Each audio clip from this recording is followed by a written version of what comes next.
Chad Elkins presents Really gay. The Elkins Accounting Hour. Quiet. Shut the fuck. With your host, Chad Elkins.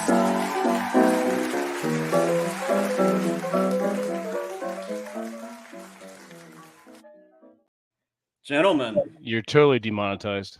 I am now. That's okay.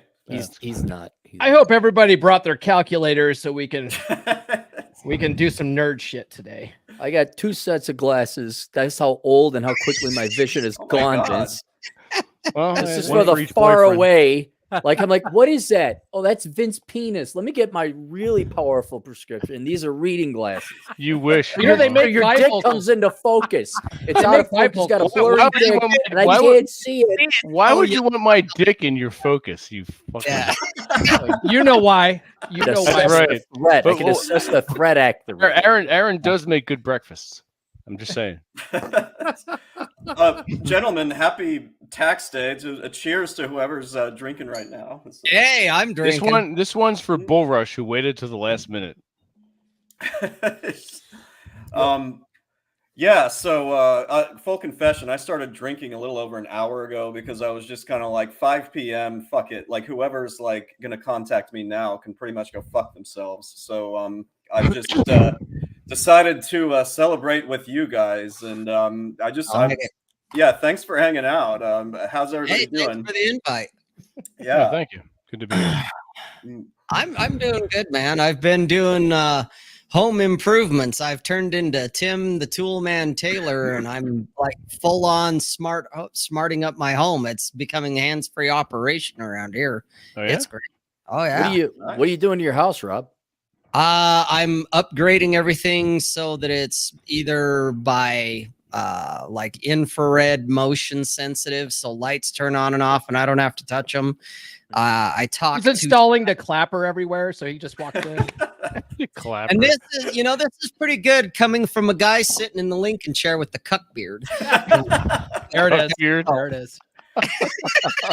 I wasn't planning on monetizing this, so you can say whatever. Hey, there you go. You know, Chad is in full fuck off mode tonight. Oh my God. This is 3 months in the making, you guys, not a day off. So Cheers. Yeah, cheers. Cheers to working every day, all the time, 18 hours, and yet you get to call yourself your own boss. yeah. Well, Always- the good thing about it is if you don't get enough of Paul here after the show, he's going to be on Fiverr. You can pay him to stick shit up his ass. There you go. What else is new? There you go. It's You probably don't have to pay him. he'll pay you to watch. what was the term? Heteroflexible? Heteroflexible, is that what it is? Yeah, Oh, that's something a like thing that. now. Heteroflexible. Paul, I can't imagine why you haven't got 1 million subscribers shoving things up your ass. Can't imagine why that channel doesn't sell. You don't think that's so? Well, you can explain that, Aaron. Yeah, you're in the contest. See, you got to have the right lighting so your ass is puckered around the dildo. Okay, sometimes you got to glisten the asshole with a little bit of Vaseline to get that glint off the light. All right. Good God. how And do you know you know, that? sometimes you give a sexy. Hang on, let me see if I can do a sexy. Are you liking this kind of thing? Like And then the astronauts when they waved over the yeah, it establishes a relationship with your audience. They think they're in there with you. You know, when the astronauts waved over the shuttle, they're back. Jesus You're definitely at the helm Christ. of the bobsled there, Aaron. Yeah. Chad's over there going, fuck, did I really want to invite these guys? We were going to talk about taxes. It's No, pretty at much this the point, he same. knew. Getting He ass fucked raped up. by the government and taxes. It's Puckered Well, assholes and dildos. That's what I we're here. filed the first week in April. Yeah, see, that's what I was gonna the first ask week in everybody. February. Yeah, I was gonna be like, First week who in amongst us managed to file on time? Who got it out of the way? Who's still procrastinating? Yeah, whoever wants to go first. Now, granted, I didn't do like Cappy and, January 2nd. I filed my taxes, guys. Look at me. I'm not that fucking fastidious. All right. But I didn't pull a bull rush and he filed it, 20 minutes ago. Something like that. I did mine in March, so I'm like in the middle. I didn't fuck my CPO over too much, But at the same time, she's like, at least I got you in, we got you done. It's taken care of. I got my refund. All that shit's already happened. But I didn't wait to the end, but I wasn't as anal about my taxes as Aaron is. So I used to do mine like right away in January, but since I've been an Acorns investor, I always have to wait until I get that paperwork in, and that's not until like March, and so I have to wait until March typically. But I always get it in as soon as that's done. Yeah, that makes sense. Plus, you probably got some entrepreneurial stuff, so that takes a little bit extra time. Well, he does. He's got his own OnlyFans. Yeah, I have to account for the OnlyFans, his only glands. and then I have a lot of write-offs when I go and visit my not a friend Cappy. Aaron's great. Aaron's great. He comes out and hangs out with you, and he takes you out to dinner, or goes to Wawa and gets a hoagie and wants their goddamn receipt so he can write it off. Yeah. Oh, yeah. You're not. None of you your fuckers business are friends. associate. Let me explain to you. None of you fuckers are friends. You're all business associates and expenses. That's all you mean to me. It's like, oh yeah, I got this, and then he presses the button. He presses the button for the receipt. I consider Aaron the same. He's just an associate. He's someone that I sit around and go, what can I write off about this asshole today? Right. That's right. Speaking of write-offs, what was your total dildo expense there, Paul, for 2023? Dildo expenses were high because you have to have a lot of different ones to keep people interested in the they and don't more want to watch importantly, you with the same dildo every time, More importantly, his girlfriend's strap-on. Right. Yeah. And she's got different colored ones. So really, man, I could go we into heard it. You like but the black it's quite one. boring, I mean, you guys laugh, but I have a few OnlyFans women as clients. That's not what I thought you were going to say. Yeah, they write off a lot of interesting items. So I believe it. That's legit. You're like, well, we can count this one, sure. What's the craziest write-off you've ever had, if you can disclose that? Ooh, the item, not the person, obviously. Not the person, the item. Like I was gonna say anal beads. By the way, inflation really affected the price of those. Just for those. What, really? Way up. That's way up fucking for some that's reason. funny. Yeah, Aaron, that's going to cut into your private time. Yes. Hang on. I'm going to look up the price of anal beads right now. Hang on. Yeah, they've gone up. Is going to come right off the top end for Aaron. So, well, for one of them, the price doubled. I was like, I need a receipt for that. I'm sorry. I typed in anal beards, and it's like, that's Rob, not anal beads. Go on, Chad. I'm sorry. That's pretty funny. Yes, it is. There you go. Rob has that flavor saver. Mm-hmm. No, Chad, I've heard. I'm glad I brought my. Go ahead. Good. I was just gonna say, I heard that the biggest write-off item that gets guys in trouble is writing off a boat. That got it. They're like, I've got my marketing boat here. Right? Yes. And I have he's not just a client, but he's kind of a friend. Clary's met him. He routinely tries to write that entire boat off that he has over there in Lake Michigan. And I'm like, dude, this is going to paint the biggest audit target on your back. So I've had to save him from himself. Boats and airplanes, that'll get you in trouble. Yeah. Boats and airplanes. Okay. Well, I can't afford either. So, oh shit. Now the show really is falling apart. Now we really have some dork glasses. Yeah. The governor. I thought anybody on the stream with Paul and Aaron, but fuck, the governor just showed up. Jesus Christ. Yeah. No, I mean, some people try to make their own boat like their home office. Like home offices are by themselves a little bit shady for IRS auditors, but if you're going to do that, like you're going to get screwed. So yeah. Really? Don't write off your yachts, gentlemen. Gotcha. Okay. Yeah. Good to know. Gov, how much did you write off with anal beads this year? You came in on a very grand time. Yeah. You know what? I lost count. I can't remember. Yeah, We'll can't remember. Sorry. I mean, they have gone up in price, so it's. Have they? Man, oh no, I haven't noticed in a while. That the anal beads the inflation. We talked about and the anal apparently the anal beard. So you could get cheap anal beads for $8.99. The expensive one is $27.95. Like, Chad, can I share? Are they made out of gold? Yeah. How do I? green. Are you allowed to? I don't know how this I works. wouldn't It do says that. I I could wouldn't share do that. screen. Yeah, share the Here, anal beads. You here, just let have me. to bring it up. Yeah. let's He'll just bring it You up, see and that? then you have to put it up. I Oh, think. you put, Oh, like, okay. Put it up. There it is. Oh. Yeah, there you go. There you go. Yeah. I was waiting for that. What's it? He looks Serbian or They're not large Slavic. enough. What's his name, Vince? They're not large enough there, Aaron. What the hell?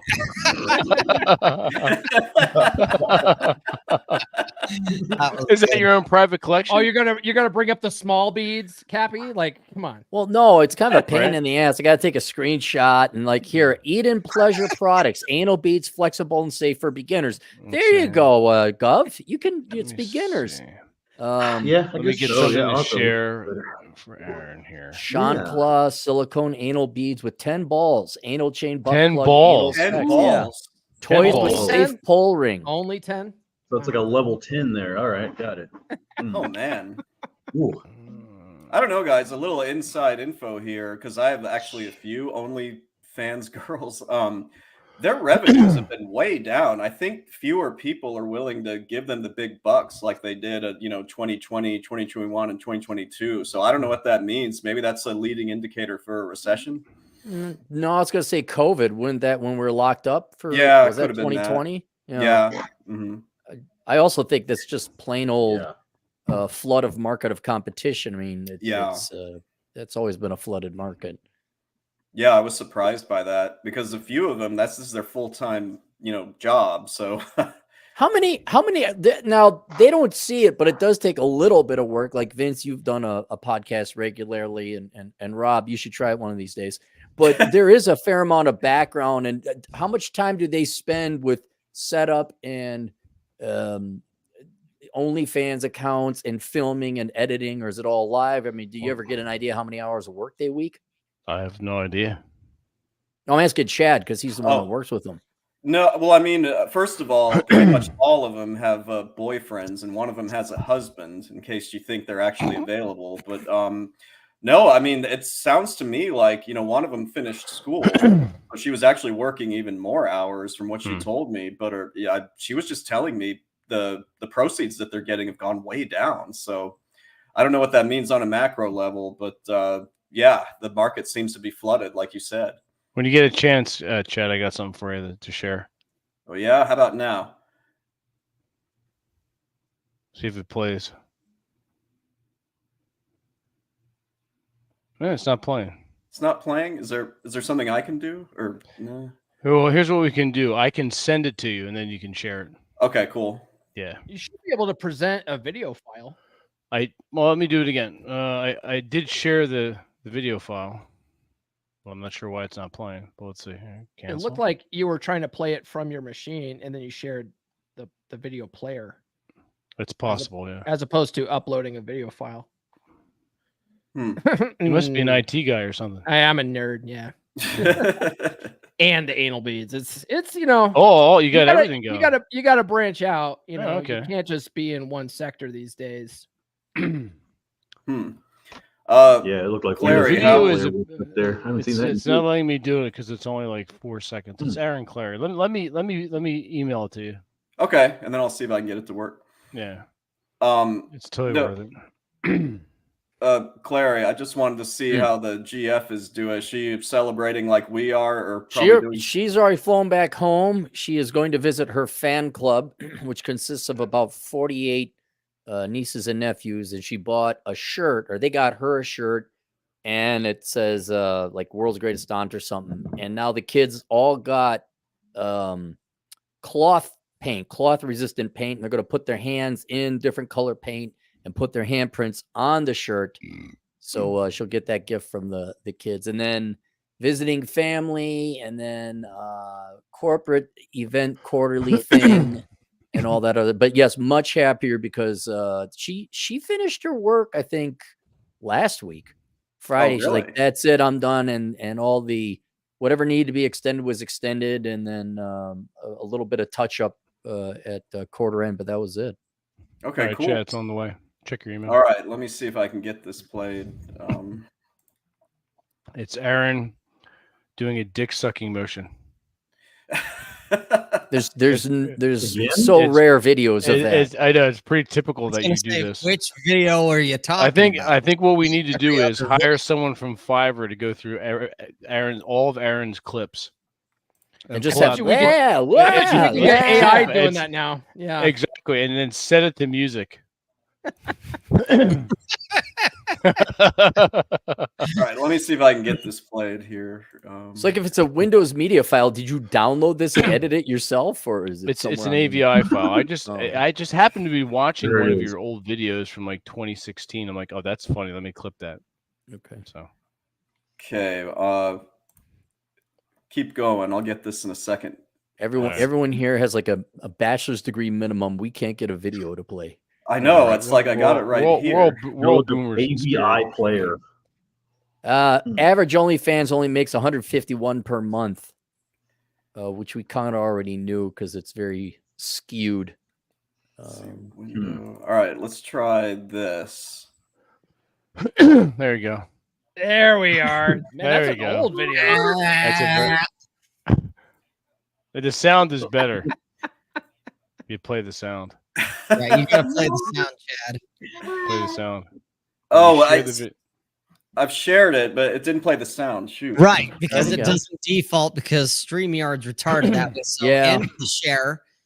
Go back you- to setting it up to share, but then there's a spot where you click a button that says share audio. there's a little checkbox. Yeah. Yeah. Look how happy and pretty I was. Oh my All god! right, let me Okay, see. If no, I can- just had- dub over that it. Just speak full to it. head of hair. When you had hair. That was I before still the have two hair. I just don't glasses. grow it out long. Uh-huh. All right. Let's see. So we got the entire screen. Oh, here we go. Audio. Now show it. The audio is the best. Okay. It's best on a loop with music. Did that work? Or- Yeah. I can hear it. Oh, it's working. One more time. I got tons more. You really are bored, huh, Vince? How many videos do you have? I've got at least 20 or 25. Wow. Man, you were such a young man there, Clary. It was- I said It was like that was about 6 years ago. He didn't have the widow's peak he's got going on now. Correct.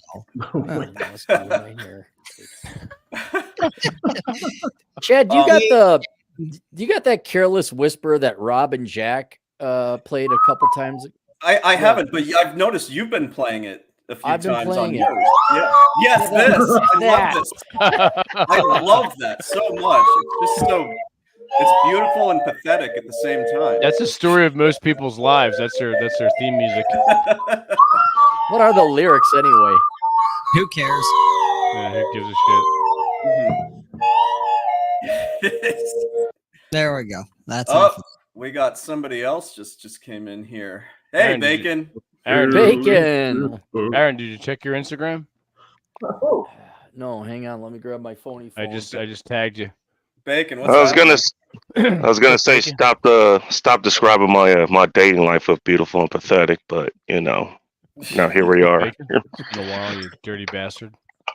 Do you have this? You've used this here. Let me show you that. Zoom in on that. I've used that for a while. Yeah. Yeah. Just Wait, I focus saw on that me. today. Go to give me the whole screen. Get I want the to whole show you what screen in Vince there. does. This is Vince, what he does with his free time. Yes. It's one of my hobbies is Make mocking him Aaron forward, Clary. yeah. Make Aaron. Yeah, there you go. perfect. Yeah, there it is. I used To be post fair, that that's one- probably still less of a butt fuck than most online dating these days. Yeah, probably. Hey, I like the only Yeah, no reason kidding. I only have a girlfriend because I met her through Clary. So what does that say about me? I'm an internet gigolo. That's what it is. You're the only fuckable person in my family of friends. All these other guys no girl wanted. They're like, Ooh. Yeah. Mm. Mm. So Well, you there got- was No, that wanted TJ, but TJ decided he'd rather fuck dogs and hike. So I don't know. he's going to be here in a little bit. He informs me. cool. We haven't picked on him in a while.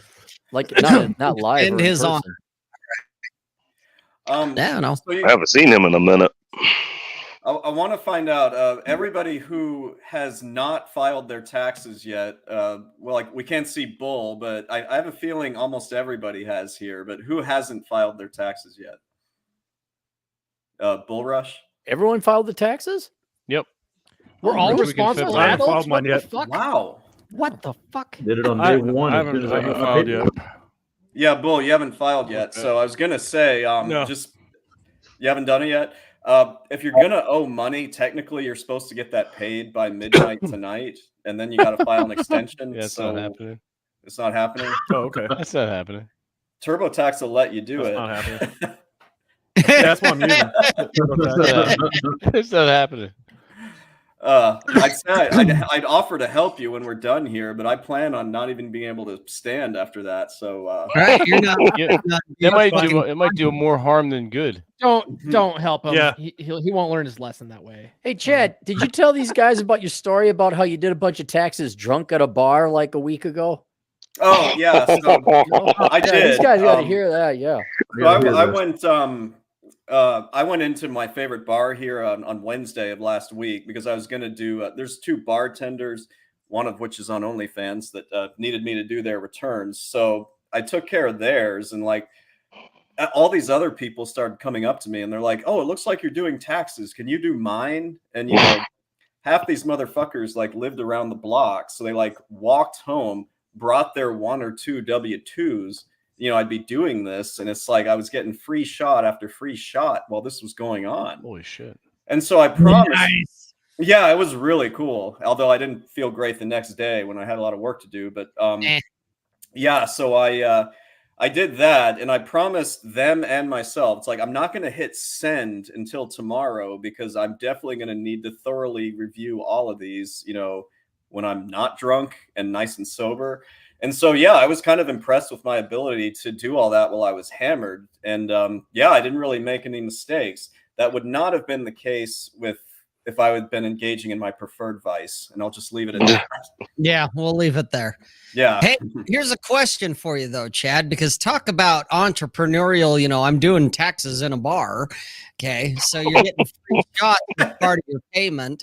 Did you accept Venmo or were you doing cash only with this, or how did that part work?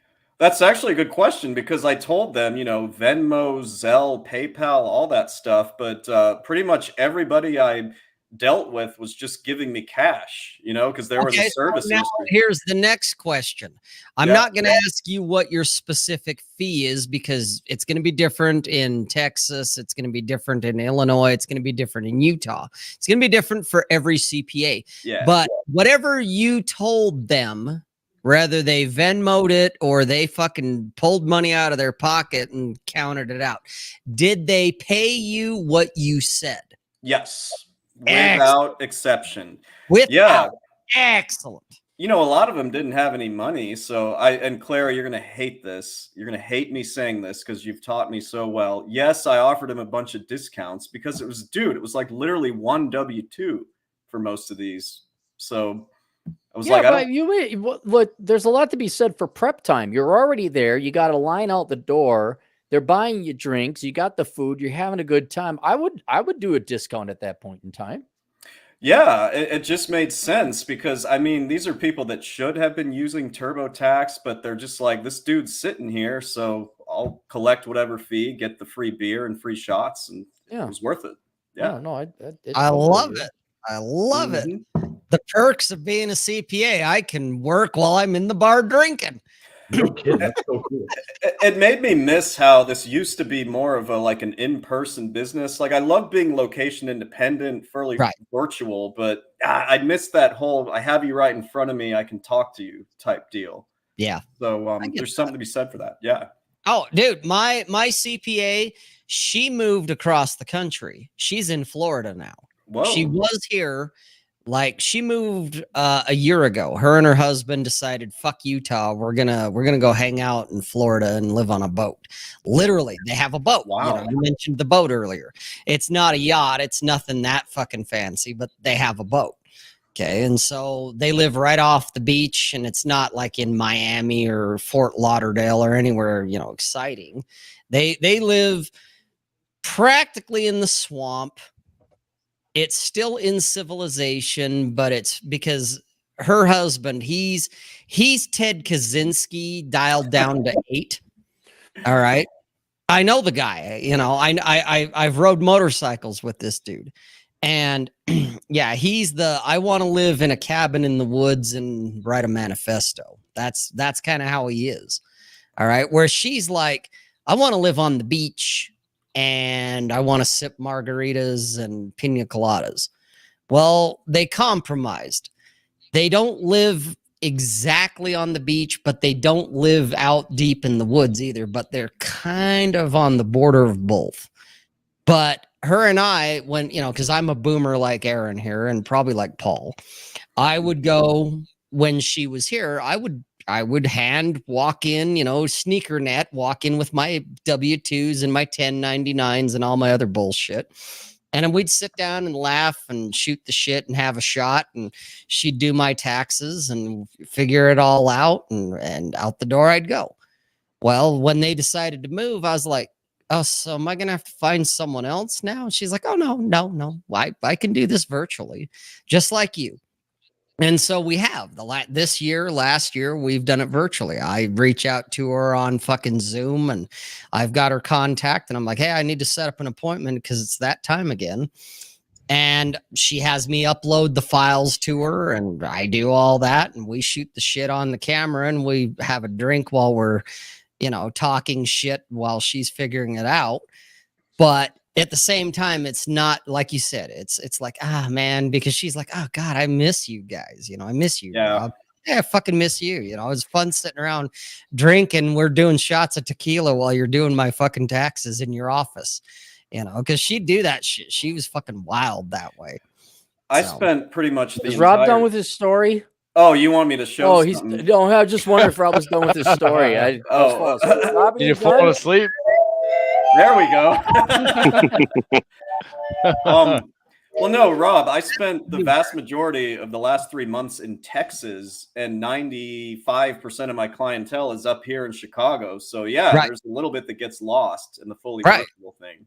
Right. So there's a lot to be said for being the digital nomad. You know, hey, I can work from anywhere in the world. And yeah, you talk to your clients via phone or on camera, like what we're doing right now, whatever. And that's great and it's fine, but you do miss that face-to-face human contact part. Yeah. And when you've not been able, like I actually took a few more clients on down in Texas just so I could get that back. You know, there is something to be said. Yeah. You're like, oh my God, face to face. I get to shake your hand and slap you on the shoulder type of shit. Yeah. Yeah. It's just more human. There's something more, I don't know, wholesome about it, but yeah, I'm 98% virtual at this point. Clary, did you want me to, you have something that looks like we need to share?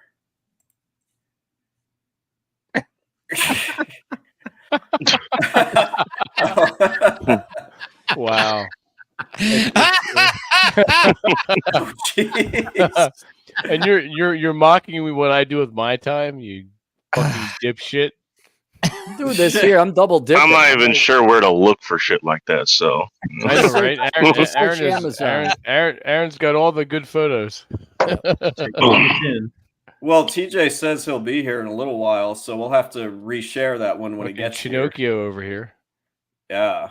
Well, I also wanted to ask, like, does out of all y'all here, does anybody self-prepare? Like, Paul, do you self-prepare or do you do it on your own? Yeah, I've been doing TurboTax for like 10 years now. Okay, TurboTax is fun. Yeah, my taxes aren't too complicated, so it works well for me. Yeah. Same with me. I think I've been using it for about 12 years now, something like that, and it's the easiest to do. My favorite part is at the end where it does the audit check, and then I'm like, okay, I'm good. And then I still pay for representation just in case. Sure. I'm like, I know I fucked this up, and there is always that feeling, yeah. Is not to pry too much into your personal life, but does TurboTax handle like alimony okay, or is alimony or not alimony, a child support or some kind of like divorce shit? You can't write off child support. Right. But yeah, when I did pay alimony, which I don't have to pay anymore, I got to write that off. Yeah. Okay. Yeah, they actually changed the rules on that a couple years ago. Now you can't claim that as a deduction, alimony. So You can't write it off. Damn. you cannot write. It's Paul. It's good you got that over with because Why aren't nowadays men you getting can't write married? that off. Yeah. Wow. no kidding. How do they Goodness. how do they fucking remove that as a deduction? Because that's her income. It was You know? actually part of the Trump tax changes when they did all that reform, like in 2018, and Yeah. afterwards, like they got rid of writing it off, and they also got rid of the recipient having to count it as income. So it's like a double whammy. Yeah, so they That made was it under like, Trump. Wait a second, That all was you under fucking Trump. Trump lovers Your out there. God Emperor, fuck you, the right? Republicans did that. Fuck Yeah, ass. No Yep. way. I couldn't believe Oh, yeah. they did that. Yeah, I mean, if there was a I believe it. marriage problem before, now who would get married now? You can't even write off the Oh, alimony. retards. That retards. solves the problem. You just Damn. solved the problem. Chad, no one's getting married. Oh, Mhm. Man, and here I was gonna propose to my girlfriend or some shit, you know, like just so I could write off the alimony when she leaves, man. Fuck. Same You- here. Well, you I guys guess remember- that's out. you Yeah. guys remember your Yeah, your 5-year parents? plan is down the Right toilet. off, she Yeah. doesn't have- That's free fucking money to her. Oh You guys my remember your parents, like they give you the non-religious arguments for getting married? Like, well, you know, there's tax deductions. Like, fuck your tax deductions. Yeah. fuck right off with that shit. There's almost no benefit to getting married from a tax standpoint at this point. Like you get almost nothing because they doubled the standard deduction, and it's just kind of like, well, there's not a huge difference anymore. So there's no reason to get married if it's for tax reasons. By the way, if your reasons to get married have to go down the legal system, you know, mistakes have been made. Just saying. I agree, actually. Oh, Yeah. shit. So Bacon, did you do your taxes yet? Funny enough, like I actually do my own as well. So that's why what he said, you're like, hey, like, did I F this up? You know, because everybody's gonna have that feeling anyways, especially when it comes to stuff like that. But I mean, mine are relatively simple. You know, and I'm such a smaller person anyways. It can still happen, but generally I think they have bigger targets than me. You know. Oh, they do. I mean, honestly, I don't know what everybody makes here. Well, I know what Clary makes because I do his returns, but we're all like we are simply not significant to the Internal Revenue Service, and I say that as a compliment. Like everybody's worried of the big bad wolf IRS, but they're really just not interested in us for the most part. I sleep I've soundly heard at night. Do you guys know why I sleep soundly at night? Because you paid your taxes in January. Yeah. No, because I have Chad Elkins CPA do my taxes. I sleep soundly at night. And I start, just so you know, Rob, I don't start them January 2nd. I start them New Year's night, year before, because you don't go out. Understand this, dude. Like, just to piss off Ryan Stone, I'll have my receipts all organized, like Some New shit Year's share there, night, shit. and I'll take a picture and send it to Ryan Stone. Like, hey, Ryan. Clary's Happy New own Year. girlfriend, who has the same profession as I do, is routinely his like, name? "Don't do that." Oh, Vince, I see we have something we need to present. You do need to present this. Oh, is it a video or? No, it's a photo. It's a black bar. It's a Yeah, nice I don't black see photo anything. you got there, Vince. We'll Well, try it you're again. used to black. I so turn my lights off, but you know it was it's still daylight here. Let me go ahead and see what I don't know. It's not sharing the actual window, the photo window, which is weird. Bacon, Okay. are you still over in Seattle area, or did you move Try around it now? again. I'm far enough away from Seattle to not have to deal with Seattle, but yeah, close enough. Okay, you're in that area. All right. In case I come driving through or something like that. Yeah. Yeah. Let's see, who haven't we heard? I think. Yeah. So it sounds like not to single you out, Bull, but it sounds like everybody did their taxes except for you. So, if you're gonna owe He's money, He's get that. Actually, I just finished them. So Cool. There you go. Does the I just got IRS done. accept tax forms done in crayon? Honestly, they will as long as you give them money. They'll accept anything. So, Okay. Take all the That's money. actually good to know. I had this boomer that was all, Chad, this is an emergency. This was a few hours ago. And I'm like, what? What is it? And they go, I accidentally paid this from my business bank account instead of my personal bank account. I screwed it up. What can I do to fix this? And I'm just like, okay, boomer. The IRS just wants money. They don't give a shit about where it comes from. They just want their more money. Yeah. Go ahead and check your email. Okay, let me see what we got here. This is an oldie but a goodie. Shout out to you, John Watts, you dirty bastard. Oh, yeah, I saw that one. I remember. These are all stuff that I shared on Twitter before, but you gonna share it there, Chad? Yeah, give me 1 sec here. I had to save it like I did before, and so hold on. Vince, still no plans to come back to Twitter? No, Twitter is a cesspool of 13th grade immature bullshit. Well, that's what makes it so awesome. I could do. That's why I'm here. Oh, I got to zoom this up. Oh, there we go. There we go. Oh, okay. Wait, Clary, is that Davis? Or? That's Davis Arini. Yeah, from like 10 years ago. What is Pat Sajak pointing at? Who is that? Is that Pat Sajak in the back there? I have no idea. It looks like who's that? That's Davis Arini. With Andrew Tate. Right? Where's the Bugatti? That's a name I haven't seen in a minute. I thought that I haven't either because I have that name muted. I thought the bald guy was like an insert of that tranny that was stealing women's luggage from the airport. The guy that was the what do you call it? Look at speaking of trannies stealing Christ.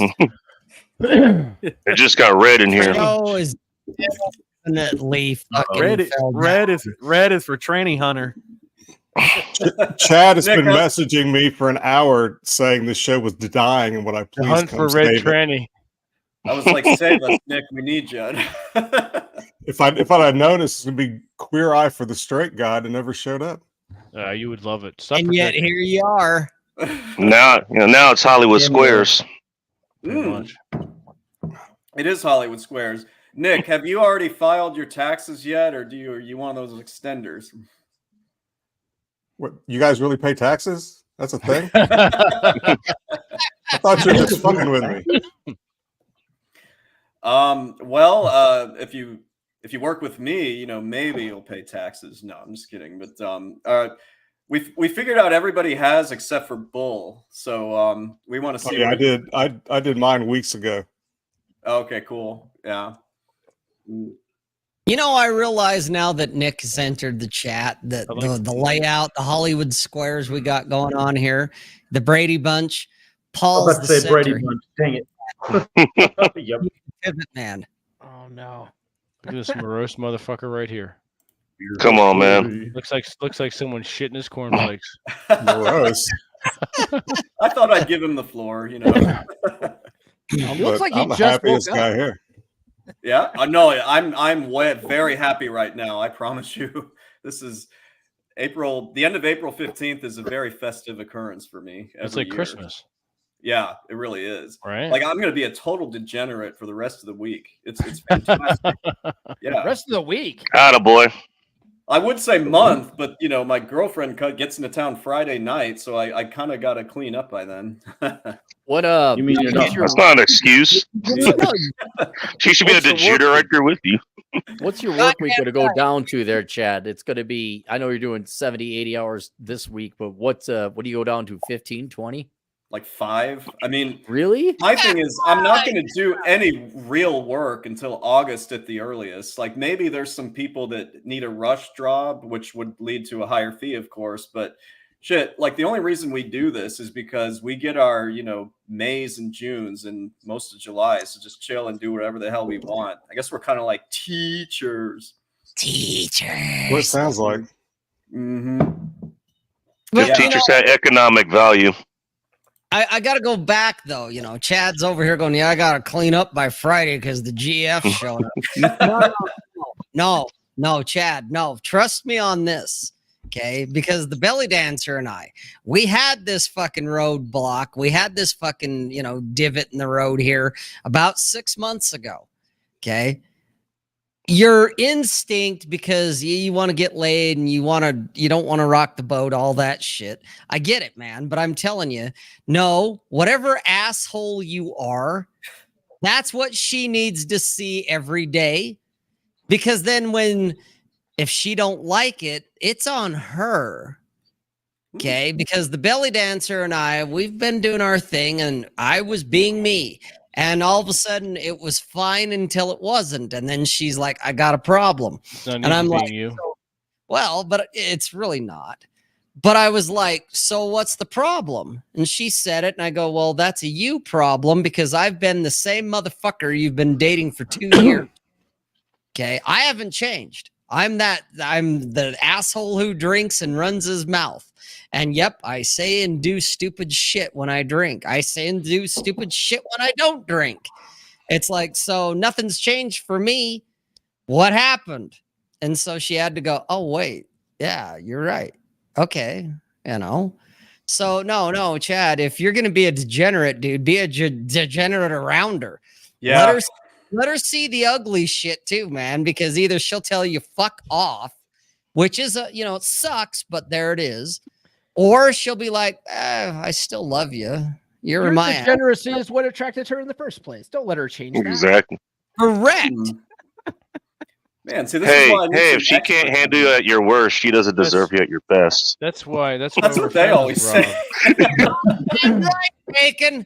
Goddamn right. If she can't deal with you at your worst, she does not deserve you at your best. Chad, if you listen to any of these guys, you're doomed.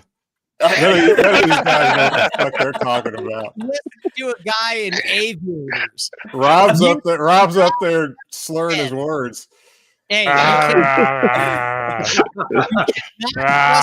the same degenerate that you always were. I don't know, you guys. My apartment really is like a pigsty. I think I really ought to get that at least cleaned up a little bit. So we'll make her clean it. That's up to you. That's if you're like, man, I can't even stand my own filth. Well, then clean your shit up. Make your bed. Go read Jordan Peterson. Make your bed.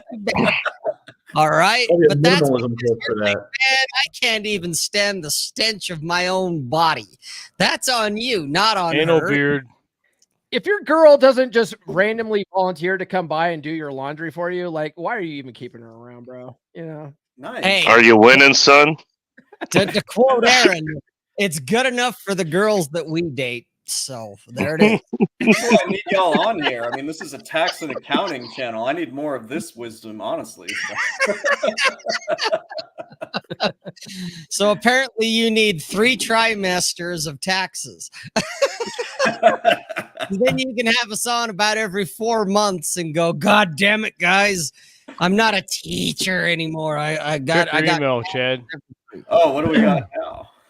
Uh-oh. That's another goodie.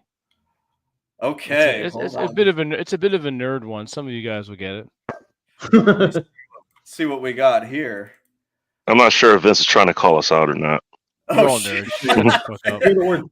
Email. I'm thinking, oh boy, here we go. All right, let me get the You're all fucking nerds. Let's present. And thank God for that. What do we got here?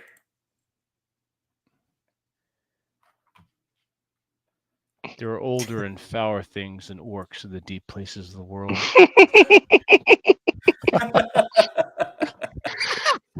Oh my God. That looks like a young Cappy there too. It is. That's like 12 years ago. I'm about to say, like, that was his alcohol years. Oh my That's goodness. like what fucking Instagram always does to me when I upload videos. It always catches me at like the worst possible like frame. It's always like Somebody get a screenshot of that. Oh God. Screenshot. That's what that. half a lifetime of being a truck stop bathroom attendant looks like. Fucking sad. Just rode hard, put up wet. Do you get a discount on knee pads, Corey? I was doing my best Mississippian, Alabamian impersonation back then. Oh, like Nick and Bull, basically. He doesn't need knee pads. His fucking knees are like Jello already. Guys, I need to get another beer. Talk amongst yourselves. I'll be right back. Is that like a huge beer stein? Yeah, I figured it was necessary for That's awesome. what I'm gonna be doing tonight. That thing has its own undertow. Yeah, it's a 2-pinter. It's good shit. Nice. I'll be right back. All right. Talk amongst yourselves. Bigger than Clary's camel toe. Kind of sad I broke my stein. Shit. There's not many things that are larger than that. Hey, will you guys quit trying to bother me here? I'm trying to look up some really gay shit from Amazon so I could put it up on the. Just clip that first part. I need to focus. Yeah, no, right? Somebody's got to clip that. I'm trying to look up some blah blah blah blah blah. Really gay shit. Y'all said it, not me. And just loop that in with the other stuff. Create a nice music. He's lying. He knows he's got can plenty of gay shit bookmarked. It's all on his fucking laptop. I was gonna say, can you imagine being the guy that has to go in after Clary dies and delete his internet cache. bookmarks and shit, his fucking cache? Oh my gosh. Aaron probably has someone on the payroll for that. Yeah, your have, only job is to delete my internet browser history. That's what Atham is for. One of the last projects I had to do was set up like estate planning and living will and all that. And it's actually serious stuff. Like, hey, we need usernames and passwords into accounts, things like that. It's got to be encrypted. You know, what do you want done with your computers? It's like, because you got social security information, all that other shit on there. And I do have a guy where it's like, the last thing I got to do is get back home to South Dakota, put everything on one thumb drive or hard drive. And like, okay, here's all the backups to like important shit. And the rest of the crap could go ahead and get deleted and destroyed. So I do have an IT guy that comes in and does it. But it's the bookmarks I have for dildo sex toys is a close second to like not getting my social security and all that other shit out there. I'm just gonna take my computers and phones. I'm just gonna drop off at Goodwill. It's their problem then. Just saying. Well, the cool thing is if like you're dead, you know, like you don't. There's a lot like like I don't give a shit about that. I don't give a shit about that. You're fucking dead. Yeah, I'm dead. But what a couple guys here got to think about, especially like most of us have a YouTube channel. You have assets that are going to outlive you, and your YouTube channel would, in theory, continue to generate income. My books would continue to generate income. Vince's won't because they suck. But aside from that, there'd be so you the lawyers are like, oh yeah, you need a copyright lawyer, an IP lawyer. Aaron, Yeah. you have no children that you know of. So what is, as far as your legacy goes, who you handing the mantle to? The mantle, Atham's going to get asshole consulting unless he dies. Then he'll probably go to Jack Napier because that guy is like young enough that he's got like at least 10 years more than us. And then most of the estate goes to the GF as well. So that's pretty much it. So you think your books are going to finally sell after you're dead? Yes, I'm hoping for that artist effect where I become famous after I'm dead. Yeah, there you go. Yeah. So Bacon, Things to look forward to. Bacon, how the fuck did you stay on for 10 hours the other night? Like I was listening to you a little bit or watching for, the first half hour. I had a full night's sleep. I wake up and you guys were still freaking on. Like, how do you have the energy to do this? Hey, alcohol has calories too. They just don't get stored in the body. Yeah, I was just like, Just saying. You got unlimited energy, man. I'll be happy if I make it to hour 3 on here because if we're still going. So Well, and keep in mind too, my schedule I start my day a little bit later than most people do. So I mean, I kind of have a natural advantage as far as that goes. I didn't wake up too long ago. Oh, really? Wow. No. Cool, man. Well, if we're still going, get Techno Man on here because that guy rules. All right. So let me see what else. I don't know. I watch all of your channels essentially, and there's all kinds of good advice. Like Paul, you had a good one this morning that I was listening to. Yeah, today's was a lazy episode because I was in Florida for the last 4 days. So I basically just it was just me reading something from the Red Pill archives, everybody, and then me interjecting my thoughts on some of that stuff. But there's some fucking really good shit in the Red Pill archive, you know? Yeah. And it's a shame that a lot of that stuff's disappearing off the internet. So I've been trying to at least get some of those ideas out there. Ryan's done a whole shitload. He's written 2 books based on everything from the archive, you know. But just because that stuff's disappearing, so as long as we can keep those concepts in circulation, I think that's we're just doing everybody, all the men out there, a service. I think with it. Well, it's also getting. Oh, I'm sorry. Go ahead, Chad. No, I was just going to ask if it's getting censored. Like, is that what's happening? It's just getting removed, or? Yeah, because you know, like the original TRP Reddit group that got put in quarantine or something. That's right. Yeah. On now, I think. Yeah, or almost. Yeah.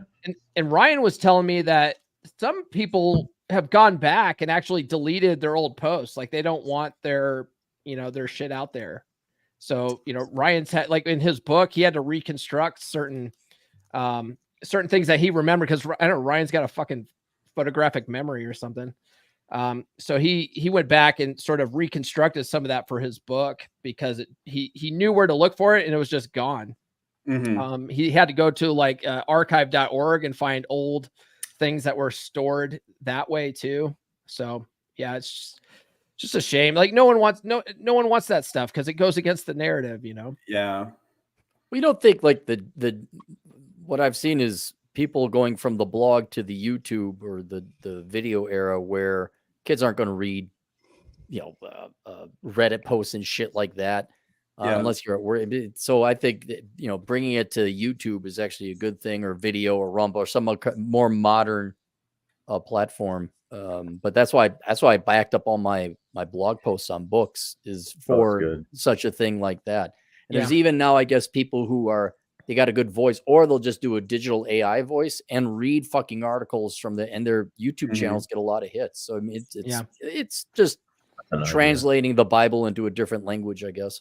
Yeah, that's a good way of putting it. Yeah, and certain things too, like Royce's old blog, it's just gone. You know, Chateau Artiste is gone. Yep. So at least it was archived in the Red Pill archive. They backed that all up there. And then you have guys like Roosh, who he finally just, I think last year, took down Return of Kings. He did, yeah. And so he's redirecting all that traffic to his new thing about Christianity or whatever. So and then his book, like his books, he's charging like $500 a book just to, try to, I guess, keep people from buying that shit. So it's just, some of these guys, they've pivoted so far that their old good stuff is at least harder to find now. That actually brings up a dumb question I wanted to ask. Because you say you're trying to archive this stuff, so like, so people can access it later. Have you actually gotten any physical copies of any of this stuff? Because I remember actually printing out, shit like this, way back in the day. Yeah. Well, some of it is in print, so Chateau Artiste, that's been made into 2 books. So there's Artiste on Game and Artiste on Game Volume 2. It's basically his entire blog. Someone put them all into books.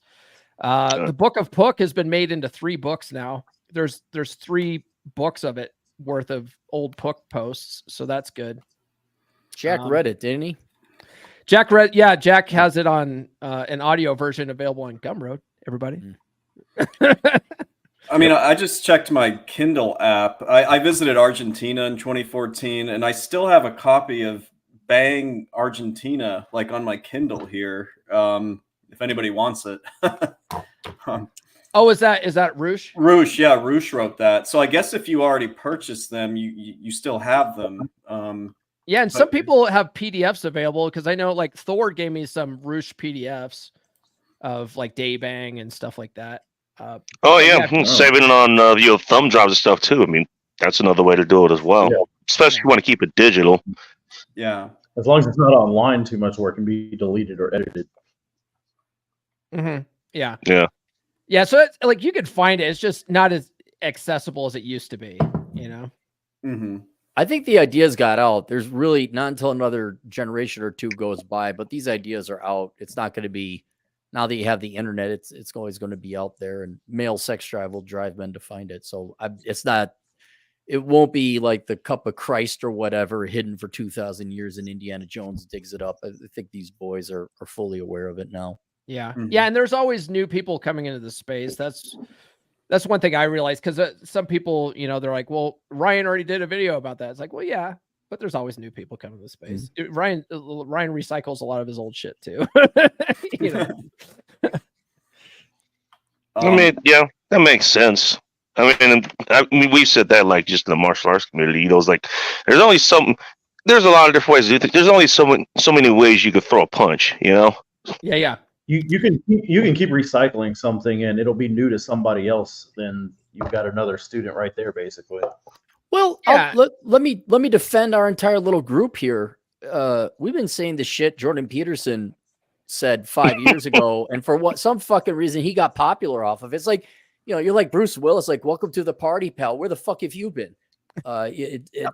He just happened to have a better delivery, or people responded to him better. And I don't really care, it's just as long as it gets out there. I care a little. I want Jordan Peterson weeping money, he was doing. But it's sometimes it's just, you could have the world's greatest product, but if it's a square pizza and people want circular pizza, you better make it circular. But he wears a 3-piece suit. He's a university professor. The sheep out there want the trappings of credentials and all that bullshit still. So, I mean, that made it easier for him to get an audience faster, Same shit though. Yeah. Rare, like, when did you come across this whole community? Was it like within the last 10 years or? Yep. More recently? 2015. Oh, wow. Okay. That's about when I did. Yeah. Yep. It was right around the time that I either ate a shotgun round or I got divorced. Ooh. Yep. So yeah, that's when I kind of found it all. And, I've read Rollo's work. I'm red pill aware. And then I got actually red pilled. That came. Do you just need some shells? Because I got a case of shells. Because I'll send you some. Please. I mean, Nick, I'm kind of honored that you're here, because it seems like you're kind of taking a break from the whole streaming participation. Well, that's the cover story anyway. Okay. Okay. Well, I'm glad you joined. And if you thought that last glass was big, look at this one. Does it even have flavor? It looks like water.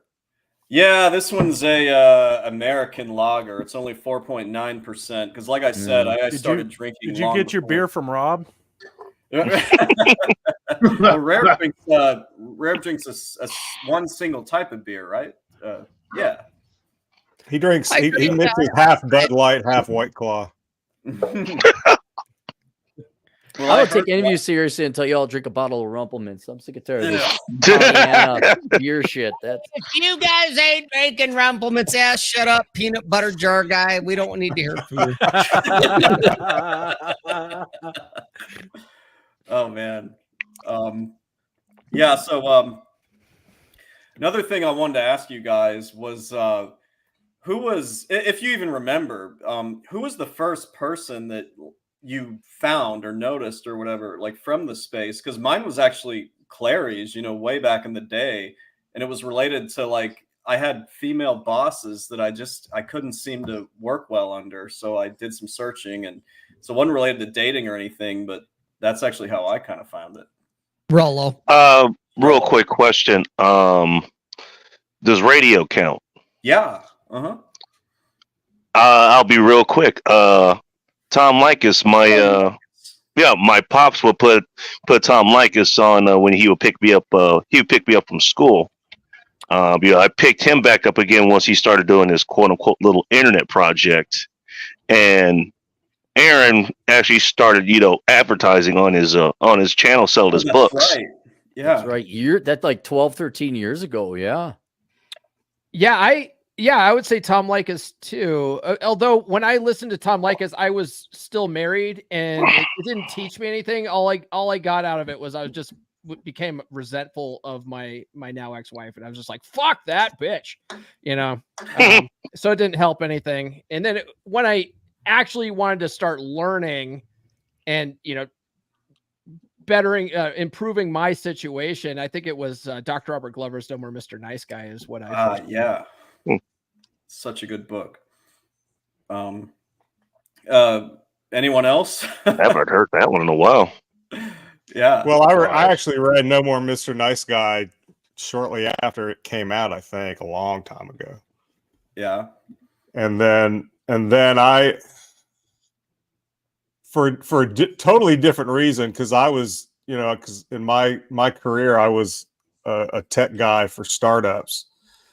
And I did that for about 15 years. And so I was actually looking up entrepreneurial shit, and I ran across Richard Cooper's page for some reason. And then, and I was mainly watching interviews with other entrepreneurs. And then he started talking about Rollo, and it sounded interesting. So I got the Rational Mail and read it. And that's what kind of got me into the whole, the retarded playground. Yeah, I think I started listening to Clary here like back in 2015. Yeah, well, he started doing his rants, his asshole consulting. I just happened to find him on YouTube, and I thought it was pretty funny. Well, yeah, I mean, I will say that after I started reading Rollo, I discovered Terrence Pop, and then I would watch a lot of Pop's old stuff, which I enjoyed more than the new stuff, because it was so unpolished, and he was always really drunk. And but this is one case. This is one case in my life where I've seen advertising actually work, because I discovered Clary through Terrence Pop's stuff, because he started running ads on Terrence's videos at some point. I don't remember when, but then then I stumbled across Clary, and I used to watch his stuff a lot, but then I became after a while. Yeah, I started listening. Well, I mean, I became aware of the homosexual undercurrent on there turned me off, so I quit. Well, yeah, because I started watching Clary stuff and Pop stuff at around the same time, and then I went on Twitter and was following Clary for a little bit, and he was talking about Rollo and stuff like that, and then I found out how annoying Clary is, so I muted him. I've muted him ever since then. Right. So. Fine by me. Fine by me. And then I discovered Rob through Clary, and so then I started watching Rob. I started watching Rob's stuff a lot, and then I realized he was as bad as Clary. So then I just started doing a live stream with him instead. Improve the show a little bit. Yeah. I like Bull Rush. I discovered Aaron, Clary, and Terrence Pop about the same time, but I discovered them through the MGTOW community forums back then. I was part of those cringeworthy days, but then it funneled from there. From Pop to you still are cringeworthy. Yeah, that's nothing's changed. More so. We'll say more so. We'll leave it at that. All right. But it went from Pop to Clary to Rollo to Ryan and Jack and Rob and all you other guys from that point on. So you sound like a girl that's just been passed around. I went for Bob. Ryan was a bad touch. Were you alpha whittled by Ryan? Sucks any dick that's out there. Turkey Monkey did it to me. Hey, show us on the Ryan show us on the doll where Ryan Stone touched you. Man. I only know all you guys. I think it's probably through Clary, because there's the Masculine Geeks, there's the Goddamn Bacon, Megatron, and Paul. Come on, man. I think it was all kind of through Clary, I have to say. Yeah. I met myself in 1975. Aaron's dick is all I gotta say. Aaron and I started following each other on Twitter back in 2012, 2013. Mm-hmm. And then we met up when you had that Silver Springs, Maryland meetup, like back in 2014. That's where we actually physically met. Yep. That was cool. Fucking I thought dickhead. Clary was a bot, really. He still is. He still is, bro. What are you talking about? It's pretty much the same. Women suck. Am I right? Well, I will say that I've probably aside from Rollo's book and Ryan's books, I've probably, just because of the longevity, I've recommended Clary's books to more people than maybe anybody. Yeah. Outside. Same. Not to brag, I got a shit ton of books though. Like I think Rollo's only got like maybe 5. And I'm not slamming on the guy, but the books I've written are wider in topics as well, only in response predominantly to asshole consulting, where it's like, but you got Your one mom's about ass is a wider, buffalo too. taking a shit for children or something. Beat me too. That was the one I was going to recommend. Right. I mean, he's got one called Truck Stop Stories that I don't recommend to anybody, but those are the It's actually a Wyoming bestseller. Oh, that was the one that talked about the turkey tip of his old organ grinder. Yeah. Is that when you had a monkey? My pet monkey in Wyoming. Oh, okay. The little monkey. Some of the behind the scenes stuff. Used to put a ballerina skirt on and My beat book him is into called oblivion. Fondling Freddy, My Pet Monkey in Wyoming. Aaron Cleary Chronicles. That's right. Rob told me a lot of behind the scenes stuff about Clary that's kind of made me go, step back in the recent past. But 2019 Village by the Sea. That's all you What need to know. you've seen, you cannot That's all I'll say. I mean, The Clary's gay hand probably didn't- the met- gay hand didn't come out of nowhere. I would guess Clary's met the most among us, maybe everybody except for 1 or 2. Here. I haven't met Nick or Bullrush. I think I met everyone else. And Rob, the 29th, I'm driving through Salt Lake City. Yeah. I'm not going to say hi or nothing. I'm just letting you know I'm driving through Salt Lake City on the 29th of April. Yeah. Are you going to be around or? Hey, Ziggy, set reminder. April 29th, be out of town.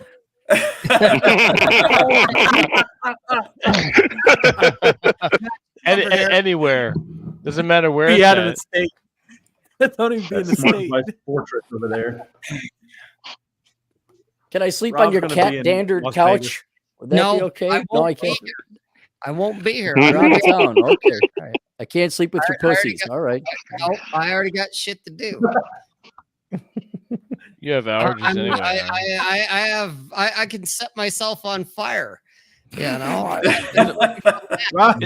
Wasn't the last time Rob's that Aaron come- showed up at your place, Rob, he had like massive allergies and refused to take any kind of medication? Correct. Rob's come down. Rob's come down with an acute form of AIDS. He That's needs right. to go out of state for treatment.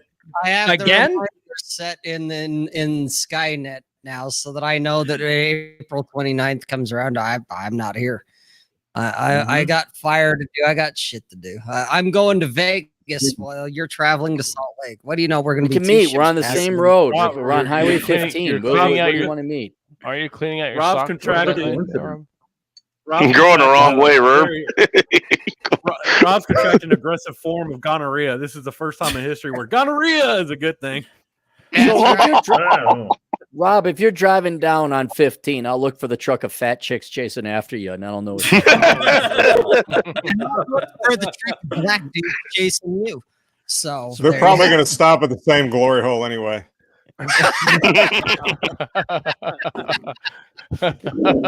Hey, real quick, do any of you live in San Francisco, New York, Seattle, and that's it? Any of you guys live in or Chicago? Any of you guys live in those towns? No. No, you, Chad, put your fucking hand down. You don't live in Chicago. You live in Chicago, right? I live near New York, but not in New York. Oh, well, all the Palestinian protesters are locking down their airports because they've shut down. O'Hare was a shit show today. Isn't it great? Where? Who lives? What did I miss out on? Nothing. But who are they delaying? Who live in those areas? The people that probably voted. Oh, the leftists. Oh, that's too bad. The leftists are. It's nice when they start eating themselves. Yeah. I don't know if you remember this, Aaron, but yeah, what was it? The first, actual request that I sent you was right around the time where they were shut down, like SeaTac at LAX and all the other stuff. When Orange Man Bad got elected. Well, that was a while ago. But doesn't Seattle, like, I even remember in the 90s, they had like anti-capitalism day, and they would always shut down Seattle anyway. Like, that was going back into the 90s. So it's like, oh, SeaTac got shut down. I'm like, good. I hope everyone gets fucking typhus or whatever the fucking disease people carry over there. That's probably more the Capitol Hill area, which is literally the gay part of Seattle anyways. I thought it was downtown. Like, they would, no joke, go and start breaking windows. Even in the late 90s, I recall it happening. It was like an annual event too. Oh, usually the main target is that Starbucks that's off of what is it?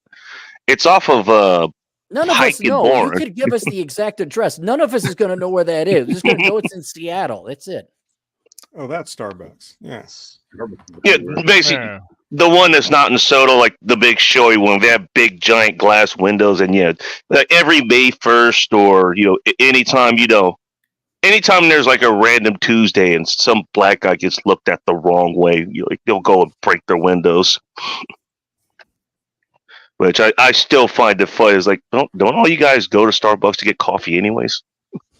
Yeah, but they gotta I fight the find system, it ironic how Bacon can be so precise about a location, but he can't find his closest fucking gym to do leg days in. Oh man. So Clary, the candidate has actually entered the. I didn't know the candidate looks like the underside of a shell. Oh, you bastard! So you bastard! So a little over oh my 2 god! Weeks ago, Clary left his. He rolled through town, right? So Clary stayed with the candidate and I in Fort Worth. And he left this Snoopy shirt. It was in the corner of the bathroom. Yeah, and so lice. It's getting somebody's got to right piss now. on that. So we were talking. Yeah, that's my girlfriend, the candidate there, holding the shirt up. I cover my face. I don't even know. Yeah, so we can't publicize her. Make sure. Jesus Christ! You have to urinate on that shirt. Muslims now. You're Muslim. She got a Snoopy burqa. Well, she and I were talking last night, and we thought it would be fun to see if we could auction off your shirt. Like, whoever bids the highest, we will mail them. I could do so many things to you, Chad. I can't wait for. Well, Chad, what you're gonna have to do? Ticket for your what you're gonna have to do first, Chad? Yeah, you're gonna have to wipe your ass with the shirt first to make any money. So. Yeah. Well, that's the only way anyone will realize that it's an actual Aaron Clary t-shirt. Sell it with your bathwater. Well, the thing that concerns me is, does she realize that he probably wiped his ass with it before he left? We washed it. We did wash it. I was there when I wouldn't want anybody getting all over it. I mean, the pits are okay. Yeah, they had sweat on them. The pits are okay. How you don't want. I'd say it a lot without saying a lot. You're in frame. Yeah, you're in sync. Yeah, look at that. Yeah. The pits are okay by Aaron Clary. Say that's a good sales pitch. That's a good sales pitch. The pits are okay. Yeah, the pits are okay. Yeah, it's like I felt bad for Clary when he left his shirt there, but I was like, I think we can do something with this. Definitely. I was like, dude, he wants to auction his degree off. I wonder how much he could get for that shirt. Yeah, so everybody, I'm sure. Everybody in the chat, the super chats, man, I have to divvy them up for probably like 10, 11 people. No, just keep your super chats. No, we don't need your super. Yeah. We don't need your super chats. Your money. This is your money. You earned it. Just stop. You want to go through super chats? Yeah. Actually, that's not a bad idea. Hey, this is literally the end of your busy season. Do you want to do more accounting? Oh well, I was just saying. No, that's a good point. Jesus, can I go now? Yeah, you could go. Can I go? There we go. Yeah, you're good. Turtle smelling the okay on that one, dude. Let's read the super chats. Who wants to actually read them while I click on them? Well, I'll read them. It's normally my job, ain't it? And I'll applaud for them. Oh, I love that. I was going to volunteer Bull Rush, but Rob for $10. Cappy, when are you going to pay Mrs. Elkins? When are you going to pay Mrs. Elkins to visit Chad for an entire month? I heard he loves talking to his mom a lot. You better get that shirt back. Otherwise, Mrs. Elkins will move in with chat. Rob says Cappy's videos made me change my major from finance to accounting 7 years ago. Just finished my 3rd busy season doing tax at a mid-sized firm. That's not Rob Cheers, says. gentlemen. Cheers, That's not dude. me. You're rare, not Rob. Yeah, that's Rob. Exactly. Not Rob says. Rob says. That's well, Rob, cheers, too. Rob. Congrats on getting through your Bizarro 3rd busy Rob. season. Yeah. Since Cappy's like, fuck the pomp and circumstance here. Jesus. I like extrapolating things longer than they need be. Yes. Okay. You Okay, like Lord, strapped $10. what? Apple multi-cap. Let's do the applause first, and then Cap, you can read it. Okay. How about that? Yeah. Go ahead.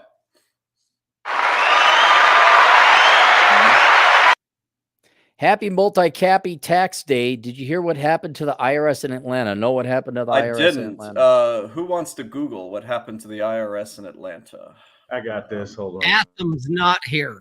I know, but I sent him the link. I told Where the hell Atham. is he? Yeah, he said he'd come. Yeah, well, hold on. I'm going to Google it too. IRS Atlanta. Was there a line? Oh, hundreds turned away from Atlanta. Yeah. Oh my goodness. What the heck happened? Good thing you're not in Atlanta, Bull. So blah, blah, blah, blah. So they made the mistake of like offering free last minute help, and they had so many people that needed that free last minute help that it created a log jam, and so they had to turn them away. So that's like I said, it's a good thing you're not in Atlanta, Bull.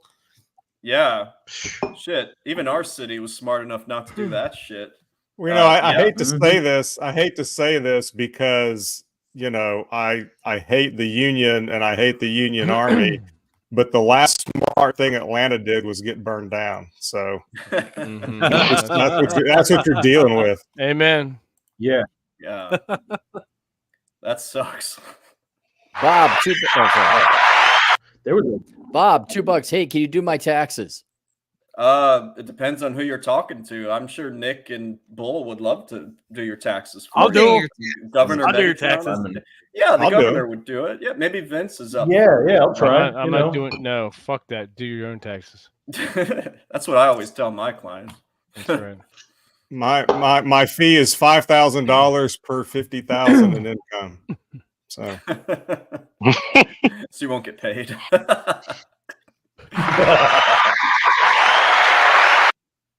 Justified Misagany, $2. I got to get out of my shithole government accounting job. Yeah, sounds like a glowy. No, I've actually consulted with Justified Misogyny here. He's a real dude. He isn't a glowy. He's at this. He's at a specific type of organization where he does accounting, and it's in his opinion, it's less than stellar. So I gotta agree, Justified Misogyny. Keep applying for stuff, and now that I'll have time to talk, we can. If you need me to hop back on, look at your resume. That is fine, but not this week. Later. He's got degeneracy to be had. Dude, I need to get. Yeah. Tongue is fun. $2. $20 is punny. $20, right, Cappy? Absolutely. Got the shirt. I should have wore that shirt today. God darn it. You should have. Excuse me, that's $2. That's not $20. My claim to fame. $20 is $20. Well, Be it's the really next about, shirt it's you leave really over about there. $20 is really about $11.79 now, but we Yep. we won't fight over the we won't be fight over It's the actually details. $12.13, but who's quibbling? Actually,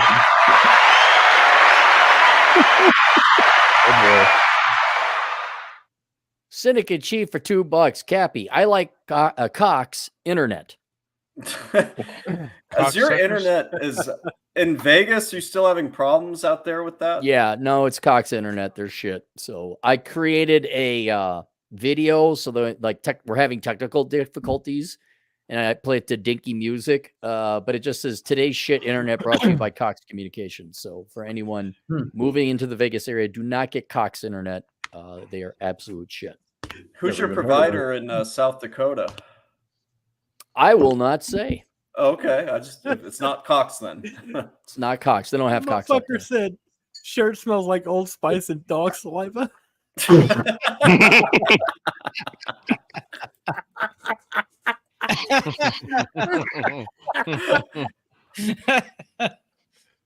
Alex Patino, a truck driver Latino.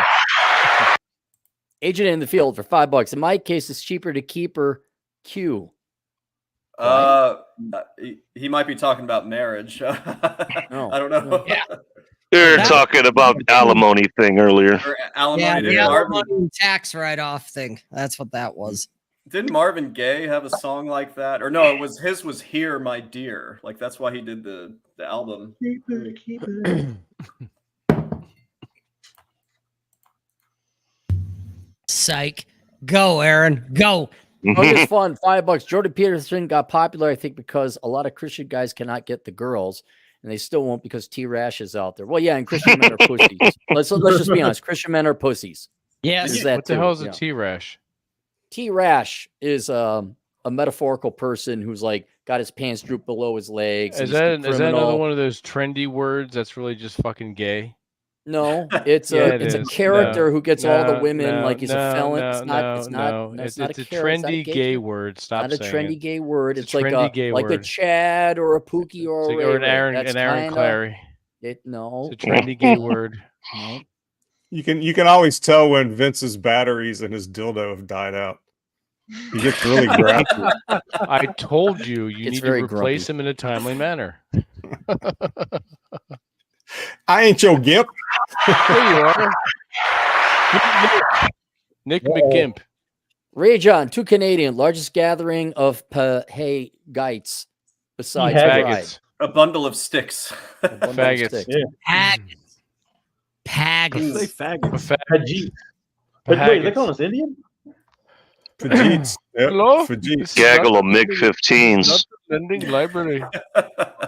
Cigarettes in Europe, or I guess just the UK. Yeah, it's a bundle of wood. Bundle of sticks. Syndicate Chief, $2.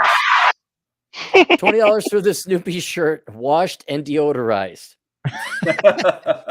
Oh, he's outbid me. It's not deloused though, is it? We'll send it back to you. Yeah, we'll send it back to you. We're not going to include any Rooster Booster Light in that package. I know. That would indicate you all love me, but I'll get my shirt back. We can't do that. I won't be there till May, so. Ooh, you guys, I have no idea what to do next except finish this and get another beer. Are we done with super chats? Mm-hmm. Yeah. Oh, okay, cool. Yeah. So give me 1 sec. I think we're ruining your mojo. That's why we're not getting 100 super chats. I actually don't want any money tonight. This is just like a celebration. That's why I was like, any money I get, I want to spread it to you guys or something. Well, give it to all me. Don't give it to these guys. I mean, I'll take all the money. $20 is $20, then I'll get you a receipt for January there, Chad. That works for me. I need a receipt, though. I need a receipt. Sounds like you have a pretty good accountant there, Rare. I mean that, like, for real. I do. Yeah. Can you tell us another 3-hour story about where your accountant lives, Rob? And how you came about the decision process? Like exactly, was she 2.8 miles from the forest, or was she by the beach? Shit, and I dance. I do ballroom dancing in Wyoming, and talk for 3 hours while I'm driving in my piece of shit car in Wyoming on I-80. You bet. I got. Don't forget about the jar of peanut butter he has in his pocket. Of course, we can't forget about that because he has to have it. It's the only reason that dog could tolerate him. So there we go. I'll be right Rob's back. accountant also sells them weed and cleans houses. So accountant. You guys ever see the movie The Accountant? Yeah. Yes. That's a good movie. Yeah, I watched it a couple weekends ago. I watched it for the second time. Like first time I was like, yeah, it's all right. But then I watched it the second time. It's actually really good. It's better than I thought it was. Yeah, it's definitely a good movie. I'll have to throw that on the list. I haven't watched it in a minute. It because he's autistic like you are, Aaron. So there it is. That was the one angle I didn't appreciate because I thought, okay, yeah, he's autistic, whatever, and he just is very nerdy like an accountant. But no, you could see when he has to interact with the girl and she like tries to help him, and he's just, get out of the room and leave me alone and let me do my job. I'm not that way. The hell you're not. I'm not autistic. I'm just, Yeah, I just don't like people. There's a difference. No, misanthropy is different. You're an autist. You're all right. You're I'm a not man. autistic. I just can't tie my shoelaces.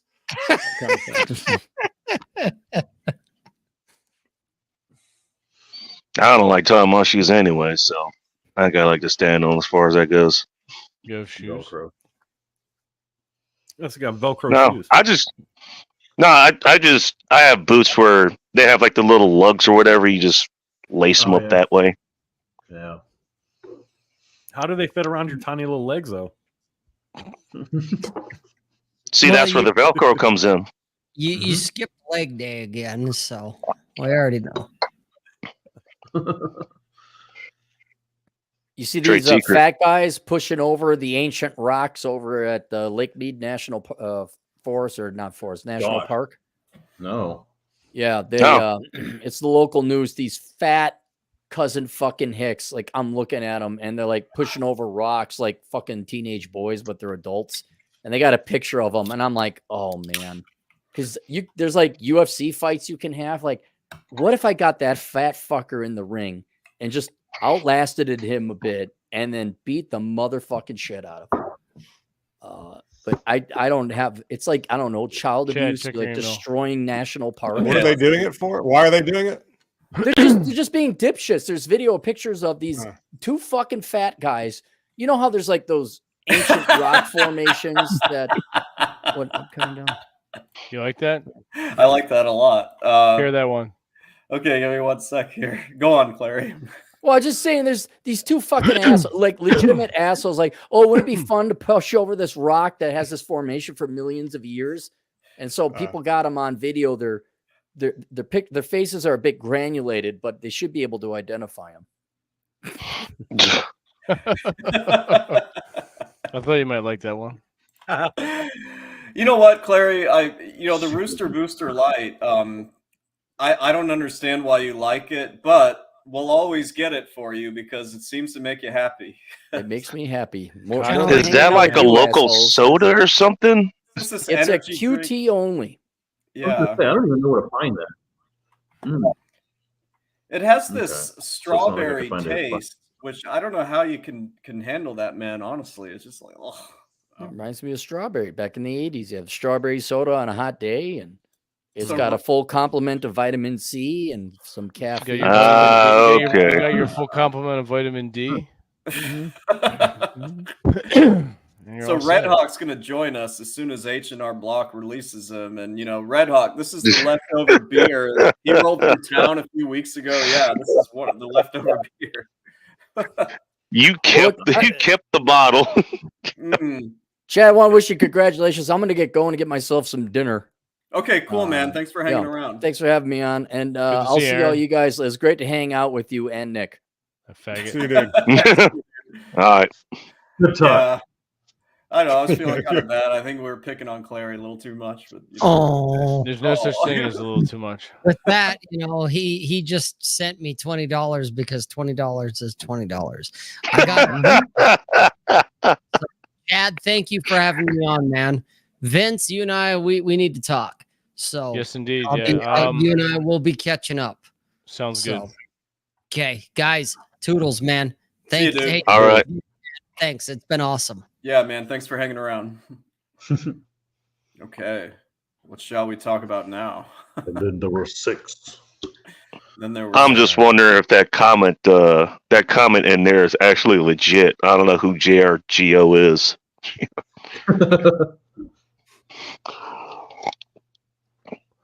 Ooh. Oh my God. What do you guys think before I give my opinion? I think he's got the best timing, out of anybody here. God, I think he's being serious. Okay, so here's the thing. Let's pretend he is. Yeah. Assuming you're not a troll, does your daughter live with you? Oh wait, no, this is mood. Bless you.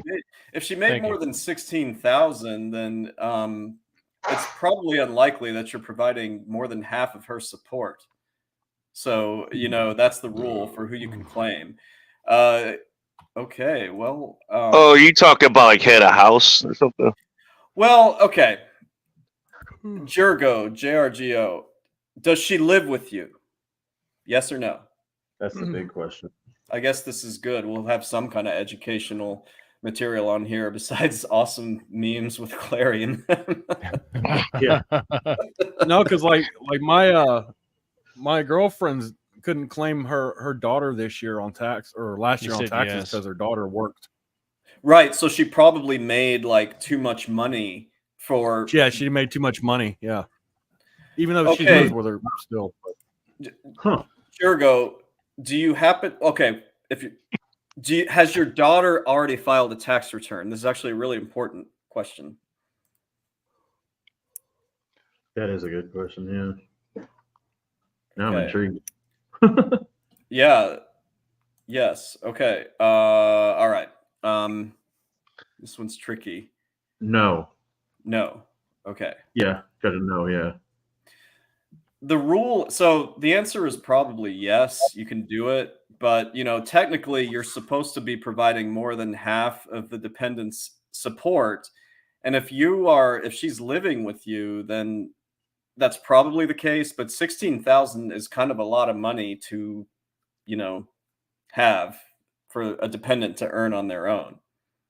She lived with me all year. No, she hasn't filed.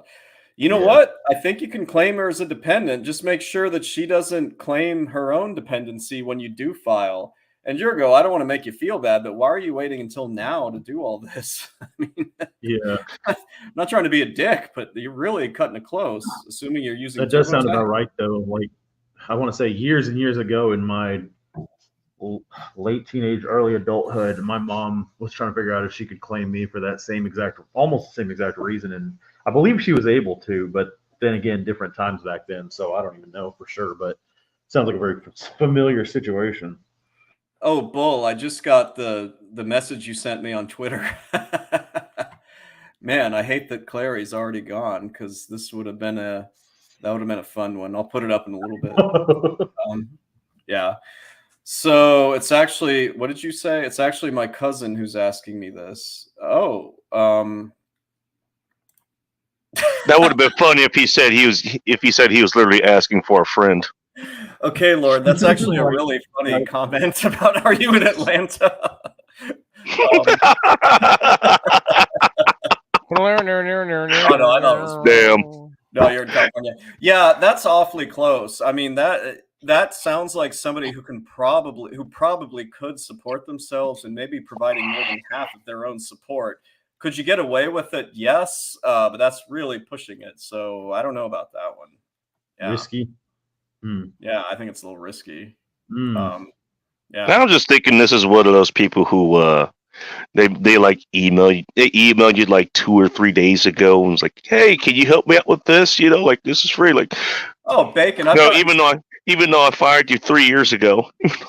Bacon, I've gotten a few. So I'm listed on Yelp. It's a good way to get yourself into Google searches, good reviews and all that for SEO.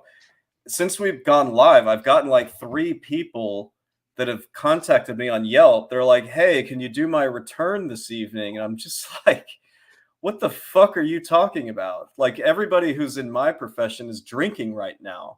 So, yeah. Hey, I will say that if anybody out there happens to get audited, I got audited 4 years ago, and did you? It really wasn't that bad. No shit. It was. Go ahead, Nick. No, I was just gonna ask, like, was it a mail audit? Like you got a letter in the mail, or did you actually have to meet with an IRS representative? Oh no, I got a letter, and it's funny. This happened in 2020, and I had been out of town visiting my parents, and I came back home late one night, got all my mail, went to bed, got up the next morning, and I hadn't gone through my mail in a couple of weeks because I've been out of town, so I just threw it all in my backpack. And I was sitting on the plane in Atlanta, flying out to Vegas in early January of 2020. And just, I reached in and started going through my mail. And the first thing I pulled out was a letter from the IRS saying that, they wanted me in their office like that week. And so I called the number from the plane in Atlanta right while we were still boarding, and said, "Hey, I'm literally on a plane about to fly out of town for a week. Can we bump this meeting?" And they said, "Sure." So we bumped it till the end of the month. And so I flew to Vegas, spent a week in Vegas, got COVID in Vegas, flew back home. This is before we knew what COVID was yet.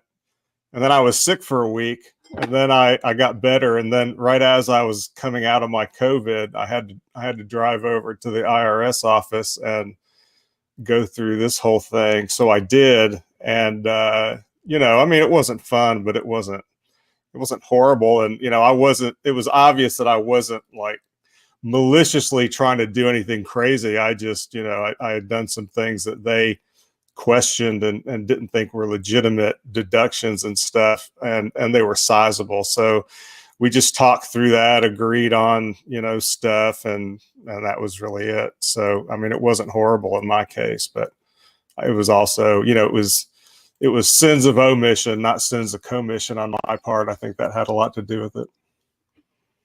Yeah. All right. Good to know. At the end of the day, when you get audited, it's just like, I mean, how do I say this without being too insulting? Like, most of the IRS auditors are probably just wanting to check a box. Like, nobody's trying to like crack the big case. Like, Right. oh, I'm going to get them. Really, they just want to be like, can you substantiate it? Great. That's less paperwork and less time I have to spend writing a report or investigating. And I'm not even trying to be insulting by saying that. It's human nature. We just want to do what we have to do without like escalating it. So if you get audited, the auditor is kind of on your side, as weird as it sounds. They're not trying to look for the. Oh, go ahead. That was my experience. First of all, your basic rule in game and in life is, don't go in there, being an asshole to begin with. Yes.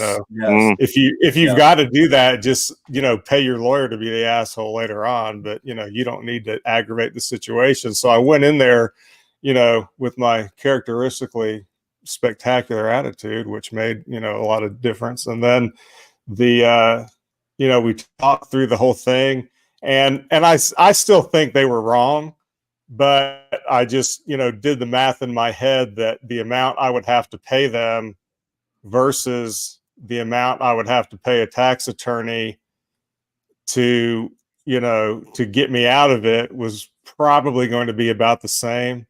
So it was like, screw it. I'm going to have to write a check anyway. And it's not horrible in this case. So I'm going to take the quick way out and just do that, which I did. So, I mean, in my case, it wasn't, if I wanted to make it about the principle of the matter and, never do stick it to Uncle Sam and probably get a lot more stuck back into me in the process. It made a lot more sense to me to just, ride it out, lay back and enjoy it and then move on with my life. So that's what I did. Just lay back and take it. You made the right decision. I mean, these people that want to fight for a cause, like what's that guy? Is his name Pat Stedman? Like whoever, wants somebody. Don't do that. Rare. It's a shame Rob's not still here, because what he likes to say is, if you don't believe in God, you should, because the state is sort of the God you're stuck with. Yeah. He's kind of not wrong about that. Like, just get him off your back. Right. Yeah. So Yeah. I think, and the flip side of it was, first of all, they were very cool about it.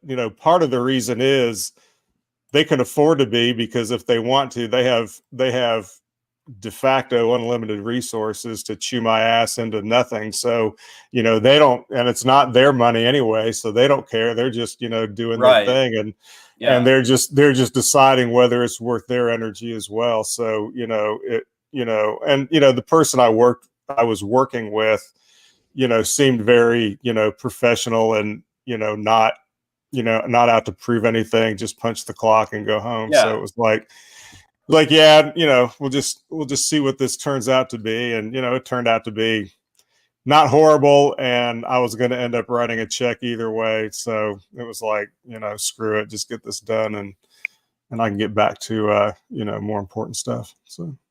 I mean, believe me, I'm no fan of the IRS, but like your best strategy is to just work with them, because there's just people like you and I, and the agent's just kind of like, what's the least amount of pain I'm going to experience so I can get back to my family or shit. And most of them are actually pretty reasonable. So, I think some people do it wrong because they think that this is their time to like make a statement and like die on their principles or whatever. And I'm just like, just don't be stupid. Just pay what's going to cost you less compared to like hiring an attorney, having the anguish of entering either U.S. tax court, or if you get bumped to the criminal element, maybe DOJ tax, like Mr. Wesley Snipes. So yeah. That's what I was going to bring up. Like, they're not looking for the next Wesley Snipes, you know. Well, I mean, if they are, first of all, it definitely wasn't me, because my numbers don't compare with Wesley's. And the second thing is they know it going in, what, pretty much what the story is anyway, because if it's anybody with in any field, anybody with experience that has been doing it long enough and is competent enough is going to, is going to have a sense of what the outline is and be pretty accurate before they even talk to you. So, if it were a matter of me trying to, hide millions of dollars, it would have been obvious. And it was obviously not the case. And, they didn't jump to conclusions, and I didn't either. So, it was, and I'm not saying that would be everybody else's experience either. I'm just saying that, it's like with anything that's violence, whether it's physical or administrative, there's no reason to, jack up the level of violence, escalate it before there's a reason to. So, right. Yeah. Agreed. I mean, there's no need to escalate when there really isn't a reason. And that just applies to a lot of different things. Like dealing with the cops, for instance. I mean, there are some bad cops out there. Most of them want to do a job and they want to go home. Right. I think people sometimes think that people that work for the government are trying to like crack the big case or get some kind of promotion. Like, newsflash, you're automatically promoted in the government. So they're just kind of wanting to like they don't want any like waves to happen. So I've worked for the government before, not the federal government, but for state government and for local government. And, the people that have worked there for a while, they're there for a reason. It's almost impossible to get fired. You can't. It's like Chad said, you've got guaranteed, raises. They may not be, they're not what you can get for the most part in the private sector or on your own, but it's still something guaranteed. It's locked in, and they're just trying to, pass their performance review every year, get that raise, enjoy the benefits, and make it to a decent retirement. And,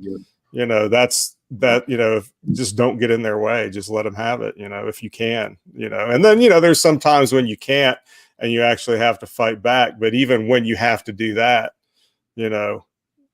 unless you're getting mugged, there's no reason not to fight professionally and, let your lawyer be the asshole, and you just be the guy that, is cooperative and, doing whatever your lawyer says. So.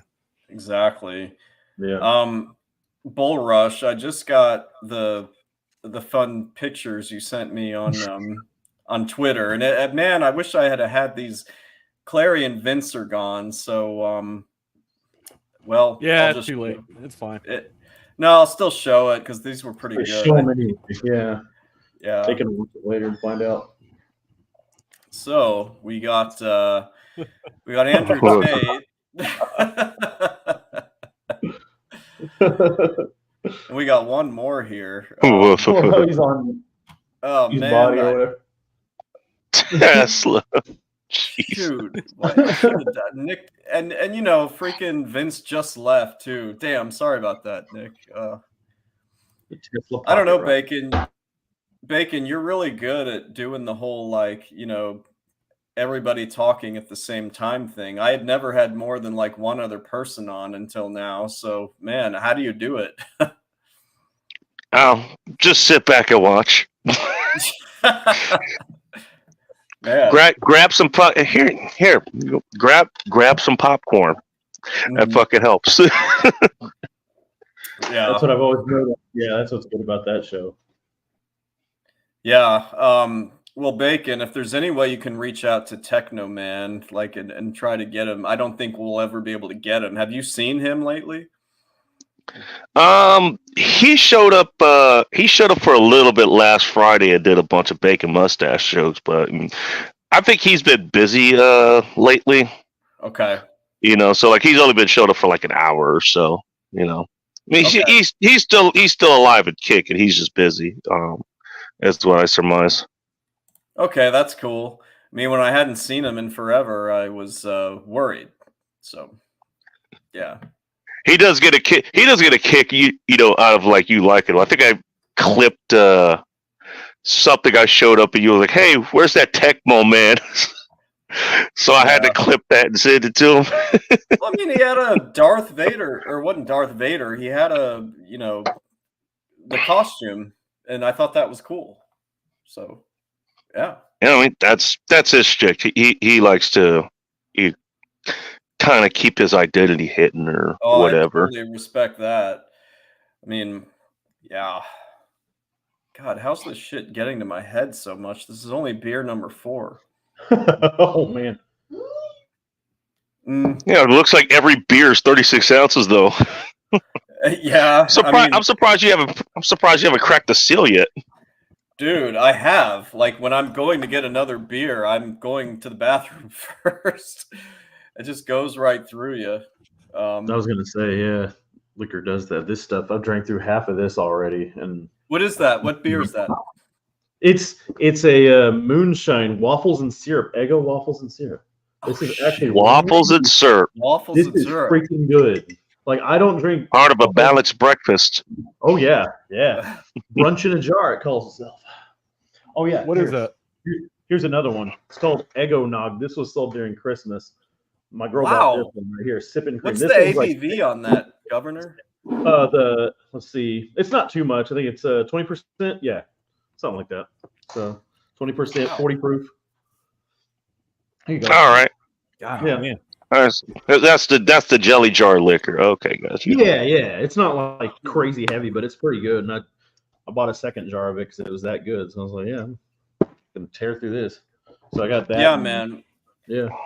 I got to give the Dallas Fort Worth area props for one thing. Like, they have way more like very cool and awesome breweries that make amazing beer than I was ever expecting. Like, we were talking about Martin House and like 903. Oh, There's yeah, shit that's I never the thought other of. Yeah, Yeah. like down in here in Houston, we get the Martin House stuff over here, and I fell in love with that immediately. So They had that- good. Fort Worth based, yeah. Dude, yeah, I didn't know that. I'm gonna have to find that brewery next time I'm up there in the next month or so, because that's something I would love to check out. That cookies and cream one is. It's so good. Yeah, you let me know when you're coming. So you got Bacon and Nick and Bull. I actually met the Governor and Nuclear called the. All right. That was only like 2 weeks ago, right? Yeah, Like when 2 weekends ago. 2 weeks ago, as I flew back to Chicago a few days later. So you actually went up to Fort Worth. If you're gonna go up there again, just let me know. Yeah, my best friend lives up there in Dallas, so I have plenty of excuses to go up there, and it's only a 4-hour drive, so it's not too bad. And so, I mean, Fort Worth was only, I think, a half-hour drive from where my friend's place is, or around where we were. Like, my girl and I stayed, and so it wasn't a bad drive. So when Nuke said, "Hey, you want to meet us up over here?" I said, "Yeah, let's do something." And so I met them up, and then there you were at the end of the day, which made it all better too. It was a perfect ending to that whole thing. I know I almost felt bad for you and Nuke because you like had to hang out with Clary for 2 straight hours, and I was like, well, we made it. I was like, I'm not available to, make it fun. Because we had a party we had to go to, a dinner party, but so we'll hang next time. But it was cool though. I mean, that you just kind of Clary walks up to a car, and I'm like, "What is he doing?" And then you came out and went, "Oh, there you are." Do you know how fucked up I was when I met you, Governor? Like, that was an open bar that we were at. you know, Yeah. and it was the one night off I was giving myself during this whole busy season bullshit. So I was so fucked up when I met you and Nuke a couple weeks ago that I almost don't remember it. If not for that picture that we took, like I would have almost like not even remembered like meeting. Oh yeah, dude. Yeah. No. Yeah. So do you work solely for yourself? You're a one-man shop? Yeah, it's just me. I can't have a boss anymore, Nick. I just yeah, me neither. Did you how much time do you have to spend getting customers? Clients? It's interesting. So when I started this about 10 years ago, I started with my family and friends. I was like, if you need anybody to do your taxes, you know, just come to me.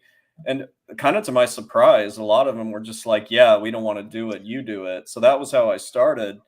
And then just by sheer luck, I met a couple of women who are in a particular niche field where, you know, you have to do like kind of specialized tax work.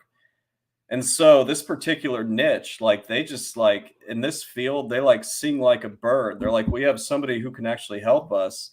So I actually got really lucky because my niche is something where the people that are in it just like spread the word in ways I can't even begin to describe. It's not the sex industry. Like I do have some OnlyFans clients and some strippers, but it's actually not the sex industry.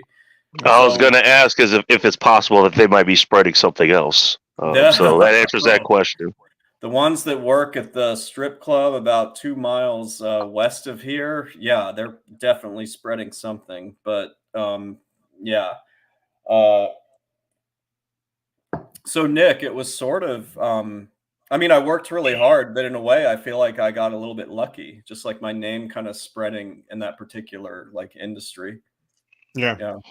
It's pretty cool. That's cool. I did the same thing, except, you know, I'm in software, but, and now I'm about 3/4 retired really. But my biggest, it took me a long time to get to where I would just fully go out on my own because it was too, the work itself is too intensive that I didn't really have much time to try to market or try to go grab new clients. So, you know, I built up a client base over the years and then kind of slowly. And then once I felt like I had enough that maybe adding 10 or 20% more was all I really needed to do marketing wise or outreach wise, then I went ahead and made the jump. But that's a little more difficult because everybody needs their taxes done, but not everybody needs software. So it's more time consuming to find somebody that has a need.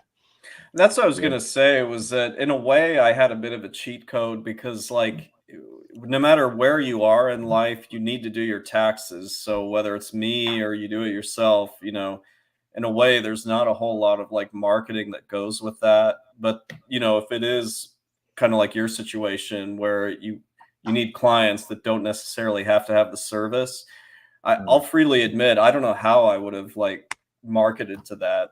Because I mean, our biggest niche is like the 3 letters behind our name where we're like, hey, we'll do your taxes if you need it. So, right. Yeah. Well, in my case, you know, software is the best software clients are usually word of mouth as well. It just takes a little bit longer for that to happen. So, you know, so for me, it was like, I could see myself going out totally on my own, but you know, I ended up just doing it as a side gig for like 10 years. And then, once I had, and then, you know, it's once you get a client, it's a lot like anything else because they tend to stick with you as long as you're available. Yeah. And then, and so, you know, they keep coming back and then they keep referring people whenever they meet somebody. So, you know, so at that point it works out. I just never, I'm always curious about that because I never wanted to take too much time to do marketing because, you know, even if I have a small number of active clients at any given time, you know, the work, much like accounting, it's still pretty intensive and requires, you know, concentration and stuff. So, you know, it was always a battle between allocating time to try to, you know, make sure you had more clients coming in than you really needed. and also, balancing that out with, doing quality work for the ones you do have. So. Right. It's the same deal in our industry. Like, you have to, do I take on more clients and, only get like 5 or 6 hours of sleep, during the busiest times, or do I go for the whole quality of life thing and charging enough for the existing clients so that you don't have to make those types of trade-offs? So I honestly, Nick, I admit I'm still like trying to calibrate this. Like, I don't want to kick out clients. Yeah, but I want to have a life, so. Yeah, I think both of those are just industries where, that's probably just going to be, part of the, deal with that industry. You're going to have to try to find that balance, because, again, you're directly working with people, and their issues and stuff. Yeah. Sorry, Nick, I didn't mean to cut you off. Oh, you're good. I was just going to say that, I think the final lesson I had to, after you've been doing it for long enough, you get, getting, it's kind of like dating and spinning plates, right? You get enough clients coming in, it makes it easier. It makes it easier to fire one Definitely. or two if they're sapping your strength. So, that's the final lesson, or at least it was for me. It was, all right, I gotta let this one go. I'm either going to just tell them to quit, or I'm going to, double what I charge him and just make him, run him off himself. So, that was sort of like the final level for me, was getting to where I could do that. And then once I did that, the quality of life thing solved itself pretty much. Yeah. Oh, I was actually gonna ask. I think Chad, I think you could do this at least a little bit easier. But for both of those, like, would you have, like, people you can refer to, say, hey, I'm swamped right now, but my guy, the governor here, like, he's pretty good, what you need, like, go talk to him. I gotta tell you guys, like, so I have referral sources, and usually it's kids in their about mid-20s or so that they've gotten recently certified, and a couple of them, they found me actually through this channel, through Clary and through like my work. Wow. And when that happened, I was like, okay, like, I'll just start sending you referrals. Now, full disclosure, that I get a little bit of a kickback for it, which is totally fine. But it happened like big time this past tax season. Wow. All right, yeah. That's I would imagine that's something you kind of have to build to, because you're in part, your reputation would, leak over to people that you refer them to. Like, hey, you refer them to somebody, and then, I don't know, they get audited because they royally screwed it up. That does kind of look back at you. So that's another thing I would imagine you would have to balance as well. So, Bacon, the real issue, like, this is one thing that has happened, and this is sort of like confession. This was mainly last tax season, but there was a guy that I had met. He was a little older, he was experienced, and he's like, yeah, I'm near retirement, but I just want to have a practice and bring my own, start my own practice where I can get new clients. And so I was sending him clients, and what he was doing was he had a real temper problem. Like, he just was horrible at dealing with people. And so a number of them, they would reach out to me on Yelp or Google or whatever, and I would be like, well, I'm full, but please, my colleague here can help.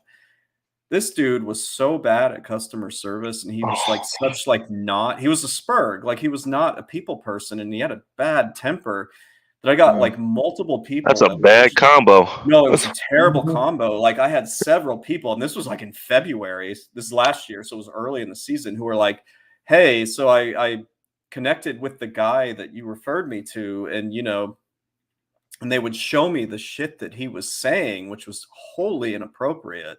Wow. Like, he was just being a total dick. And so I had to like kick him to the curb, because I'm just like, when you do shit like that, you're dragging my name and reputation through the mud.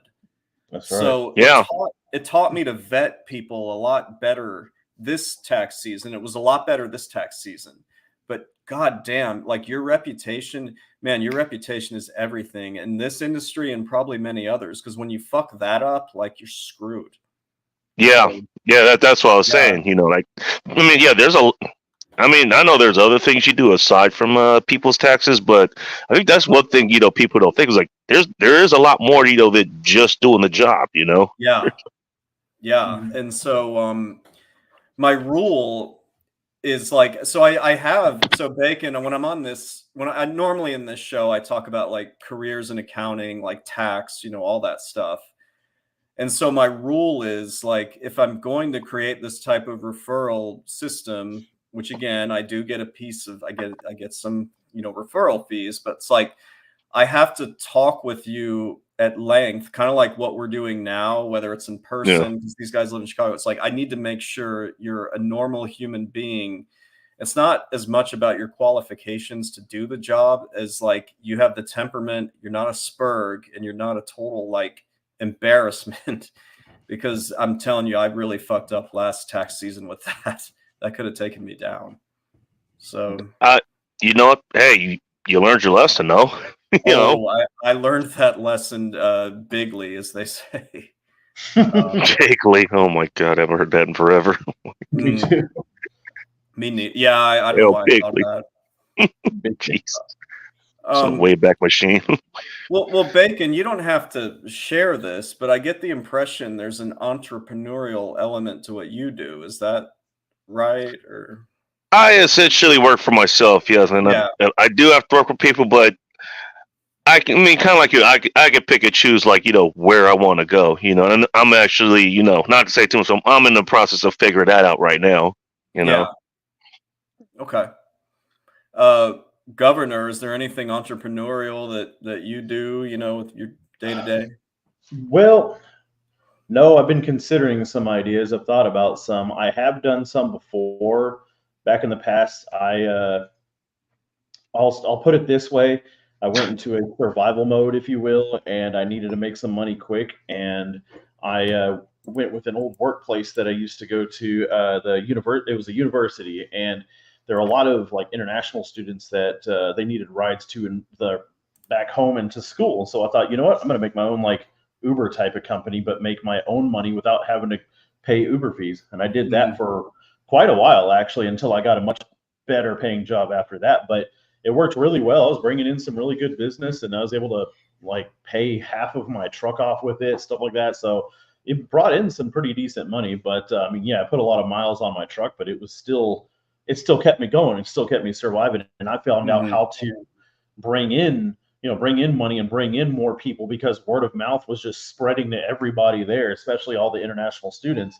They didn't have a car. They didn't want a car. They said, you know what? Hey, you know, we'll just take this guy. He knows this guy who knows this. And having experience at the university actually got me, some of the students there knew me. So they were able to give word of mouth and say, you know, pass the word on. So it became I was given work for, sometimes 12 hours a day. But again, kind of like you earlier, you were in that whole work-life balance thing. Yeah, it was pretty tiring sometimes when you'd have to wake up at 6 a.m. and take somebody from the school to their job or something. But the way that I charged them, it worked out just fine, and it motivated me to keep going for, like I said, months on end until I actually found something more full-time. But yeah, that's the experience I've had thus far. And I've thought about other business ideas more lately, but haven't actually taken action, but I probably should, actually, because talking to you guys right now is kind of motivating that idea.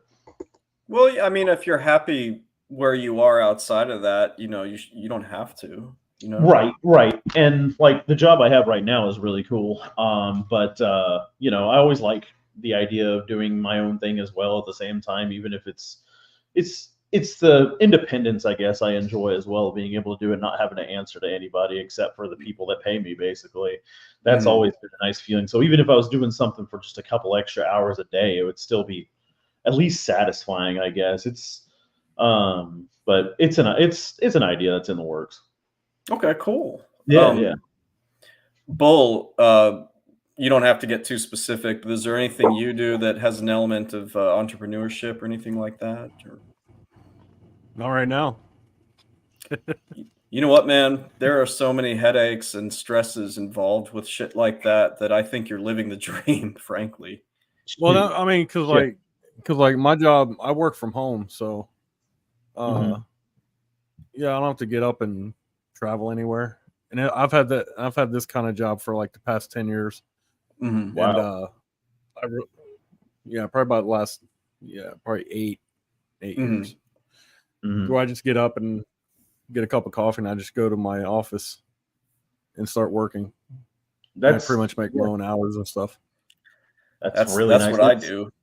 Yeah, that's the same with me too. I have a hybrid job where I can work from home if I want to, but if there's like a meeting, I can go to the office. It's only 5 miles away, so it's not a big drive at all. But being able to wake up and start my shift whenever I want to, as long as I get the 8 hours in that they require, I'm good. So I can start early and in the day early.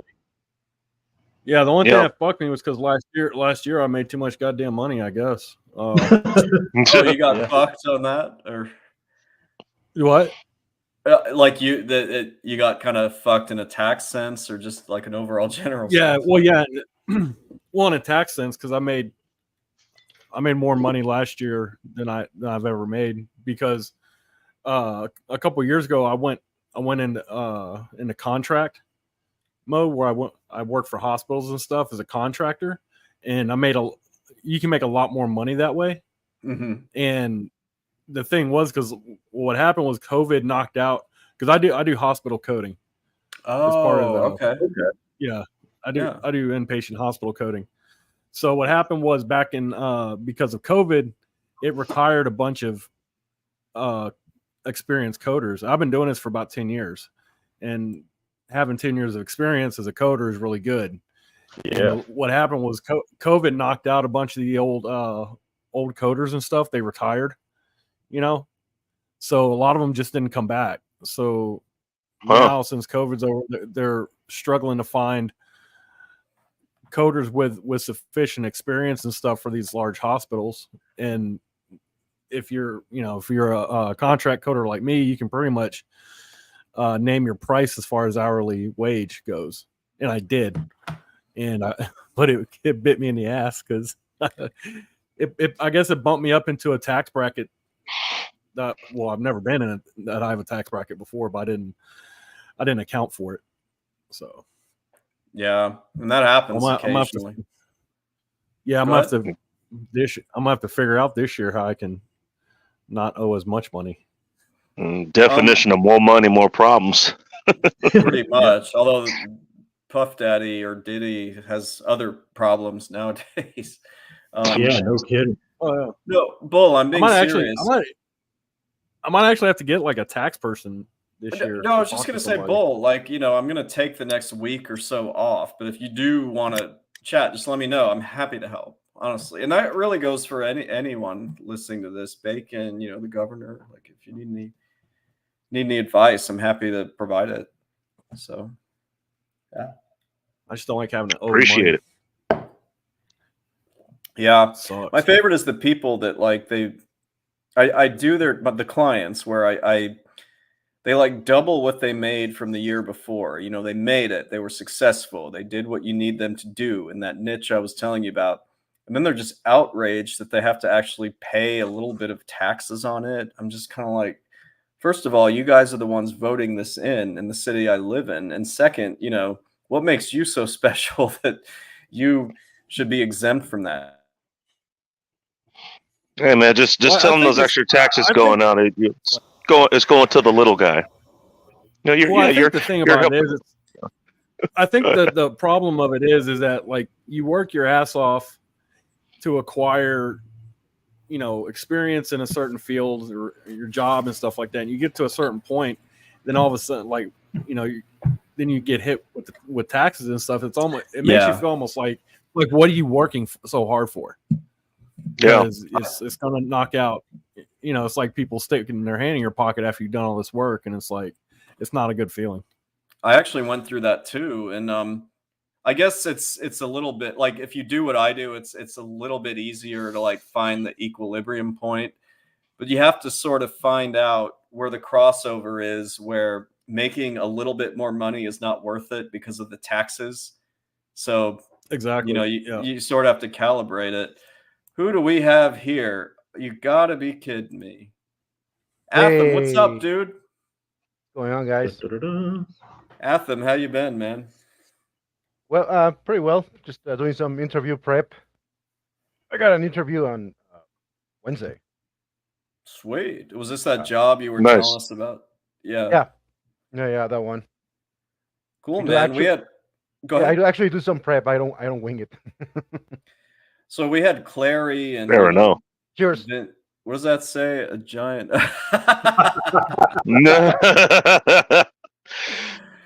Appropriate.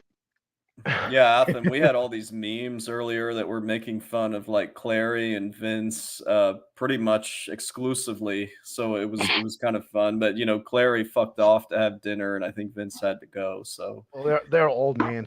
They are. Yeah. They're like honorary boomers. They're what, in their 60s or whatever. I think Vince is 70. Is he really? No, I mean, he looks like he is, but he isn't. Yeah. No, I was listening in. I was just busy doing something. Yeah, that's cool. Like I'm realizing what a lightweight I am. I mean, I've only been drinking for like 3 hours, and I'm already like, you know, the head is spinning. I mean, you already had like half a gallon of beer, no?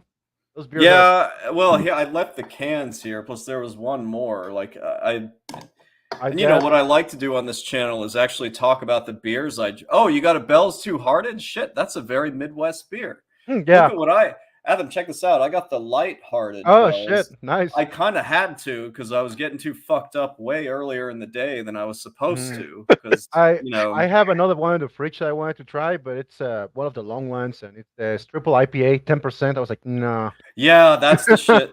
Yeah, man. Not if you need to interview prep. Right. Yeah, I want to be functional. No, that's your headliner beer, man. You don't start with that. Yeah. How you been, Bacon? I'm still alive, which is nice because it pisses off the right people. You know? Man, Bacon, I gotta make it back onto your Friday night stream, which I think I can do now that I don't have to do work, so I can fucking go on there. You also have to visit Reno sometime soon. Shit, Athem. I really, really, really need to get back to Reno, Athem. I mean, we don't have to go into details, but last time Chad was here, it was lots of fun. Holy shit, it was fun. I'll tell you guys. It was. Hold on, I'll tell you all in the private chat. But yeah, like yeah, it was amazing. Like it was. So yeah, I tried to be a good host to my friends. Yeah, he absolutely was he a does. great host. Yeah, and it was your own graduation. To verify. Yeah. Oh yeah, Bacon's been here. Yeah, right. I was finishing school. It was a good day, man. Wait, you and Yeah, Bacon? I haven't been on Bacon stream in a while, man. How long has it been, Bacon? It's been a while. A few months. I've been on. Yeah. My girl. Well, my girl keeps on wanting me to stay over at night and shit. Oh god, all the time now. The kid is understandable. Her daughter's like 19 now, and she's got a boyfriend and shit, so she's hardly at the house. And so my girlfriend's got like a touch of empty nest syndrome. Oh shit! Getting all emotional. Yeah. So she just feels lonely. Yeah, she just feels lonely and shit at night, like on the weekends and stuff. She's like, well, "Why don't you stay over?" I'm like, I'd tell her no, but like she's got a really nice fucking bed, dude. She's got one of those memory foam beds. And I'm old and my back is kind of fucked up and shit, so it feels really good on my back. And I get really good sleep. So I'm just like, dude, okay. Hey, you know, I have. There's been a few times where a chick invited me over has kind of saved my ass, so I feel you on that. Man, she cooks for me and stuff, and that's all right. That's awesome. I mean, honestly, my girlfriend can cook really well, and I'm absolutely convinced that it's a cliche, like, you know, the key to a man's heart is like, you know, in the kitchen or whatever that saying is. Yeah. But wow, that makes a like major. Well, that's like, well, she's got an exceptional snack pantry too. A lot of guys are like, don't date single. Like I'm I'm pro dating single moms because number one, they usually have a really good snack pantry, and they always got something. You know, they always got something to chew on and stuff, and something to drink and shit like that. So, like, I'm pro. Huh? Well, it's just like, see, the thing is, like, she used to have a bunch of nasty shit, like fruit roll-ups and shit, and Cheetos. That's what I was gonna ask, like fruit roll-ups. yeah, she used to have like a bunch of fruit roll-ups and Twizzlers, but over time since we've been going out, I've been renovating her snack pantry, and now like she's got like 3 shelves, and like 2 of the shelves she's got shit for her kid and for her, and she gets like I have my own shelf. It's got like cashews and kind of healthy shit, some jerky, stuff like that. And now she keeps drinks like tea and stuff inside her refrigerator for me, like sugar-free stuff, because they were drinking a bunch of fruit juices and shit. I'm like, no, I got to get that out of here. I don't like that shit. Too sugary. You got to get the sugar-free stuff out. And her daughter got pissed off. She's like, why are you buying all this sugar-free stuff? And I was like, well, that's what he wants. So I'm like, look, I'm trying to help y'all not get diabetes. So you're doing them a service. I'm helping y'all. Help me help you. Atham, did you say? Yeah, you can pro dating, but you don't have to live you don't live with single moms, and you don't marry them. Like, aside from that, dated a single mom. Now that I think was that Chad? You were saying something? Oh, I was just Atham, did you say your girlfriend's like out of town for a little while, or out of the country? Yeah, she's in Mexico for a while, for 1 month. Oh, you can do whatever you want. I mean, you can do that anyway, but I can do that anyway. Yeah, that's about to say. No, she lives in my place, not the other way around. But yeah, is she from Mexico? She's from Mexico. Yeah. Did you get any other roommates? My girl. She's from where? From what part of Mexico? Jalisco. Oh, okay. Not too. Mine's from Sinaloa. Nice. Oh shit. Okay. Not too far. That's where the Chapo is from. Yeah, I'll say that sounds familiar. That's all. Yeah, so she's there for a month. That's good. Yeah. I like a little bit of distance once in a while. It's healthy. For the well, Atham, do you have the place to yourself, or are there any other roommates? That I do actually have the friend to myself right now. Oh, nice and quiet, man. My other roommate went to Canada. No shit, really? For 1 week or 2. You said one. You said one to each of our bordering countries here. Okay. Right. Right. Yeah, so I'm all by myself. It's all peace and quiet. Nice. Sweet, man. Yeah, me too. Nice. Oh, are you in Chicago? Yeah, I'm still here. Nice. Actually, I got to be here for a few weeks because I'm having back surgery a week from tomorrow. So I'm, shit. Here. Yeah, that's the whole thing. I ran too much as a younger dude, and I kept it up as I got older, which was bad. But the girlfriend's coming up on Friday, and she'll kind of help me out. She's in the medical field, so she'll help me out. She'll bring a wheelchair. Yeah, wheelchair. It's like she'll be the one that's at the hospital that's going to be talking to the surgeon and everything while this is happening. So that's my reward. You see why I'm drinking so much tonight? It's like I have to celebrate for the next week because it ain't going to be fun starting a week from tomorrow. Yeah. Sucks getting old, you guys. I don't recommend it. Noted. I think I'm older than everybody on the panel here. Bull, I won't ask your age, but I think I'm older. I'm 42. Dude, I'm older. Yeah, I'm 44. Damn. I know. I fucked up, right? I am 40. Atham, did you already turn 40? Yeah, fortunately. Well, shit, we should have celebrated that. Yeah. Was it Yeah, recent? back in January. Oh, it was a couple months ago? Okay. Mm-hmm. Yeah. Oh. Well, when we hung out in May last year, that was the celebration. Right. Well, we should hang out again this May once you get, you recover from your surgery. I absolutely want to hang out again. Like my girlfriend, the candidate, really because she's like, Atham is awesome because she knows all. Yeah. Why don't you bring her over? I don't know, man. There's room for 2. We'll visit Reno, man. Yeah. If you want, you could stay in Reno, and I don't know, stay in the same hotel, whatever. We can. Sure. Yeah. I'll have time. I'm off for 1 month during May. Nice. Nice. I have to go to work. Yeah. Well, except weekends, but that doesn't Yeah, in the weekdays we can do stuff. Cool, man. Yeah, I would. It's probably when you want to go visit stuff out there, anyways. Right. I keep saying that because I am off during May and November, right? And I always keep saying to myself, "Oh, I'm gonna go visit here and go see this person." I end up doing nothing. I always end up working more. I have two jobs, right? So one of them, the main one is closed for 2 months out of the year, which is great. And the other one, they're like, "Oh, you're available. You want to work more hours?" And I'm like, "Yeah." So I do that to myself pretty much. I'll try not to do that this time. Guys, I gotta piss and decide if I can get another beer or not. Oh, you want another beer? You know you do. I know I actually do. I'll open this one in a little bit. So. Oh, sweet! I'll get another one then. Yeah. I'll be right back. As soon as I finish my coffee. Soon. There you go. Nice. So you're dating a Mexican bull rush? Yeah, I've been dating her for a couple years. Yeah, man. I like Mexican girls, dude. They're fun. Yeah, I've dated Mexican girls. Yeah, I've dated all races. I think I came back full circle. I was like, yeah, I think I'll stay. I don't know if with this one we'll see, but within the ballpark. Yeah, I don't know, man. I've always had really good luck with Mexican girls, Latinas and shit, dating them, because I don't know. The thing about Latinas, you gotta have you have to maintain a certain level of machismo with them, or else they'll steamroll you. But if you can keep them in pocket, they're excellent.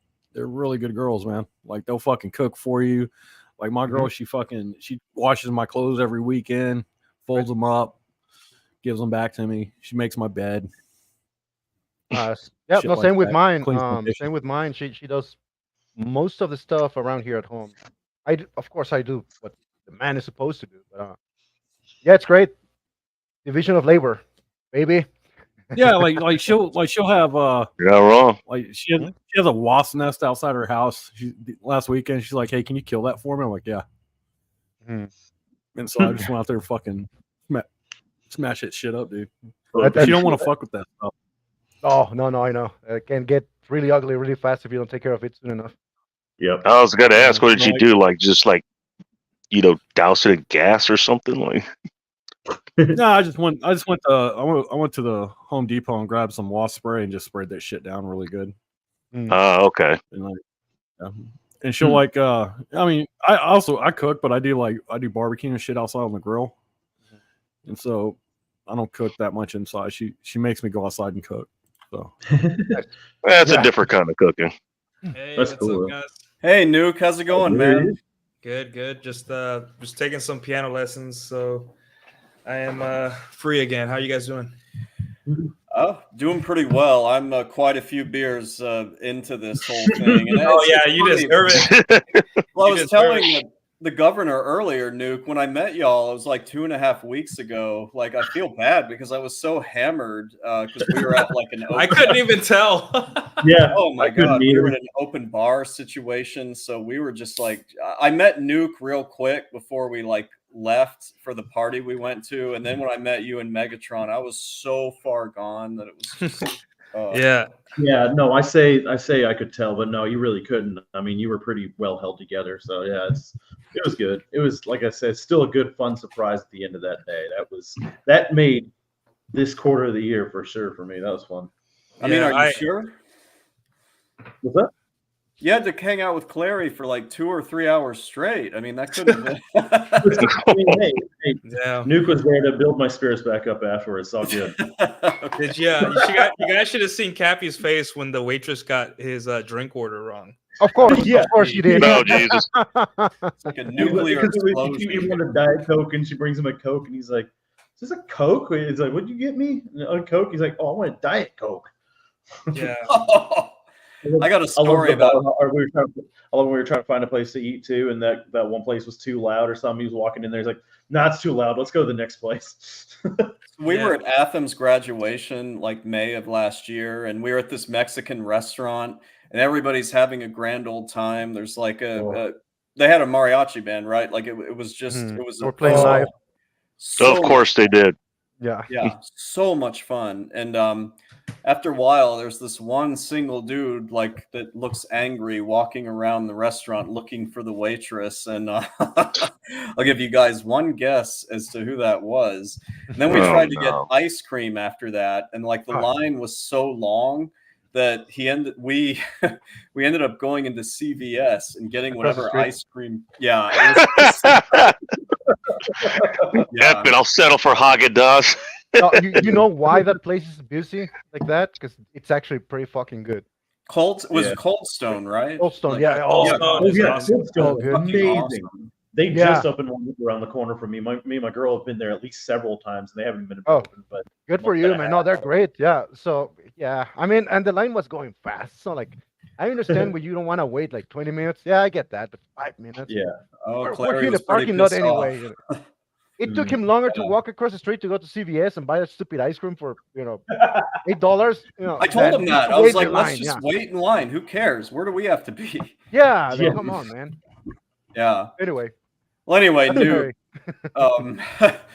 Nuke, how was the piano lesson and all that? Was it good? Or? Yeah, well, I've been playing music since I was 16, but it's all been by ear. Like I've taught myself how to play piano, but now I'm like formalizing. So we just starting like scales, music theory, and then we're gonna move into a couple pieces here. So yeah, that's cool.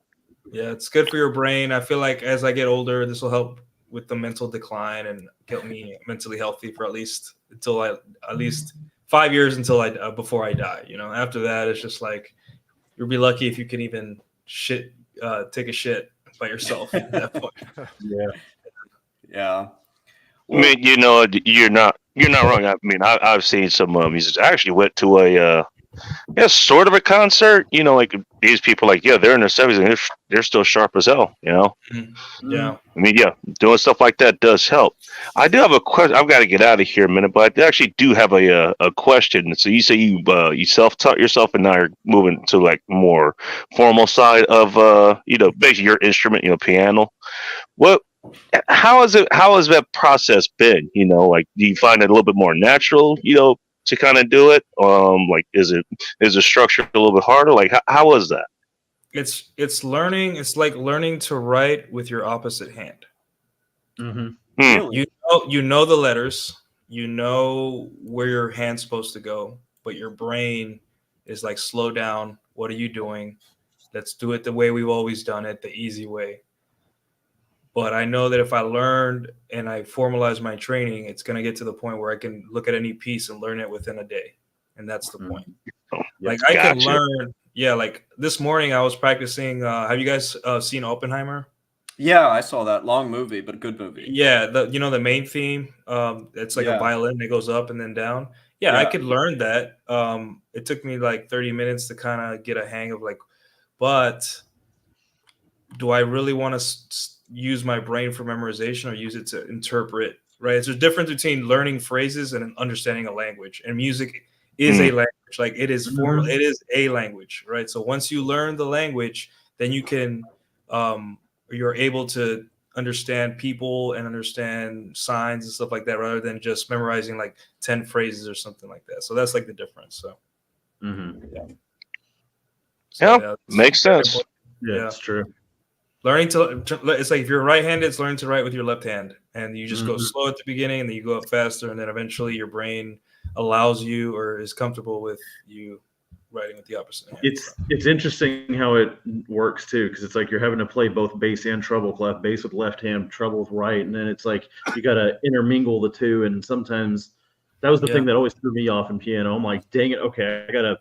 And then you got the ones that, it's like, oh, some of these notes are all sharp or all flat. And you got to remember that while you're playing. And it's a process. Language. It's a language. Yeah, it's like a language.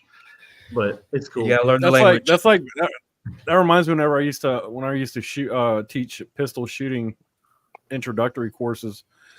Like you get people in there that had been shooting for a while, but they had terrible form and stuff. And I had terrible form. So that's what I'm trying So you basically have to unteach them to stop doing that and teach them the right way. Whereas you would have people that would come in there and they'd be completely green and they were usually women, and they were actually better shooters than some of the people that have been, you know, familiar with shooting guns for years. Yeah, it is because they can see that. Yeah, point of reference. They had no point of reference, so they soaked up everything that you taught them, and they learned the right way how to hold a gun and stuff. Yeah, and they progressed a lot faster. And it's the ego too, because you know you think you know. Yeah, it's hard, especially with guys. Because I used to teach men and women, but yeah, the guys were the most difficult because they had a certain way that they did it, and that's what they did. And it's like, yeah, but you can't. Your grouping at 10 yards is fucking atrocious. You know, it's like, yeah, but I'm hitting a target. Yeah, but your grouping is like fucking 4 inches wide. It's terrible. Yeah, there's only one thing where even if you taught yourself, it has to be like you will still have to abide by the rules, and that's math. It doesn't matter if it doesn't matter, like it's all the same. Everyone has to come to the conclusion the same way, even if you're self-taught or professionally taught math or whatever. But piano, you can hear me play piano, and I have sheet music in front of me, and people be like, "Wow, so talented." I'm like, "Nah, I just memorized this and all that." And same thing with the guns. You can kill somebody, and they'd be like, "Wow, that guy has a good shoot." But I'm like, you know, you held dude. I hate that stupid word, man. Talent. Like, they see the result. They don't see what you had to go through to get there. Yeah, that's so true. Some people say you're just gifted with that. You're just blessed with that. It's like, well, how much time did you spend actually perfecting that skill? Mm-hmm. Yeah. Well, Nuke, I've always been impressed with the piano playing you do, because like giving it to you straight, as a tax accountant, like I'm so left-brained, like I wish I had the ability to do a little bit more right-brained activities, whether it's piano or painting or anything that's related to art or music. And I'm you like to count? I do, yeah. 1, 2, 3, 4. 1, 2, 3, 4. There you go. 4 notes. There's a lot of counting too in playing music, because they tell you the length of everything, of all the notes and stuff like that. And I'll tell you this. It's like learning a language. You don't have to be left brain or right brain to learn a language. You just have to want to learn the language. That's all I'm going to say about that, because it is literally a language. You're like learning.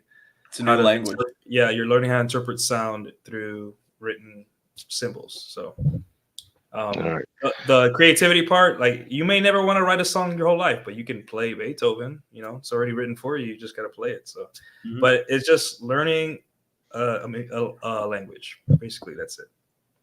That's awesome. Like you don't have to write a book, but you can read one. Exactly. Yep. That's a good way to put it. Yeah, you don't. All need right. to, yeah. Chat, I've got to get going. Bacon, good seeing you, dude. Thanks for having me up. Nice meeting you guys. Take care, Bacon. All right. I'll see you next time. See you later, Bacon. All right. Do you guys mind if I grab a beer real quick? Yeah, go right ahead. I've had like 5. Join us. Well, Atham, what do you got going on like this week? Just prepping for that interview, and yeah, I have that interview on Wednesday, and then just work and video games. I guess I'm playing a lot of video games lately. Yeah, all the video games I wasn't able to play during the last 6 years when I was going to school. Yeah, I'm doing that now. So. Awesome. As you know, I have a really nice computer now. So I've been you do. I've seen it. Yeah. I decided it was time to get a decent gaming PC, and I got one built for myself. I built myself. Well, do you and Clary ever link up to play, the video games at the same time? Or no, here's the problem with Clary. He doesn't want to log in and use a password. Really? He has such an issue with that? Yeah. No, he's old school in the sense that, no, I want to, and I understand it, up to a point. Cheers.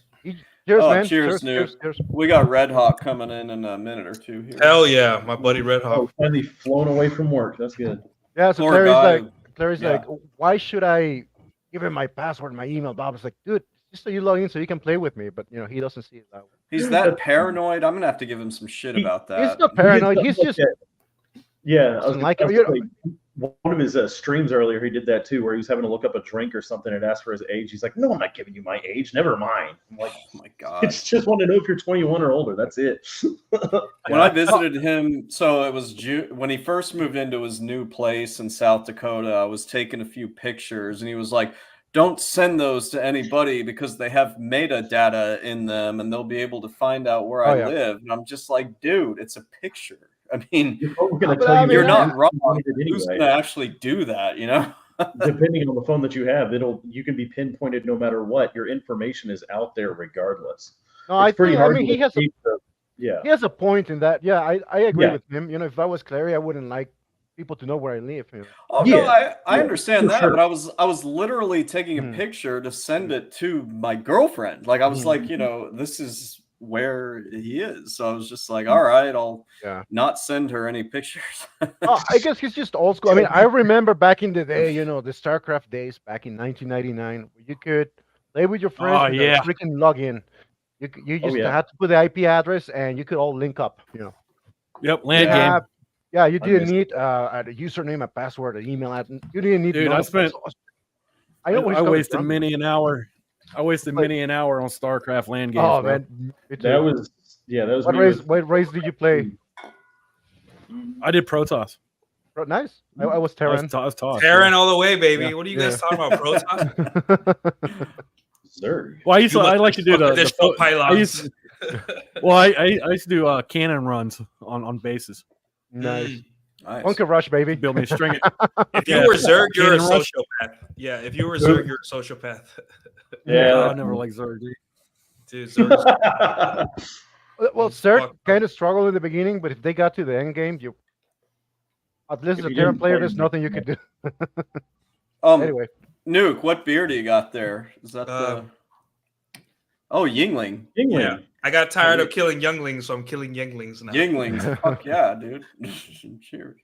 You can't actually get that in the city I live in, but when I'm in Fort Worth, I'm big into Yingling. Yeah, we'll grab a couple one day when you're back. Absolutely. I want to go to Dallas sometime. I mean, wait, are you in Fort Worth right now? Right now I'm in Chicago because this is technically where I live, but I mean, I'm pretty much in Fort Worth constantly. Okay. So, I remember you saying that a couple weeks ago. You said, I practically live here too, just, unofficially. Yeah. I mean, long distance is, I don't know if any of y'all have ever had like a long distance relationship, but I think the key to making it work is like being able to actually be with the person in one of the locations and like do your work there and everything. Mm-hmm. And I don't know. I actually, I legit enjoy being down in Texas. I really, really do. I don't blame you. It's pretty nice here. Yeah, I really like it. Yeah. It took a little bit of time, but I love it. You have to give it time. That's the thing. You don't just come here and we're like, wow, you just over time you'll realize, man, this place it really is. Texas seems awesome. I just hate the freaking heat, man. It does get hot in the summertime, I'll grant. And Governor, you get it worse than I think DFW, right? In Houston. It was torture. Yeah, we had I think 2 months or so without rain, and I was doing a job where I was working outside, so I was experiencing that every day. I think last summer down here in Houston. Last year summer down here in Houston, there was like 2 months we didn't have any rain. It was over 100 degrees every day. God, that's exactly what it was. Like 2 months straight. Almost like every day it was hitting 100 too. Yeah. Well, I mean, it was a great winter. It would be in the upper 90s like by before noon. So. Yeah, it was nasty. I'm glad I'm working inside again. That's all I can say. Because I don't want to experience that again. I got my experience. It was so hot. It was so hot last year. I didn't even want to go to the fucking range, dude. Damn. Right. Yeah. Gosh. It was my so girl's hot. like, you want to go shooting? I'm like, nah, it's too fucking hot. No, dude, it was so hot that I would check the ground before my dog walked on it. Like oh my god, I put my hand on the concrete and be like, okay, you gotta be careful. You gotta burn your feet. Yeah, I'd sometimes walk outside barefoot and go, I can't do this. I like walking around barefoot even outside sometimes, but I could not do it. I had to have some kind of flip flop something. But pool parties, right? Yes, pool parties. Yep. Yeah. I mean, I was spending my winters down in Fort Worth and, kind of bragging. I was cheating the system like, oh, it's warm here and everything. But apparently here in Chicago throughout January, February, and March, there was like no snow. Like it was not cold. which is really unusual. It was crazy. So yeah. Yeah. I mean, but It I'm was gonna it's the wind, right? That's what gets you. It's windy. Yeah, it's the wind off the lake. Yeah. But Nuke, how long have you been down there in the Big D? A while or? I've been here since January 2021. Okay, it's been about 3.5 years. Yeah. Yeah, I like it here. I don't think it's just like I think most southern cities are the same in a way. Although Fort Worth is very classy. I am very impressed by how classy. Fort Worth is underrated in my opinion. Yeah, it's a very classy kind of because when we met up and hung out with Clary, like I saw like a lot of families, a lot of it just seems like a class. Like DFW is not as classy as Fort Worth. So, really? Huh. No. I'd never been to Fort Worth until that day, and yeah, it seemed pretty decent too. I mean, I compare everything to Houston, and with how much I talked about that with a little bit with you guys. That's a bad comparison. It's Houston's traffic and everything. Once you get out of Houston and you go to other big cities, it's like it's nothing. Like it doesn't take you an hour to get from one side of the city to the other or more. And yeah, it was a lot more. I don't know, a lot more pleasurable being up there, I guess, comparatively. DFW. Well, Fort Worth has a lot of money though, too. Like Fort Worth, old money. Old money. Fort Worth, old money's old at money. Yeah. Yeah, oil. Yeah, Fort Worth. Oil money. Yeah. Yeah. I live like 5 minutes from George Bush. Oh yeah. I think the Bushes live here in north of me, like 5 minutes, I think, and they have a house in Waco too, or a mansion. Yeah, or whatever compound, whatever they Waco, have. that rings a bell. Yeah, Waco's in between. Oh yeah. Yes, it's in between Austin and Dallas. Yeah. I mean, so Nuke, I've been following your Twitter for a while and everything, and like I'm sorry to hear that. Well, no, you had an amazing. It's probably been a couple of years now.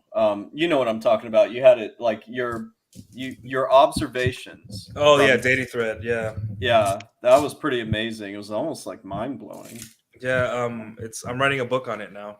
So no shit. Oh, look. Yeah, it's gonna be called "How Red Hawk Sucks." And Hey, dude. Cheers. Yeah. Hey, Red Hawk, look what I was drinking earlier because I've been drinking all day. So lighthearted IPA. Nice. Yeah. You got the heavier version. See, Atham knows what Bell's drink to get. He knows what's up. Nice. Dude. Also, Dallas has a good beer culture here. I like it. The breweries are fantastic in the area. Like, blew me away. I will say that one thing. I don't know if it's because it's my first real big southern city I lived in. It seems like here people want to get to know you. Yes. For some reason. Yes. Like I go to like. There's this guy that has a food truck, and then he does events at breweries. And I go to him, and we're like friends, like we're following each other. And then I'm like, okay, people follow each other, and it's not a big deal. But he hits me up like, hey, we're gonna be here, and then he tells me problems with his wife and all that stuff. Like I'm like, wow, dude, this is pretty personal. And then I go get a beer from the brewery, and he was like, hey, what's up, man? And then they kind of like people open up. I guess it's that southern hospitality, like just want to get to know you. Like that's like there's a brewery that me and my girlfriend like to go to on the weekends. Southern Star Brewery. It's local here, and you go there on the weekends and on Friday nights. And they're a brewery, but they're on the second floor. There's 2 floors. They got the offices downstairs, but you can go upstairs, and it's like a cafeteria style setup where they have the brewery and stuff, and you can go order their beer and stuff, different types of beer, and they have these huge like picnic benches. Wooden picnic benches. You just bring food from the inside. Like you can go grab some chicken or whatever, or pizza, take it there, drink beer, and sit and shoot the shit with people. And they have food trucks outside on the weekends and on Friday nights. And it's really nice. It's like there's a bunch of families there. And me and my girlfriend, we like to go up there and we just sit and talk to people. That's cool, actually. Like people we don't even know. Like they're sitting there and we're like, hey, can we join you? Like, yeah, sure. And we just start a conversation and stuff. It's really nice. I've heard of that brand too. I'm gonna have to check that out. That sounds cool. Yeah, brewery culture. Southern Star. Pretty cool. Yeah, it's not too far from me. I'm gonna have to check that out. I mean, I'm a and it's cool because like you get all types of people there. We got bikers, we got biker clubs that come in up in there sometimes. They're sitting beside families and shit. And hardly anyone. It sounds kind of alien to when I compare that to the place where I live in California. It sounds very alien because people are kind of uptight here. I noticed that. Yeah. Yeah. I keep to myself for the most part. One time here in the apartment complex where I live, I was outside and minding my own business, getting my mail, and I saw this chick. And in Mexico you say hi. I don't know. Apparently that's not something they do in California. But as I said, hey, good morning, and she rolled her eyes. Whoa! I was like, what? I'm not that ugly. Come on, I'm saying good morning. Whatever. You know what? Good talk. Yeah, whatever. I'm not gonna talk to you again. But yeah, people are really uptight here. It can be like that. Like I was stationed in San Diego for a few years when I was in the military. It was I don't think it was that bad, but yeah, people out there, they're not as social. Yeah, in San Diego, people were more down to earth because I lived in Tijuana for a while, so I went to San Diego like every weekend. People were nicer. I've heard Northern California is better. Is that true? I live in North California. I live in Truckee. Oh, okay. I live in Truckee, Lake Tahoe. So it's a wide reach area. So I don't know if that's got anything to do with it. Perfect. It's probably you never have to call the cops for anything. Oh man. Perfect. Red Hawk, they just released you like a little while ago? I literally just walked into my place. Yeah. Oh my God. Why Congrats on tax season being over, guys. Cheers. Yeah, I know. Thank God. Why do they keep you so late, dude? Like, well, Chad, it's tax day, right? And a lot of people tend to wait till the last minute. And I gotta say, Chad, I was enjoying my entire experience up until today, and it honestly has nothing. Really? And it has nothing to do with H&R, to be honest. It just has to do with the clientele that come to an H&R on the last day of tax season. Yeah, I saw a video on the Dallas, Texas page. I did too. Exactly who you think it is that waited to the last moment. It's exactly Really? who you think it is. I'm not going to say any more than that. Well, let me just describe. I don't want to identify my last clients of the evening too much, but I'll just say they were very fat and very black. Dude, was she in a wheelchair? That's all. I want to know if it's the same video I saw. No, not wheelchair bound. bound. But like you was talking about somebody in Dallas, and I was wondering if it was the same one I saw earlier. I saw a video, and it said Dallas, and it was just some lady sitting in a wheelchair. She's like, "I've been waiting in line for an hour, and you're turning us away now." Oh my God. Right. There definitely is a shortage. I mean, Chad talks about this on his show all the time, and he's 100% right. I mean, yeah, you could get into this business tomorrow. You could literally be dead, walk into an office and say, "Hey, I want to work," and they'll hire you. They are starving for people. Wow. Well, Red Hawk, are they making you come in for the rest of the week? Like, are you off tomorrow? Like, what's I'm off tomorrow. I am off tomorrow, but I will be working. Well, we could talk off air. Yeah, we'll talk off air because a little bit more. But that's confusing to me because yeah. But anywho, so my final clients of the evening, Chad. Taxes, and you understand the concept of withholdings. Yes, yeah. It's not a very difficult concept, to get your head around, right? Oh yeah. I had to explain to this woman at least 5 or 6 times. It's like, ma'am, you are not having enough withholdings for your federal. This is why you guys are owing so much. It's like, well, how do I change that? I'm like, well, it's called a W-4 form. They have to give you one federally by law if you ask for it. It's actually probably on your employee login for all your things. But here's the thing, Chad. She had like 6 or 7 jobs, and all of them were paying her like cumulatively less than 10 grand. Oh, so Jesus. you can imagine her withholdings were garbage, especially considering that she's married jointly, and the husband. Well, I don't want to say what the husband does, but the husband makes money, right? So yeah, they're in a fairly decent tax bracket, and when they are having her marked on her W-4s as being single, they're not going to withhold that much. Especially with her income. So Red Hawk, I have this is perhaps a bit unfair, but I've ranted on my streams before about like if you're working with an artist of some kind, that's probably a bad like client to have, because they have like 12 W-2s, Yes. 5 1099s. And it's like you just said, when you've got like 8 or 10 part-time jobs, they ain't gonna withhold enough, federal taxes on there. No. And they get so mad because, they're like, well, why are they doing this to me? They imply like the people that they're working not for. doing anything. Exactly. No, it's your own stupidity, because you somehow think because it's a small number that appears in your W-2 that therefore you don't have to pay much taxes. It's like, no, that's not how it works. There's a thing called cumulative compound math, people. It's not difficult to understand. Why did she get 10? How does she have 10 different jobs? I don't know. Work? I don't know. I guess a lot of them have to be seasonal. No, I mean, well, I know for a fact a couple of them were seasonal, but part-time, seasonal. I'm not going to identify too much. But yeah, At work this morning, I had a lady have me print a form 1040-ES. Oh, the estimated tax. Oh, you texted us about that. Right. Somebody I was like, trying to pay their estimated taxes. I'm not very familiar with taxes, but I was like, you're doing this today? Yeah, that was not a smart. You yeah, fucked that was up. bad. You fucked up. Yeah.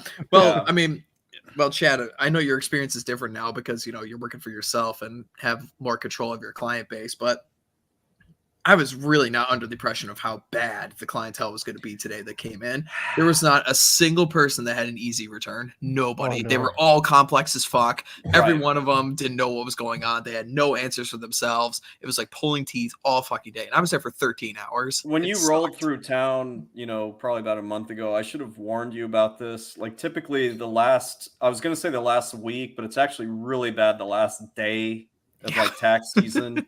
So when it you gets get all the worse. crazy. It gets worse as you go on, right? Oh yeah. Oh my God, yeah. Yeah, absolutely. Yeah.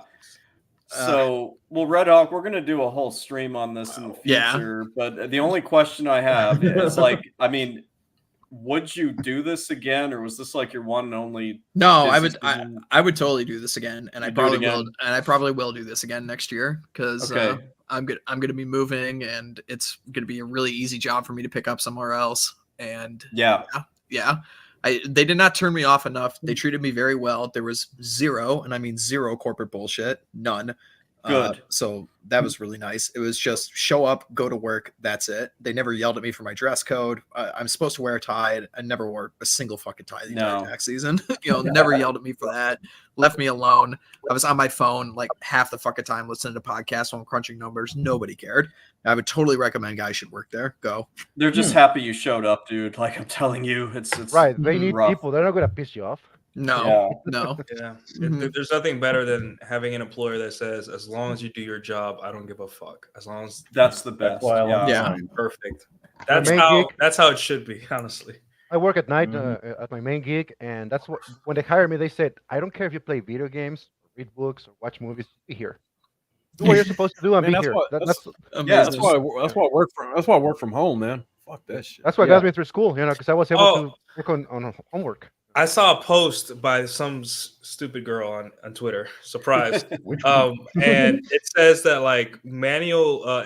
She said that like office work is harder than manual labor. No, I've done And her both. reasoning was because manual labor, office work, you're like working alone, and you don't have like you don't have the same camaraderie that you do as manual labor. Blah blah blah. All this. God, this totally The sounds like a opposite. fucking woman said this. Yeah. The opposite, yeah. And I just said, hey, I got to install 180 batteries, each weighing 40 pounds in 2 weeks. I hired labor. I'm not doing that. Do you want to come over and do that for your for therapy? Because it feels like you're saying manual labor is easier and it'd be a break for you. So do you want to do that? Like, I'm just so fucking tired.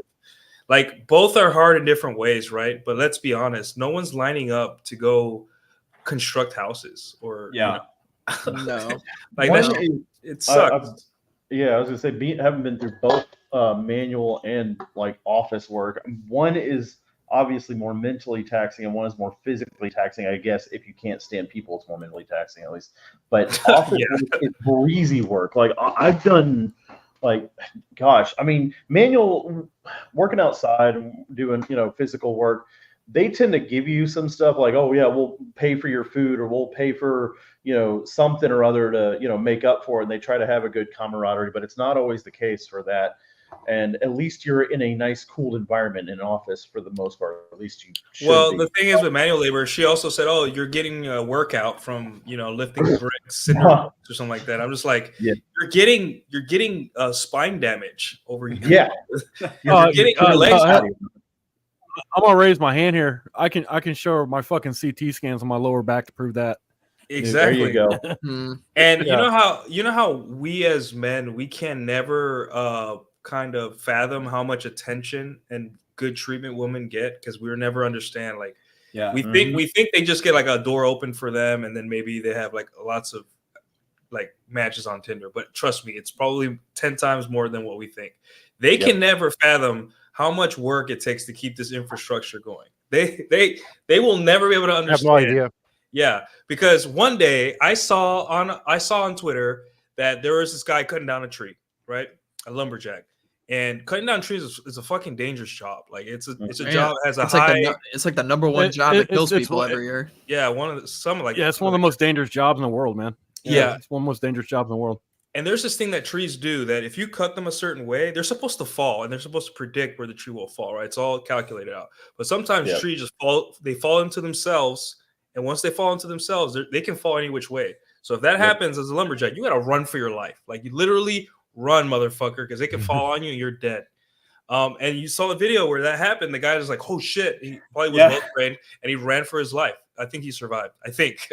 And I was thinking that wood is going to go sent to a warehouse or a place where it's going to get processed and then turned into a table. And then that table is going to get sent to some studio in California or Miami, where some girls are going to put their elbows on it and complain that men ain't stepping up. And that is the biggest kind of, that is why you do not take women seriously on these podcasts, because they will never fathom how much work, but it doesn't matter what you do as a guy. If you're a guy, most likely your job is important. They don't understand how much work it takes to keep this country running. Well, they confuse not stepping up with, we just don't want to deal with your shit. That's it. Yeah, exactly. Exactly that. The other thing about your point too, Nuke, it's not just that they can't actually comprehend the hard work. They also can't comprehend that there's nobody there to fucking help you. Yeah. And it's like 95% of the work you do as a dude is entirely by yourself. You have to learn how to survive by yourself. There's no like calling up a woman and saying, hey, how do I prepare for like a plane trip? Like, how do I prepare for an airline? There's no helpline for that. You gotta learn that. You have to learn how to figure shit out by yourself. It's very sink or swim for a guy. Yeah. Yes. And I'm lucky enough where I get to go see how the infrastructure of America is kept going. Right.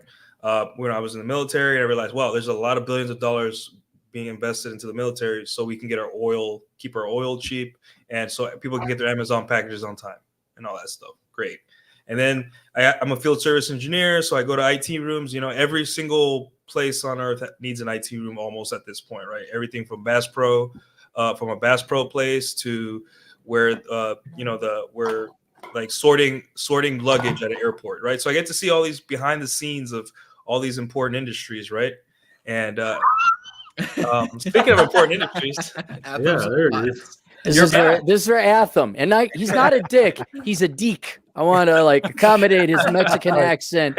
Well, no, he waits till I'm gone, and it makes him a deek. So that's it. Damn it! Hold on, I'm gonna hop off, guys, until he leaves. But to finish hey, Cappy, you heard this rant in person, right? A million times, yes. So has everyone else. But continue on about your server room talk. Yes. Yeah. And you get to see the infrastructure of America, how it's run and how much work it takes. Everything from a cheese factory to how luggage is sorted in an airport. Now, one woman is in there, fixing this stuff, dealing with electricity, plumbing of all these buildings and airports that we like to enjoy. And it's just like, why are we taking them so seriously? Like, they can never fathom how much work it takes to keep this country running. Yeah. No. So buy Cappy's book, guys. There you go. Or I have Buffalo. I don't. Yeah, that's a good book. Everyone should buy it. I have a complaint against the Latinos. You Nuke and Atham. I have a complaint against you guys. Oh boy. Oh shit. Is your internet okay? Yeah, Yeah, broadcasting from Are you Mexico. back in the right now? Philippines?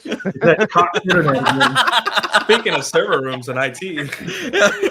How's this? How's it now? That's Am I better. right? That's a lot Yeah, That's it's better. good. All right. Yeah. So I went to Goodwill because Is that where you got your camera?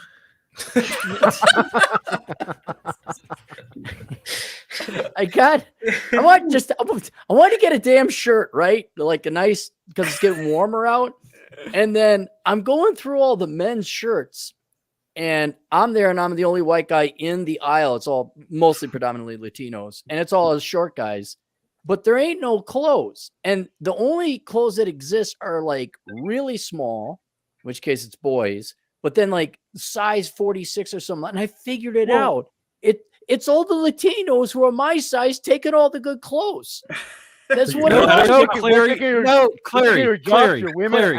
Aaron, What? stop shopping at Baby Gap, and that I'm won't be not a shopping fucking at problem. Baby Gap.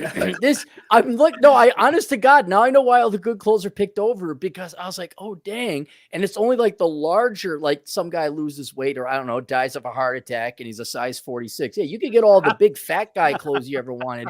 But anything like 5'9", the Latinos they're making off with all the Goodwill clothes. And I'm just Clary, finally you're barking at the wrong tree. I'm 6 Well, yeah, feet. because you're 6 foot tall. Yeah. You, How yeah. tall are you, Nuke? 6 feet. Yeah. I rest my case. I'm just saying it's your So is kinfolk Governor. that are making off with all the good clothes. That's all I'm saying. Yeah, but they're short. I'm not. Yeah, Neither is you. I'm still holding you guys responsible. Goodwill. They'll be I don't. short. I like Goodwill for like kitchen stuff. Yeah. Oh, it's great. Yeah, it's great. Yeah. I But- remember a couple weeks ago too. Burlington Coke Factory is another great one. You can find some gold there. Yeah, and I like also for what else do I? Yeah, kitchen stuff like glassware and stuff. You get a lot of interesting glassware if you need it. Don't ever buy glassware at a store. Go to Goodwill. Yeah. Like, do you guys got Savers where you Yeah, I'll do guys that. live? No, we have Goodwill and we have just that's all I know. Yeah, so Savers, Goodwill, and then another place to go, especially if you have like a new place to furnish, antique stores. I didn't think I like antique stores, but 99.8% of the stuff there is junk. But every once in a while, you're like, oh, that's a cool whatever thing, lamp shit, whatever. Like that would look dope in my place. But yeah, you never go to, like, especially if you're a young bachelor, never go buy furniture at a furniture store. I got a suit for $26, and it wasn't Goodwill, but it was similar. And then I just had a tailor for $20. Yeah. I wore that thing to my graduation. It looks great. You look, you did look sharp. Yeah. Yeah. Lamps too. They get good, decent lamps at Goodwill because lamps don't really break. They they just exist. People just either don't need them anymore or whatever. They just, and they don't need them there. It's a simple circuit, switch on, switch off, and that's it. Lamps are good. And another thing to save, because I don't know if you guys ever looked at furniture new. It's ridiculously expensive. There's no way. Wayfair is way out there. Yeah. Wayfair is, but if you go to Goodwill and usually an antique place, when you look at it, don't say what color. Oh, I don't like wood. For maybe $20 worth of paint and some spray paint and some primer, you could take something that's got like a hideous 70s green and kind of turn it into something that really works for your place. But yeah, I cannot emphasize enough about avoiding furniture stores. There's college kids that go around neighborhoods and they pick up old couches, they clean them up, and then sell them for $100. Yeah, I've done that. I did that in college, garbage picking stuff. Oh yeah. Wow. Yeah. During that whole time that I was telling y'all where I was running my own little business on survival mode a couple of years ago, I would sometimes just drive my truck around my big old excursion. I'd find people dropping stuff off, and I'd pick it up and sell it online after cleaning it up. Or if they were like electronics, somebody was selling their washer and dryer one time, or they were throwing it out rather, and I sold it and ended up making $300 that day just from picking it. It took me 30 minutes to do it. So I garbage picked a 55-inch flat screen TV in December around Christmas time this year. However, the screen doesn't exactly work. The audio works fine. I got to get it over to a Pajit or something to work on it, but it's well worth it. A what? A what? A Pajit, an Indian guy. Oh, I was like, hey, can they fix it? Oh, I'm sure he could. Good. There you go. Yeah. That's better than the average kid graduating from college nowadays. Oh yeah, that's true. That's true. However, make sure you couches before you make sure you deep clean them. You don't know what kind of DNA is in there. Well, obviously, you always gotta be wary with furniture. Yeah.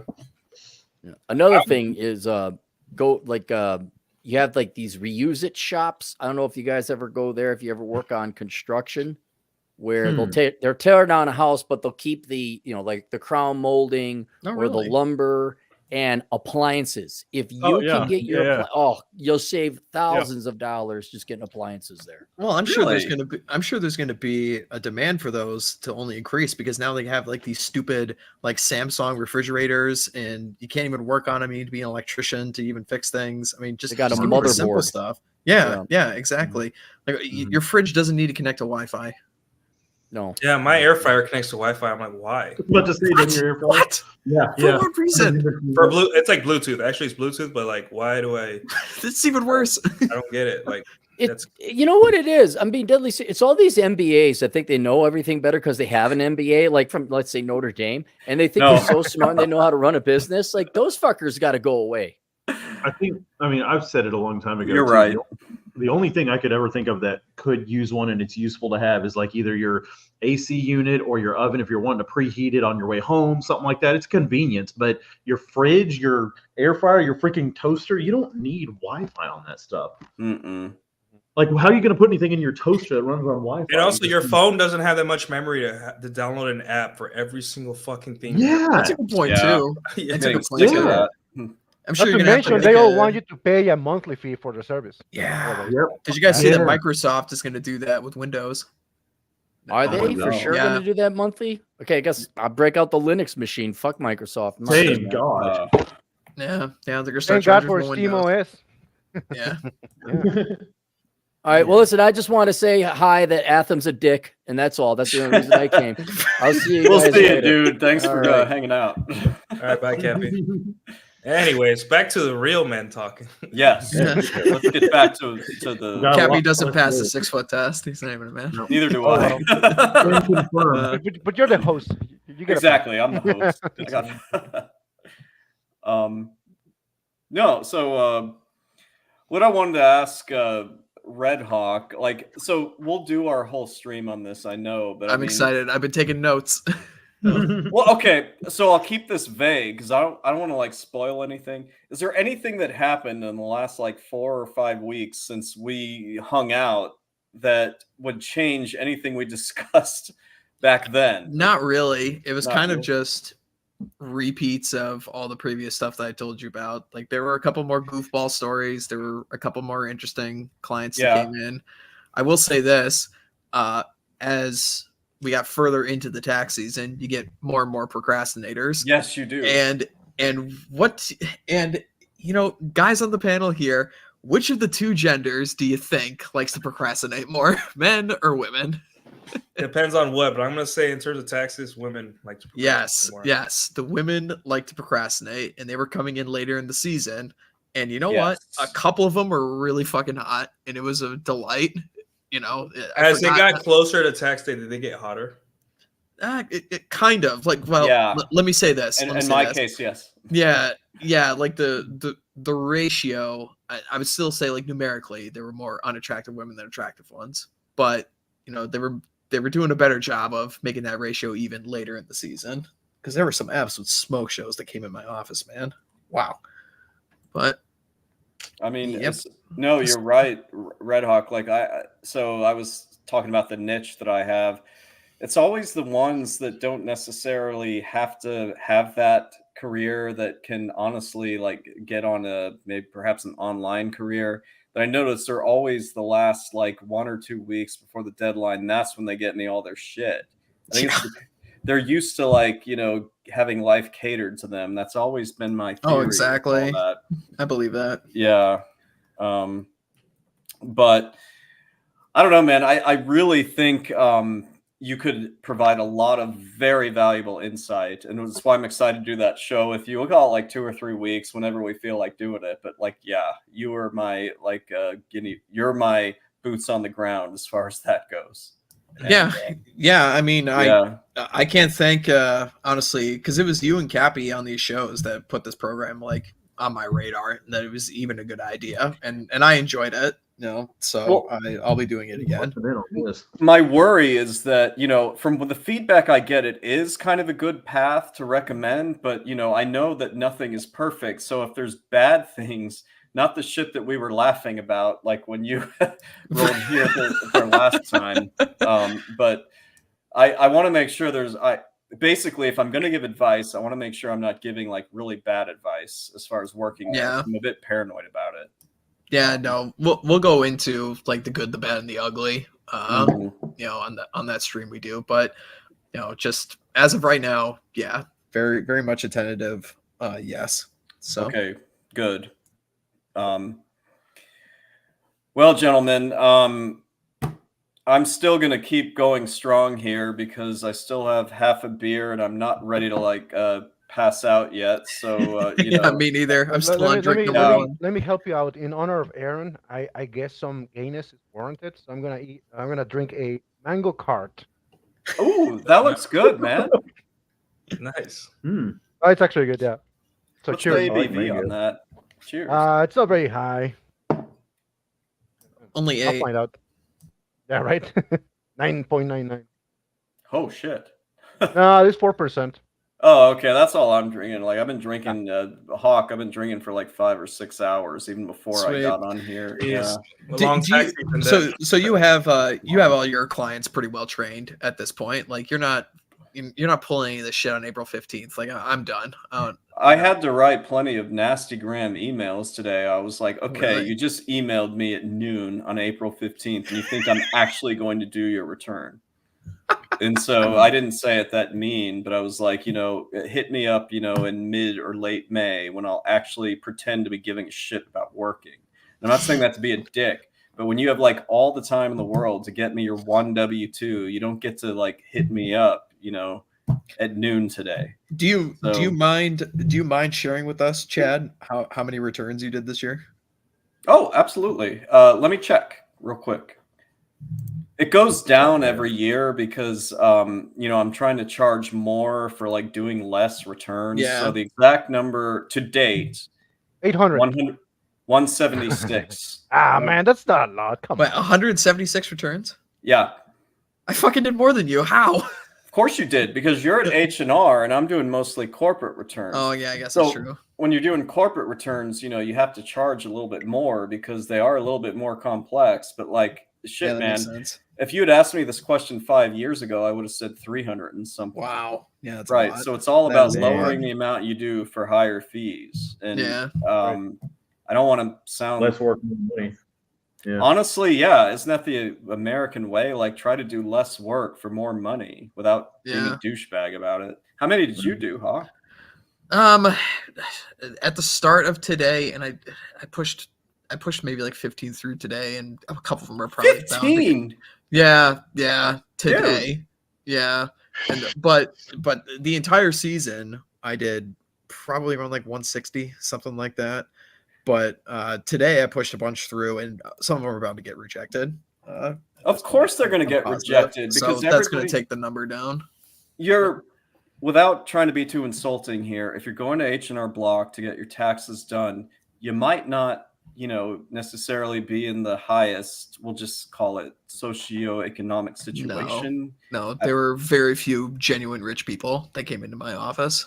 So of course you're going to get returns rejected because there's the whole who actually claimed the kid problem, which is not unique to H&R Block. Nope, that happened a couple times. Yeah. Golly. I will say this though. I mean, to tailor this back to a discussion the rest of the gents can get involved in. I will say I saw maybe like 2 or 3 like legitimately married couples that were happy. They came into the office. It's almost everybody's divorced. Almost everybody's really in marriages. Yeah. It is rough. Oh yeah. Well, do I want to tell the story? All right, I got enough. You're stories, anonymous. Chad. You're anonymous. Yeah. Well, I know that, but I want to save some for our stream. But I had one couple come in, and I won't say which, but the guy worked for one of the professional sports teams in America. Oh. And he had a 40% drop in income, and his wife was not aware of it when they came and sat down in the tax office. That was interesting. Yeah. Yep. She's like, "You made that much?" So were you the Just messenger with this? I You was had- the messenger. Oh, I was the shit. messenger. Was she Asian? Was she Asian? No, she Okay. was she's a You have to brunette. tell us, Step. Yeah, she's a brunette Caucasian. Okay. Damn, Yeah. dude. Jesus. Yep. So that was interesting.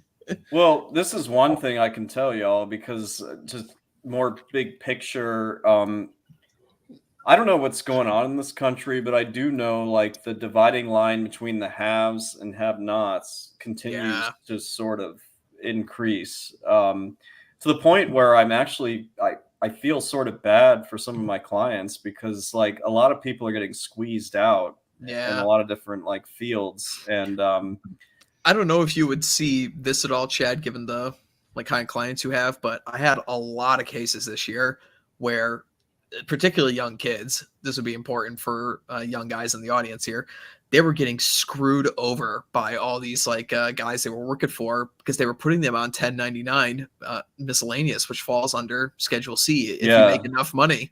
So these guys are paying out the ass in taxes. Well, because they're not W-2'd by these guys. So they're just working for like landscape firms or, anything else. And I had like 18-year-old kids pay like $5,000 in taxes. Jesus. Yeah. This is the one thing where I guess Clary gets it right. The one thing, like I should put out some kind of course or whatever that explains this to people, where there's ways you are and are not going to get screwed from a tax standpoint. Nobody knows what a Form 1099 is. There's so many basic things people can do, and everyone's just clueless. Everyone, like, I mean, I talked to you before about this, Chad, but like, I thought this job was going to be relatively difficult and kind of hard. Like, taxes seems like a wizard trick or something, when you're not familiar with it. But then you get in there, it's like it's actually pretty fucking easy. It's not very hard at all. I've been saying that for years, man. None of this is rocket science. I think at least, I can count 3 people on this panel who have degrees in things that are probably much harder than what, taxes. Yeah, it ain't rocket science. The hype behind the IRS being like the boogeyman is way overblown. Way overblown. Yeah. So, but I'm glad to hear that you'll probably do it next year, or at least you're considering doing it next year. So, I feel like it'll be a very easy job to settle into after a big move that I'm making this year. So that's just gonna be perfect, because like you never want to get to a new spot and be like job hunting and stuff. It's like they're gonna take me. I know it's a good spot. I'll be able to get on my feet. You did set it up very well where you could easily work there wherever your new city is, and I know where it is, but like you could absolutely work there. Yeah.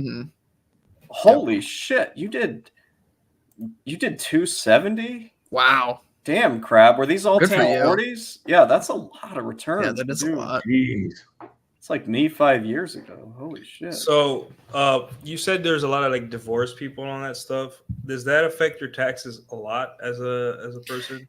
It affects it if there's kids involved, especially. And because the child tax credit that you get when the kid is under 17, when the kid is under 17, it's $2,000 per kid. So that's a huge deal. It makes it's a very significant impact on your taxes. And that's not $2,000 less of AGI that you just take off. No, that is a credit. It goes right to your taxes. It really affects you. God. By having one kid, most people cut down their tax burden by like 50%. Yeah, that's insane. Yeah. So people are always fighting over, am I claiming the kid or not? There's a lot of that going on.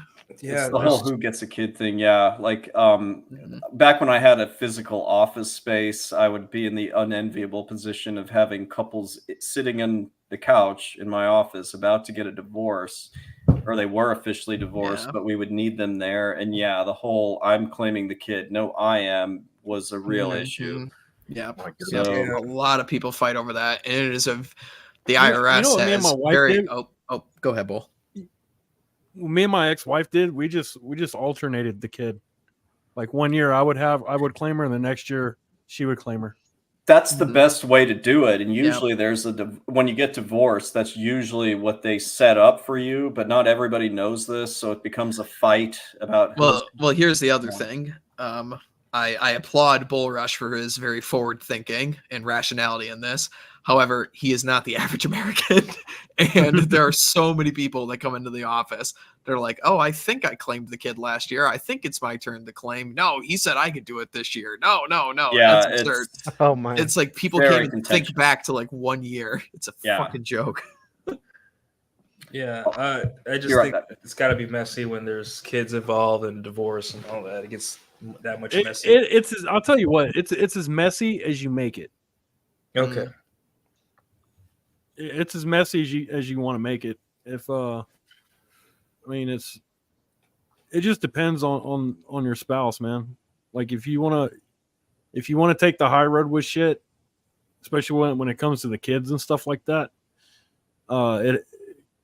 it helps if you can figure shit out without the use getting the courts involved. Because when you get the courts involved, that's when the bad shit happens. Like outcomes do not.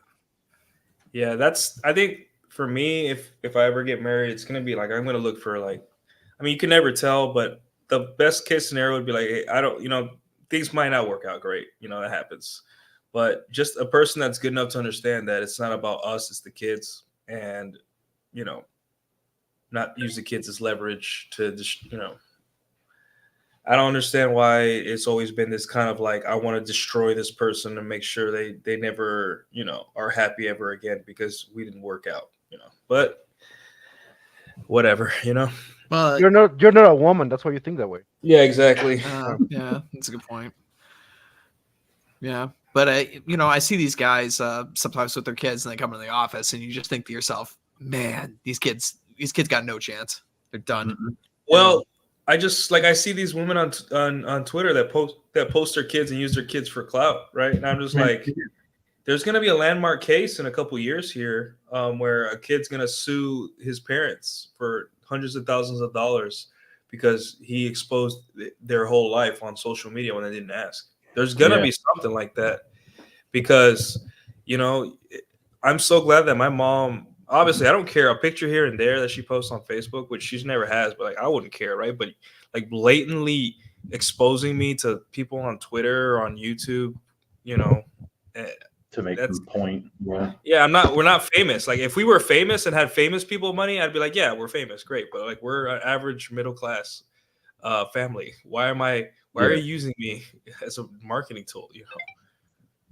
Yeah. Yeah. This is why I stay anon, man. Like, never gonna show face ever. Not happening. Yeah. But I don't blame you, Hawk. Like, I mean, until you're sort of working on your own and you don't really have to worry. Yeah, this might be a good idea. I mean, I never would even really be concerned about like standing up for like my beliefs or anything like that. That's not the point. It's just I don't need the attention of people who have too much idle time on their hands. That's what it really comes down to. And there's a lot of people on the internet who have a lot of idle time on their hands. Oh yeah.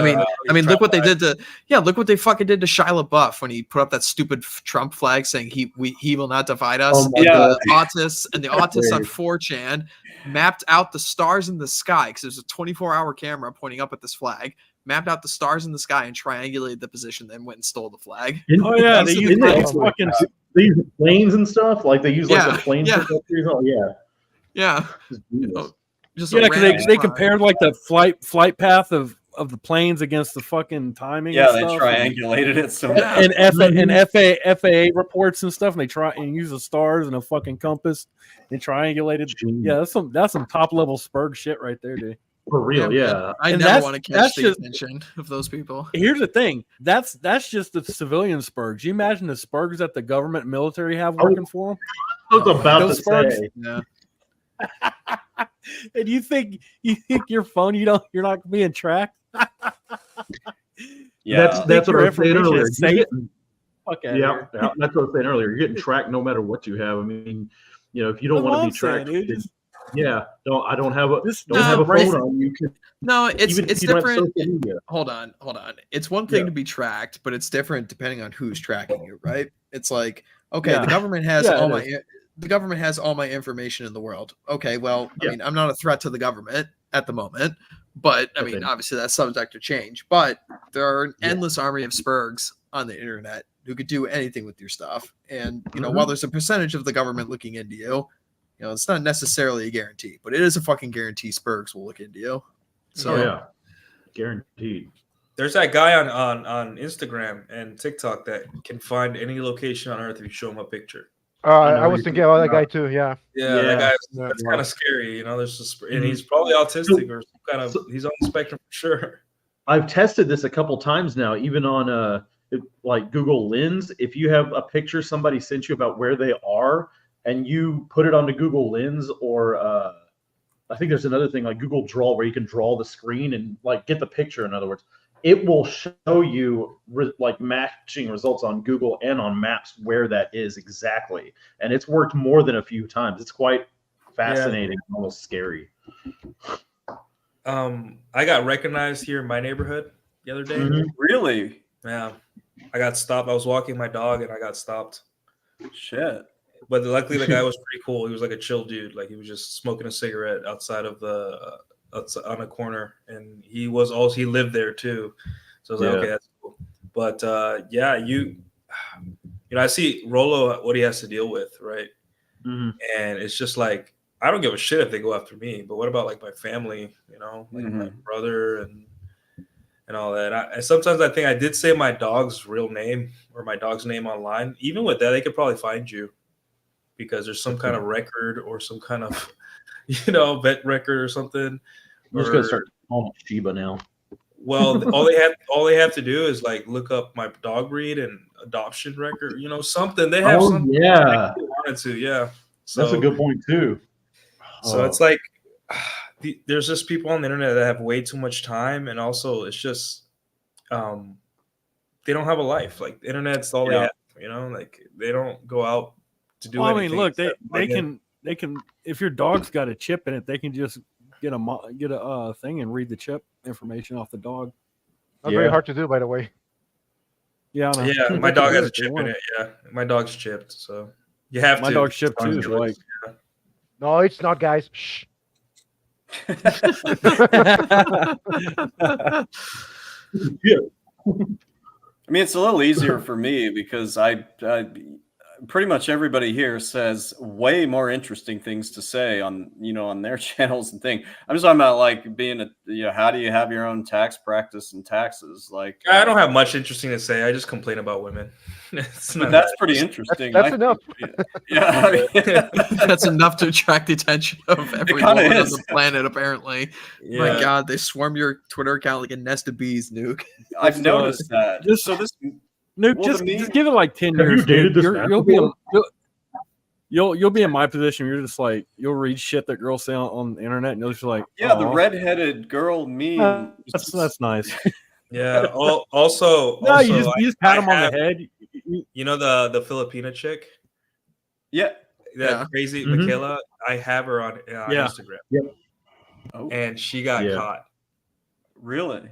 Yeah. So she went viral about something about, hey guys, don't be afraid to go to the gym and meet women. They're fit and they're friendly because you know women that work out tend to be in a better moods and they're hotter because they work out. And she got on her LinkedIn, she got like banned or is getting banned on LinkedIn. Really? Oh my God! I'm telling you, what? Because people found her because she uses her real name on Twitter. Mm-hmm. So they found her. And rule number one, come on. Yeah, they found her, and you know she's getting like she posted on her Instagram. I'm not gonna give you her handle right, you know, because I'm not a dick, but it's like like she screenshotted all of like the hey. There's been like it's like an official message from LinkedIn, like, hey, people are saying that you posted hateful stuff on social media, blah blah blah, and this is like it's affecting her ability to get a new job if she ever needed one. And people are crazy. Like, you know, pointing out the obvious is hateful. Yeah, and that's what I'm saying. Like, I don't know where we're going right now in terms of like social media censorship. I don't know because Elon says, hey, doxing is illegal, right? Right. But isn't mass reporting someone kind of like a doxing? Because that could lead them to that could follow them into their real life, right? That's what I thought of. Yeah. So it's like pick one. Do you want engagement? Do you want these 5 million impression threads, Elon, where you make lots of marketing money? What was she getting match reported for? Well, it was that. It was just like, hey, ladies, come to if you want to meet hot, fit, feminine women, come to a Pilates class. Oh, and people took offense to that. Yeah, but that's a little weird because under it, she wrote like, and she insults fat people a lot. She's like, fat people are ugly. They need to get in shape. Blah blah blah. It's like, okay, facts. You can say that, but if you say that constantly, then you will get banned. That's just, or people will mass report you, especially if you're a girl. Like our boy Mish. Yeah, like Mish is gone. I was about to say, Hawk. I was about to say that's certain thing we knew. Mish is gone for good. He can't come back. You can't say fat. Got thrown out? Really? Yeah, he got banned from Twitter. Yeah. What did he say? He wasn't even that bad. God damn. Yeah. For saying the word fat, basically. They banned my nephew. Yeah, they banned motherfuckers. They got Vince and then they got Mish. Yeah. I enjoyed out of Arabia's. Yeah, so I don't know what's gonna happen with censorship and our channels. Like, guys, if you like Cappy's content or anyone's content that kind of is controversial, start downloading his stuff or something, because it's coming. I feel like like obviously the loudest voices got demonetized, but they got demonetized, but they ain't coming back, right? Fresh and Fit didn't get their monetization back. Pearl didn't get her monetization back. No one's getting their monetization back. Once you lose it, it's gone for good, and you're done. You know, it's been happening.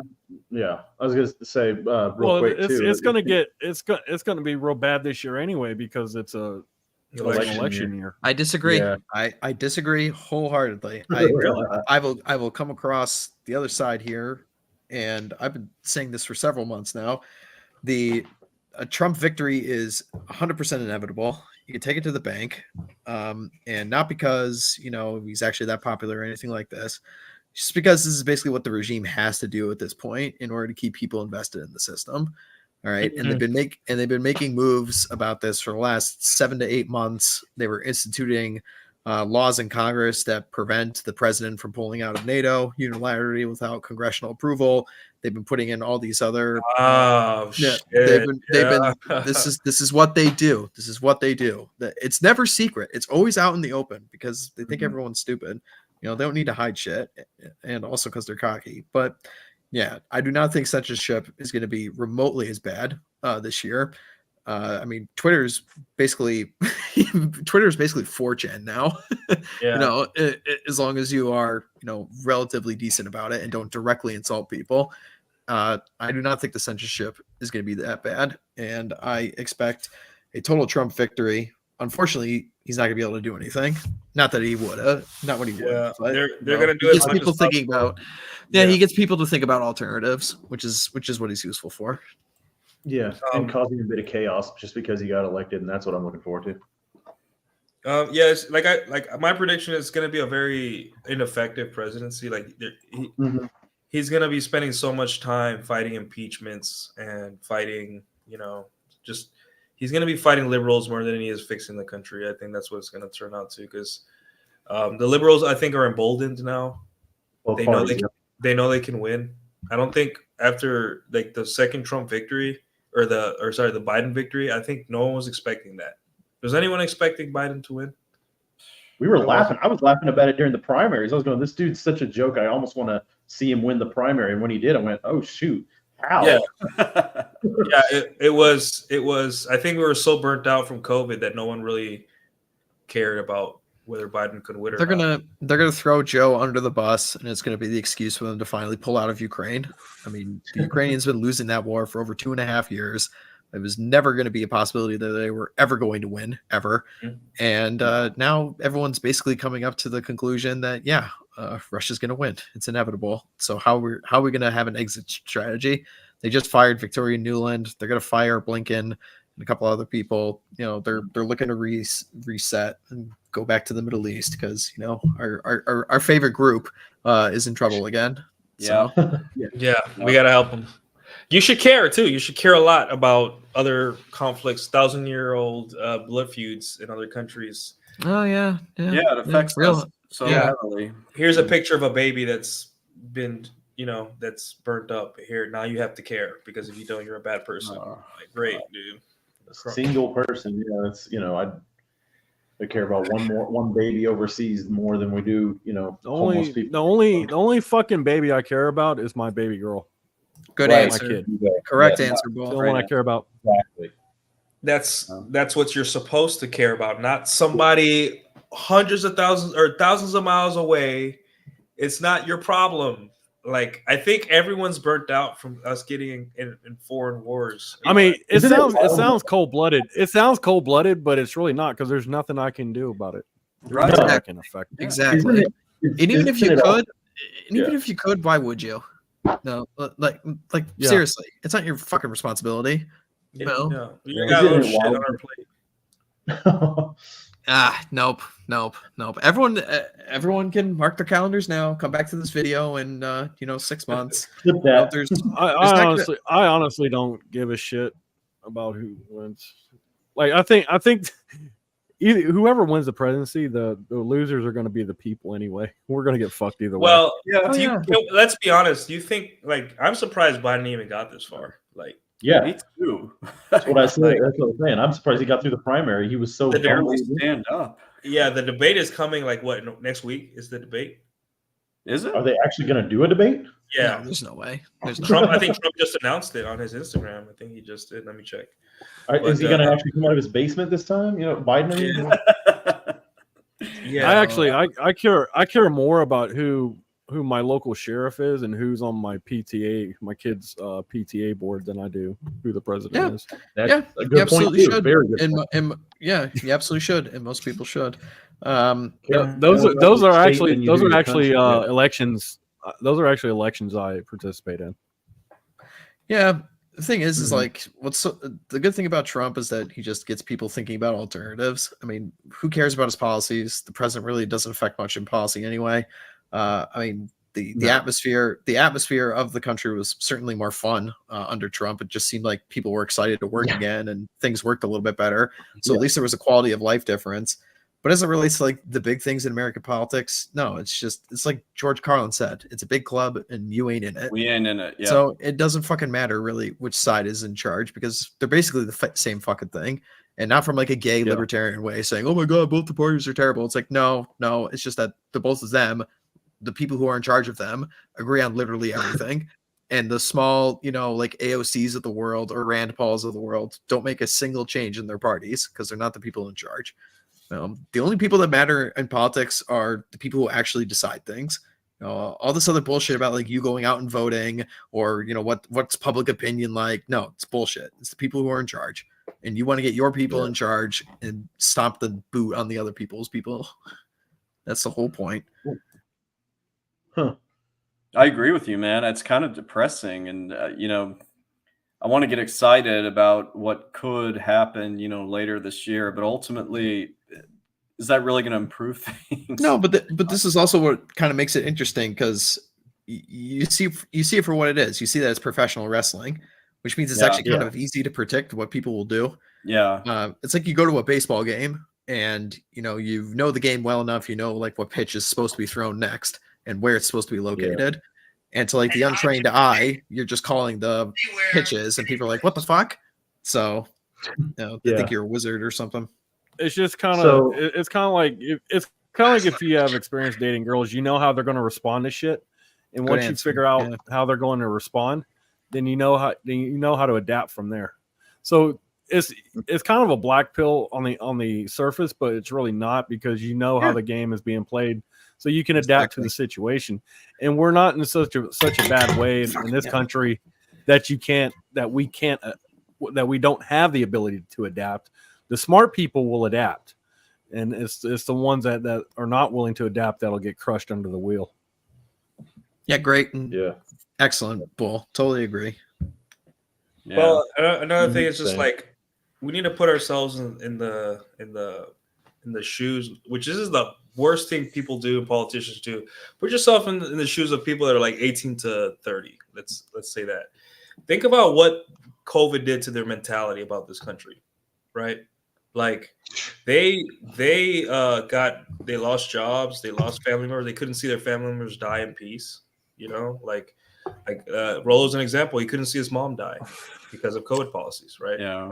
Like we say it's sad, but imagine your mother. You can't hold your mother's hand in her last 5 minutes, 20 minutes, 30 minutes of life. Like, do you think a person who had to experience that gives a shit anymore? Like after that, like apathy is going to be the biggest issue of this election because of what happened during COVID. Like apathy, and the thing is, like Hawk was saying, they're setting up for Trump to take as much power, make his president as ineffective as possible. But one of the things that they also did was just they're setting up to blame like the red pill or manosphere or whatever they think it is, and at this point, you got to be ready for anyone to say that, hey, getting married is a bad deal, is public enemy number one, right? It's just it. As a young guy who I luckily was like, I was hitting my 30s about when COVID started. I was like 31, I think 30. And I already had like that maturity to like, and I had gone through the military. I know what the suck is and eating the shit sandwich. So I was like, fuck it, this sucks. I'm going to eat the shit sandwich. But imagine being a guy where like you lost your job, you can't do all those things like, but you saw people, elites, like, like the governor of California fucking having dinner parties. And you saw like the governor, the mayor of my town was caught 2 weeks or a month after the lockdowns getting her nails and her hair done. Beaumont, Texas. She got made fun of on SNL because she got... Yeah. I think I heard about that. Yeah, exactly. She was the first politician to get caught doing what she was not supposed to do. And then you lived in Beaumont? Yeah, Beaumont, Texas. I'm about to say. Oh, I didn't know that. I felt bad for you, bro. Yeah, I lived for Me too. Sorry. I got the fuck out after a year. Yeah. I worked not terribly far from me. I've never heard of this place. Where is it? It's where the oil pipeline where that Biden canceled. No, I don't know that much about the South, to be honest. No, Yeah, well, there was remember that big oil pipeline that Biden canceled his first day in office. He shut down. I thought that was like in Montana or something, but carry on. It starts up north. It does. It starts there, but it goes down to southeast Texas. Keystone Pipeline or something like that. Yeah, it ended at Keystone. Yeah, there's two refineries there. And that's the Beaumont Port Arthur area. That's where they, so I'm glad I left there. It's a shitty town, but just to describe Beaumont, I mean, it's getting closer to some riffraff in Louisiana. That's a way to put it. To explain how Beaumont is. Here's a good way to describe Beaumont. To describe Beaumont, you smell it before you see it. There you go. That makes sense. It's like Pasadena. Yeah. And it's just like, imagine as a guy, you have to deal with all this, that you're not getting laid either because, dating is harder now, I guess. And on top of that, you have to witness these podcasts where women are saying you're not good enough, work harder. You're just like, I lost my job because of COVID, or I didn't finish university or whatever. All these things happen because of COVID. And now like you're supposed to care about the future of the country. Like I remember my friends that got that had to do a deployment during COVID. They got one in 8 months or 7 months. They got one port call. They were stuck on a steel prison for 7 months. God got damn. one port call in the middle of nowhere. It wasn't like somewhere cool like Dubai or Europe. They went to this little place in Oman. Is it Oman? Some country, some Saudi Arabian country where there was nothing. And just like, why would anyone care at this point? Like, I'm amazed that people still are investing. I feel like Gen X cares more about this election more than anyone else. Like all these pundits, like right now, like as a millennial or a Zoomer, why would they care, right? I'm surprised that they even care a little bit at this point, Yeah. I think you're right. I mean, you guys are a little bit more plugged into. Go ahead. I think those young guys need to like stop watching a bunch of shit, dude. Because I mean, if you're gonna go back to school, go get a fucking job. You don't have to make a bunch of money. Just get a job that'll pay for your hobbies and shit, dude. I don't know what to tell these guys. It's not we're not living in the Great Depression era. We're not even close to it. Yeah. And people were fucking back then too. Probably more so back then than they are now. Yeah. And people were fucking living hand to mouth back then too. So yeah, it's not strange. a reason to give up. Yeah, it's strange because like we have all these sad people, but like we've never been so comfortable. I'm like, what? It kind of touches upon what we were talking about on Post Zero yesterday. Actually, we were talking about, or I had said how everybody's opinions and every way that they feel has been influenced heavily by social media too. They get all their information from social media. Their opinions come from that. They think that that's exactly how they should think, and that's how they behave too. They see a lot of depressing things on news or in dating, anything like that. They watch a lot of black pill stuff or even whatever podcast, and they say, this is how it is. It shapes their worldview. It'll shape the worldview. Yeah, but I think a guy that's like 25 is never going to be that introspective to begin with, right? Yeah. Man, like a guy that's 25 is constantly going to be looking to his friends and online his family for like the right thing to think and all that. And I get it. Like it's not until like your early 30s that you start. Really it's going to be like another 10 years before he starts fucking thinking for himself. Yeah, and he's gonna like he's gonna try to meet the expectations of everyone. And I'm just trying to accelerate the process of like, hey, dude, think for yourself, bro. Like because first off, no woman will never be happy, right? I just saw a post about a girl saying the medical system doesn't care about women, right? I'm like, we live in the most privileged time in history with the most amount of information, with the Library of Alexandria in our freaking pockets. Yep. Right. With the most amount of information on how to be healthy and the most available. Like I went to go get a physical the other day and I set that shit up in 5 minutes on my phone. Right. I didn't have to call a doctor. I didn't have to go to the doctor's office and all that shit. I just 5 minutes and I showed up and I sat in a nice, comfortable office with nice music. The doctor saw me. It was like 30 minutes and I went and then I looked at all my stuff. It looked healthy. I'm like, good, great. And it's just like, women will never be happy. It doesn't seem like no matter what we do as men, collectively and like by ourselves, they'll never be happy, right? And right now, and this is up your alley, Chad and Red Hawk, men are going into debt right now just for dating. Like there's an article that came out. I saved it on my phone somewhere, but the article name is "Millennials are going into debt from dating," and we all know who pays for the dates. It's men. Yeah. So it's actually men are going into debt for dating. So that means men still like women, but they'll never be happy. We're literally going into debt just to sit in front of them, feed them, and hear about their shitty work day or something like that. But it's still not good enough. So I say, hey guys, like live for yourselves. There's gonna be one or two women here and there that kind of like you, that treat you with a little bit of dignity, but realize that no matter what you do in life, they will never be happy. No matter how many buildings or how perfect you make the medical system, or how many bombs you drop on a country because babies are dying. No, they'll never be happy. They will never be happy. They will constantly be complaining because that's how shit gets done. And all that AC and all that fast internet, not enough. Yep. Don't waste your time. And it gets really bad. Just like, yeah, go ahead. Go ahead. Well, I was just going to say, to your point, earlier in the stream, my girlfriend was texting me about her and her daughter got in this huge argument over shit, and they ended up both crying and they're both unhappy. And I was just like, yeah, that sucks, babe. Yeah. Yeah, that's all you can. I'm just like, yeah, this is my girlfriend. I'm just like, what do you want me to say?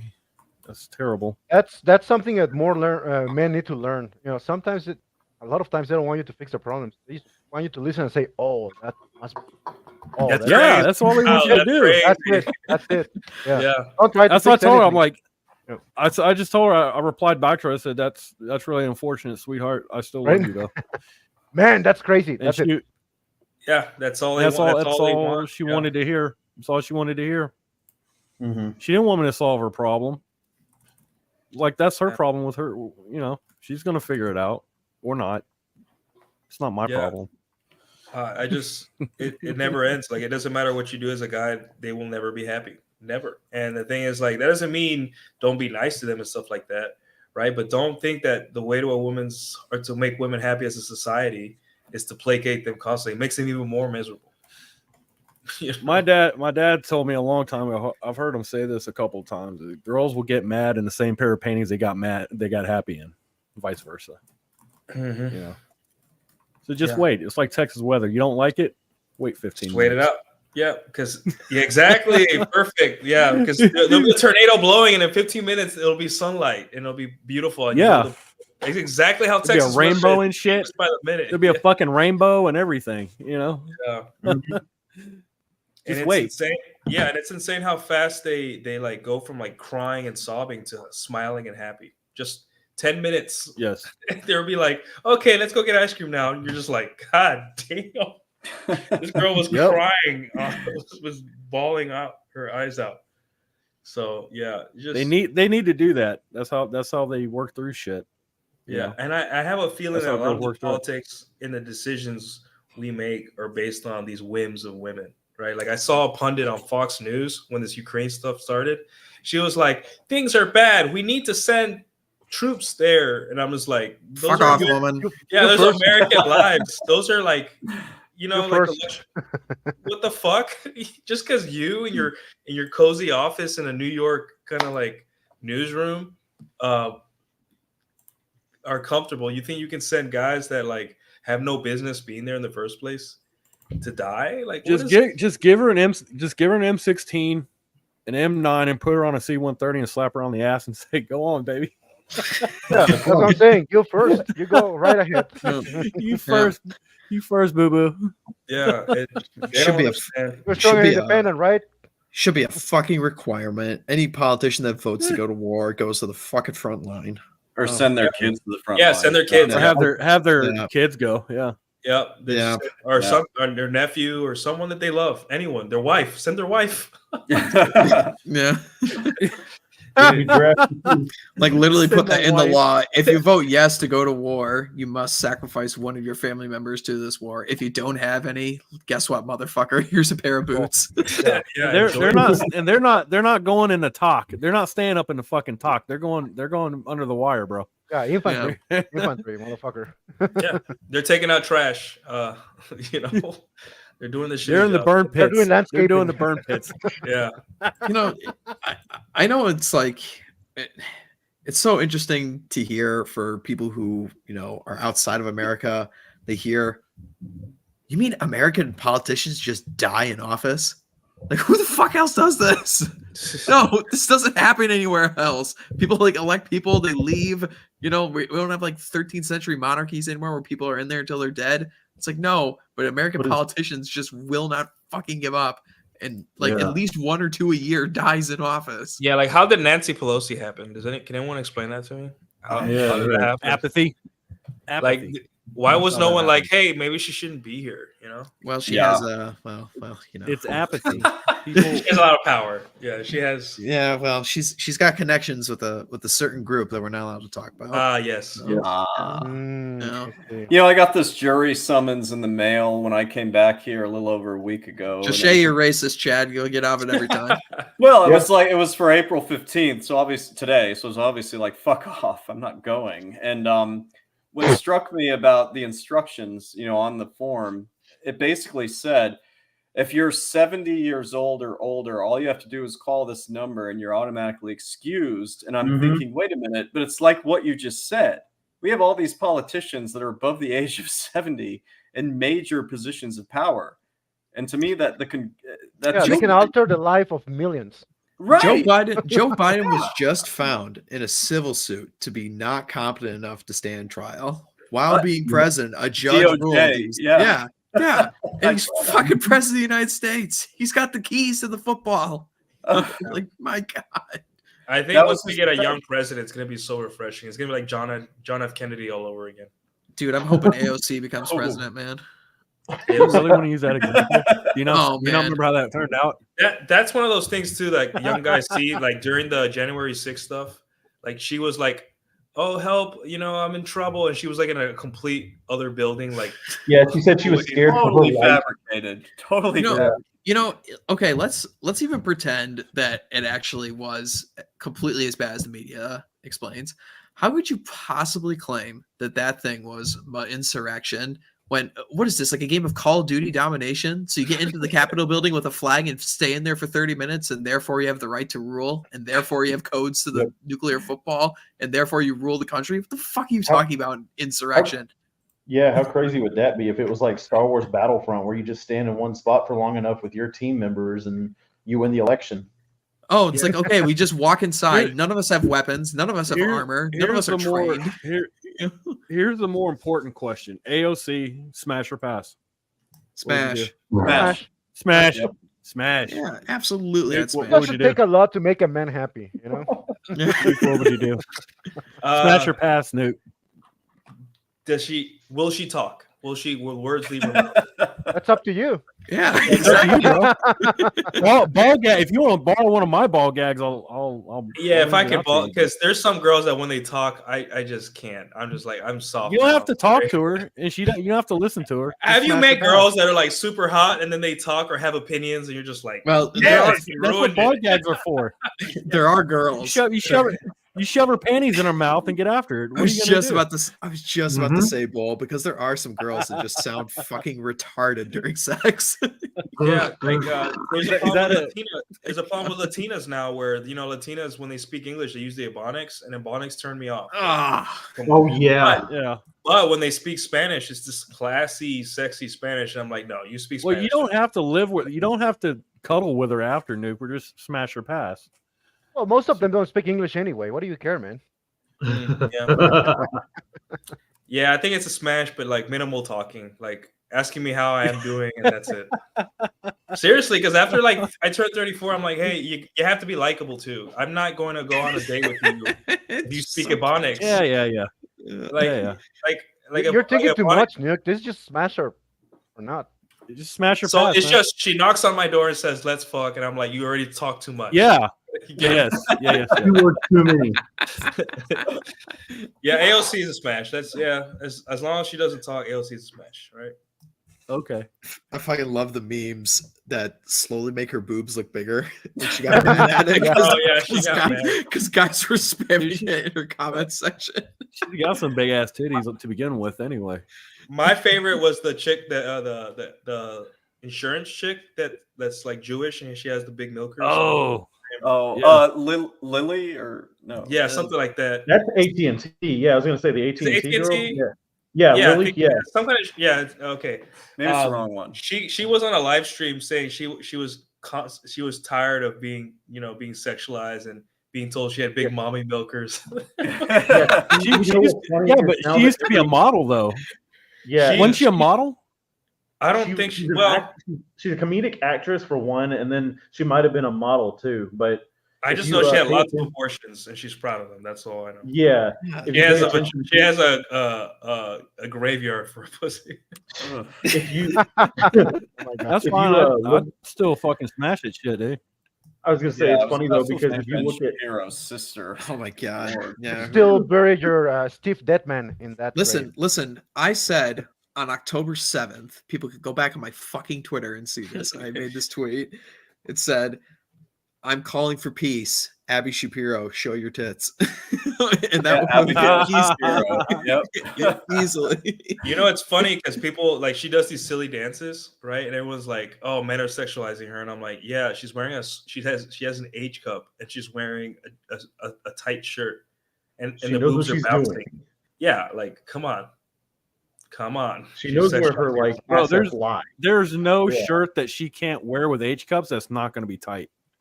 Holy shit! I hadn't seen this one before. I see what you mean now. Yeah. But then titties was bouncing like. And they have their own gravitational pull. Yeah, bro, those titties are gonna bounce. Those titties are gonna bounce no matter what she does, unless she just lays flat on her back and doesn't move. Yeah. Well, and the thing is too, like as big as your head. Yeah, people like. That's fine. I don't know if you guys have dated girls with big jugs, but like there are things that you have to think about, like the boob sweat. So make sure you have some wipes for her. You know, be a gentleman. You know. Yeah.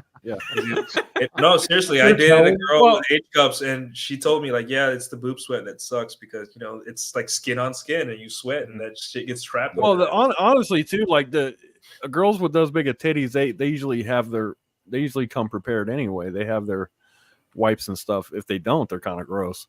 Yeah, But, so like make sure you have wipes in the bathroom too, just in case, like those flushable wipes. Even though they're not, don't flush them. Jesus Christ, don't flush them. Yeah, don't flush them. But like say, hey, if you need to get Yep, that's the one I was looking. Jesus. So those are her real boobs, are there? Are they? Those are not AOC's. I'm about to say, those were fake on AOC here. Yeah, the AOC ones are fake. The Abby Shapiro ones are real. In fact, the Abby Shapiro's might even been shrunk a little bit. Yeah, well, those are a little small for H cups now. Yeah, they're huge now. But which way, Western man? Yeah, I'd zoom up if I could. This is on Instagram. So Ideologically, none, but physically, both. Yeah, we'll take both. Yes. Yeah. I don't want to hear what either of these fucking women have to say. All their pet projects fucking suck. I don't want to hear about Look it. at what somebody said in the comment too. Said Abby Shapiro looks like the Samsung girl. I think the AT&T girl. Oh, she kind of does. Yeah, AOC. Yeah. I think those were doctored. Doctor. Yeah, she got mad. She got mad because there were guys on Frog Twitter that were just spamming her Twitter comments with pictures of her boobs slightly enlarged. Damn. I mean, we were talking about internet spurgs earlier, but sometimes they can be really fucking funny. Yeah, I grew up on 4chan. Yeah, I grew up on 4chan, and I've been, I started on the Random, and then Random there's a lot of illegal photos that I didn't like on there. I'm not going to get into that, but I left. I'm like, this place is too fucked up. Mm-hmm. And they started moderating it because of that. And then I went to the Fit board, and then I dabbled in Poll, but I just wasn't super interested in politics that much. But Poll is a great place to find memes, political memes. It's a great place. Fucking great. It still is. And I also like the fashion board because it's kind of weird, but also I kind of learned how to dress better. 4chan has been a better resource than any alpha male guru in terms of like advice and stuff. Now it's all lame. After Ziz died, the Fit board went to shit. Yeah. After they had the images that are illegal because of the people in them were not of the required age. B went to shit.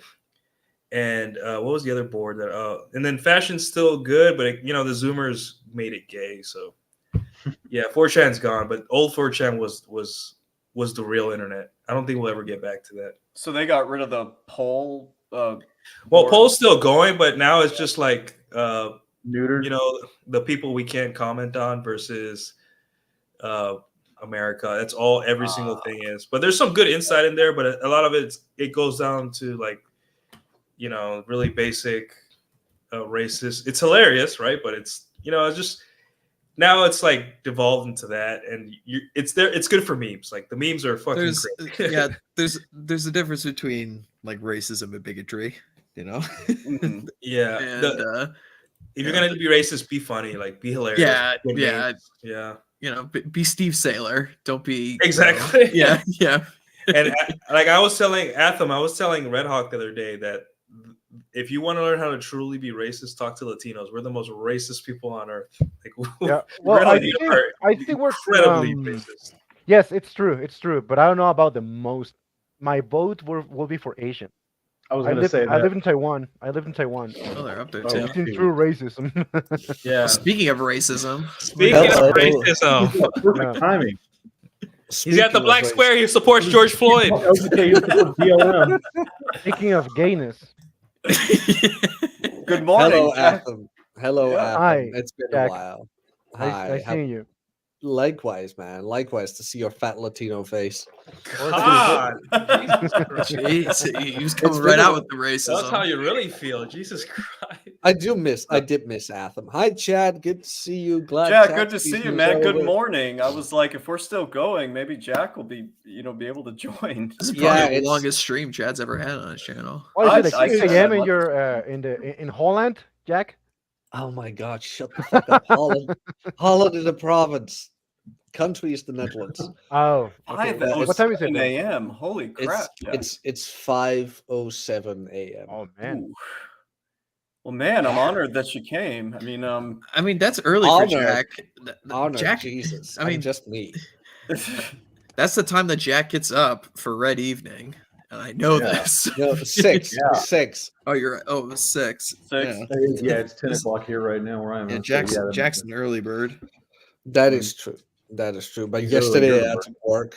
Yesterday I had to work, and I was home like what time was I home? 7 or something. I ate and I passed out. But now I'm here, and we can get the show on the road. So what are we talking about? We're talking about H cups. H cups. Yeah. And then we moved to racism. And memes. Big titty Latinas. Pretty much, and other ethnicities as well. There's some Hmm. leaked pictures. That's interesting. I wonder if they're real or if they're AI. Oh, if they were real, you would have known by now. Of whom? Abby Shapiro. Yeah. Oh, the Jewish milkers. Yes. Yeah. There's probably like face swap porn of her. Yeah, they're like 2 gallons each. You know Yeah. You are hiding the milkers under the floorboards, aren't you? Yeah. I'm looking at 4chan hide archive those. for IB Shapiro stuff. Let's see. But I'm telling Chad, you, we're out there. We all would have known. yeah, up, Chad, I'm not staying too long. I just wanted to pop in, say hi, and Well, that's banter a bit okay, with you. man. Yeah, so we had, Rare, we had Clary earlier, they were grouching it up. We had Vince, and I was just like, if I'm still going after a certain amount of time, we may see Jack. That's why I was just happy you were able to pop Yeah, in. no, don't. You know what? I'll try to show my face real quick. My morning face. Where is it? Oh my God, no. Jesus. Horrible. Yes, it is me. Side profile. That's his real side profile there. Yeah. Oh, it's good to see it. It is the real me. It is actually me. Although the voice is hard to imitate too, I guess. Imagine that Jack AI voice. That'd be fun to use. Well, Jack, this is my favorite night of the year, and it's just because I have to it was a long period of working, and then you can just stop working, drink a bunch, and then just enjoy life a little bit. So I'm glad you were able to be a part of it. How long are you off then? Like months? Pretty much until July or August. I mean, I have my own practice, but it's like nobody gives a shit about filing their taxes in May or June. So So how many OnlyFans girls did you prevent from going to jail? 6.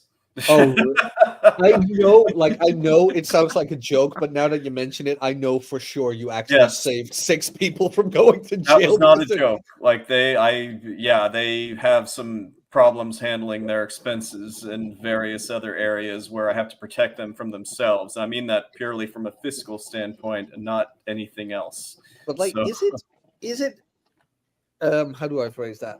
Is it honest to say that women, even with a lot of money, truly suck with it? They don't think about retirement or shit like that, do they? I would have to say yes. That's just my experience. I don't mean that in an insulting way. I just mean in an honest way. A lot of my clients who happen to be female just really, really, really like to do nothing but spend their money. And so I got to calm them down and be like, there's this thing called retirement, and there's this thing called paying the government. It's a huge reason why. It's a huge reason why so many of them have tattoos. Because I thought it was called a husband. That's called a husband. I need one. Yeah, ironically, a couple of these OnlyFans girls actually do have husbands, but and they still suck with money. But although, in general, people suck with money, I guess.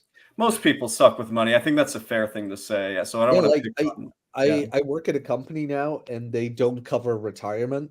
And I was talking to the manager, and he's like, "Yeah, there was a different company I worked for where I was able to pull it off that the employees would get retirement." I'm like, "Let me guess." And after that, you had to deal with the people who didn't understand. A cut was taken from their paycheck for retirement. Am I right? He's like, "Yeah. You kind of get it, don't you?" I'm like, "Of course I get it. People look at the number on the slip. And if that number is lower, they panic. They don't think about the future. They don't think about their retirement. I even talked to coworkers yesterday, like, hey, remember, guys, your retirement is not covered here. So, like, invest, talk to a broker, blah, blah, blah, blah, blah. Buy an NFT or whatever was popular years ago. I didn't say that. My retirement plan is to do enough hard drugs that I'll die before I need to retire. If I really know I'm gonna die, if I really, really, really know I'm gonna die, and I'm like that old, I might take the coke and hookers route. I might. Not sure, depending on the situation. Coke and hookers? But I might join you, Bull Rush. I'll pay for all of you. Awesome. It's a party. We'll be in a wheelchair. We'll do it. We'll be in a fucking wheelchair somewhere. So wait, Jack, do you have to work today? Did you say, or is it? Yeah. I have to work today. Yeah, I have to get on the train in about 3 hours together with a whole bunch of fucking immigrants. But that's a whole different story. Don't get stabbed.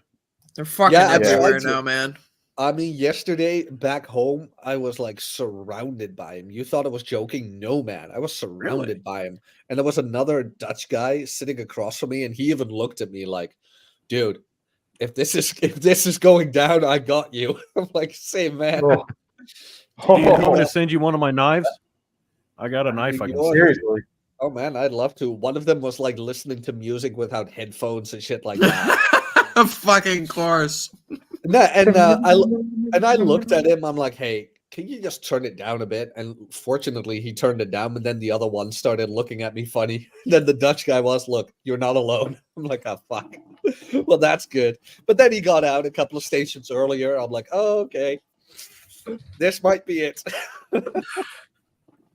But no, it's getting worse here in the Netherlands. We have armed guards in the train now. Armed fucking guards. In the train. Like New York. Kind of like New York City. Yay. Yeah. It's getting so weird. Everyone just go, look into a very, very interesting book called Camp of the Saints. Oh, I thought you meant my struggle. But, no. Okay. No. Very, very, very prophetic book that. Which Camp one? Camp of the Saints. Okay, I thought the other one. Let's say. Oh well. So, how's everybody been? I'm Chad and I are both celebrating the end of tax season, and we both been drinking a bunch, and I think we're both very happy to be done. I can just see that Nuke is shitposting on Twitter. He's scheming of things. No, I posted the link to this live stream. I just posted. Oh, nice. Yeah. Yeah, me too. Yeah, Twitter is crazy, right? I'm surprised I haven't been banned from making fun of women for like past couple weeks. You probably will at some point. No, he won't. Like it's because I do it in a roundabout way. I don't like call them, hey, you're fat or you're a slut. I'm very creative. Yeah, exactly. Yeah, no, I think my favorite one is still calling that girl like she had a jaw like a cash register or something. I was laughing about that for 5 minutes straight, and every time I go back to it, I saved it. I think because it was that good. Well, that's what they come to Twitter for. They know that no one cares about their opinions, so they come to Twitter to get outraged, to get pissed off. And I'm like, okay, well, here you go. Congratulations. The fat wife jack meme is like, holy shit, that was a gift from the gods. Actually, you know what? I'm not a fan of it. No. No, I don't really like when people try to hijack. No, it's not really that. It's just guys, go make a different meme. I don't know. No, this is really autistic. But like, if you work with fat women, that meme is just gold. That meme is just gold. I get it, but now you've kind of like diluted the original meaning of the first meme. Yeah, I just said that it's like the life cycle. It's like first she's a normal girl, then she cuts her hair, then she becomes fat, and I'm like, what's gonna be the last iteration? Oh wow, what will be the last one? That's an interesting one. It could either be OnlyFans girl or blue hair chick or single mom, but I don't know, something. I don't know. Whatever version of it is. So I don't know. So how did that thing start? I guess somebody did it a year or two ago, and it just sort of caught fire in the last week. We did a history of the meme on Post Zero. I was listening to that yesterday. Yeah, I was like, it's on Know Your Meme, and it started somewhere, I don't know, early 2000s or something like that, and it didn't hit off. And then some guy posted it with a quote of his wife, and then it just flew off. Well, who did the fat girl version of the? Oh, I saw that yesterday. Like, I heard your friend saying ham hog. What does that mean? And I was just laughing. And I'm like, hey, wait a minute. This works. This works. You just take your typical fat chick that we've always met, and then you use quotes from her, where it's like when you go into a bar and you hit up the hot chick, and then her fat friend comes up like, she has a boyfriend. Yeah. She's not interested in you. Yeah. It's like, oh my God, it works. I'll tell you right now, I live in like an area where a lot of people are fit because there's like yoga studios and boutique gyms and all that stuff. And I'll tell you right now, it's really good for your mental health to see women that aren't fat around you. It's really good for you. Like, it makes you feel happy. True. It's good for you as a man. And it makes you motivated, where it's like, hey, I got to keep up a bit. If you're surrounded by fat people, it's easy to slouch off, or it's like, well, nobody cares anyway. I guarantee you it raises your testosterone. Guarantee it. Yeah. Yeah. Yep. Yeah. Yep. It's very interesting to see like your mood improves when you're just around people that aren't obese, you know? Oh man, have you ever taken a hot chick to your normie friends? It's like, what the hell? All of a sudden lose it. Yeah, no, I've been to a party like with one of my former girlfriends, and all of a sudden, like, everybody was interested. All the guys who normally slouch around and things like that, all of a sudden they were all up and about. It's like, oh, it's like, Jesus Christ, man. Jesus Christ. If you just work for yourself, you can get it too, you know? It really just goes to show, like, in the back of every single guy's brain, he's thinking, so you're saying there's a chance? Like, in any situation. It's like, Well, at least guys, they can be funny if they're not, you know, if they're obese, they can be funny. They can be likable. But if a girl's obese, ain't happening. Yeah. No. Like Archwinger said, hot chicks used to have blowjobs, but now old chicks do blowjobs, so now they have nothing. Yeah, and yeah, I just think that's the biggest problem. Is like it's women aren't just hot enough, right? Like, as when you get to a point as a guy, it's just like, a girl being hot makes relationships work easier, because it's like, okay, she's a little crazy. She has triple D's in a small waist. I'm gonna see this through. I'm gonna fight for this relationship. But if you're dealing with a girl with like droopy pancake ass, yep, you're gonna be like, you know what? Maybe it's not worth fighting for this. Maybe maybe it's time that this relationship. She's like 30, 40 pounds overweight, and she has an attitude problem. Yeah, Mm-hmm. That's not gonna make it. Very, very common. Yeah, that's the problem. You know, you're not hot enough to be this difficult. Yeah, it's true what Nuke says. The hotter she is, the longer you'll stay, even though you know it's going to end. Where it's like, no, I must fight for this. Yeah, it's like, that's where always are been your like boundaries? that, though. Where it's like, where It's are your always been like boundaries? Yeah, it's like, where are your boundaries? Well, it depends on her cup size. And the waistline. Yes, and the waistline. And the waistline. Yeah, we have to include that for our Latin friends. Yes. Yes. Jack, are there a lot of fat chicks over there? I mean, I haven't been over there. Yes. Yes. There are, really? Not remotely as much as in America, though. Like, when I was over there, I was shocked how many people were. It depends on where you go, but on average, like, your average Dutch woman is 4 inches shorter than I am, but just as heavy, which is about They are what, like 5'2" on average? No, they're 5'6" on average. They're 5'6" on average. I actually am 6 I think foot. Jack's. I think Jack's pretty tall. Yeah. No, Jack is a short Dutch. Yes, I am short for a Dutch guy. That is true. And I'm a tall Mexican. He's a short Dutch. We're about the same height. Jack and I were pretty much like identical in height when we met. I think Jack might be a little taller. Yeah. What are you drinking, Chad? What are you drinking, man? What is that? Oh, this is a Starburst Ice. It's like it's basically like punch, punch, but there's no alcohol. Yeah, he's like that shit on camera. He was just like he's spiking it up. Yeah, I've been at this for about 6 hours, you guys. You have 1 beer per hour, man. Come on. Yeah, Chad It's needs to great. sober up. Hey, if we're still going at the end of this, I got more beer, so we'll just. If you open one, I'll open one. It's ready. Let me grab one. Hold on, let me grab one. There you go. I'll grab another too. Chad, I did not see you were wearing your defund the IRS shirt. That's That's my awesome. shirt. Yeah, it's a great shirt.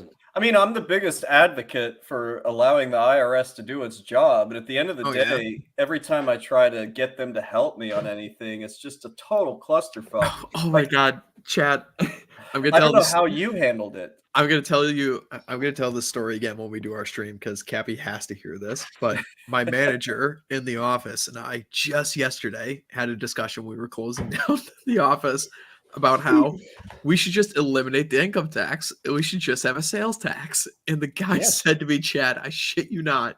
He said, well, then we'd all be out of a job. I'm like, I don't fucking care. Are you kidding me?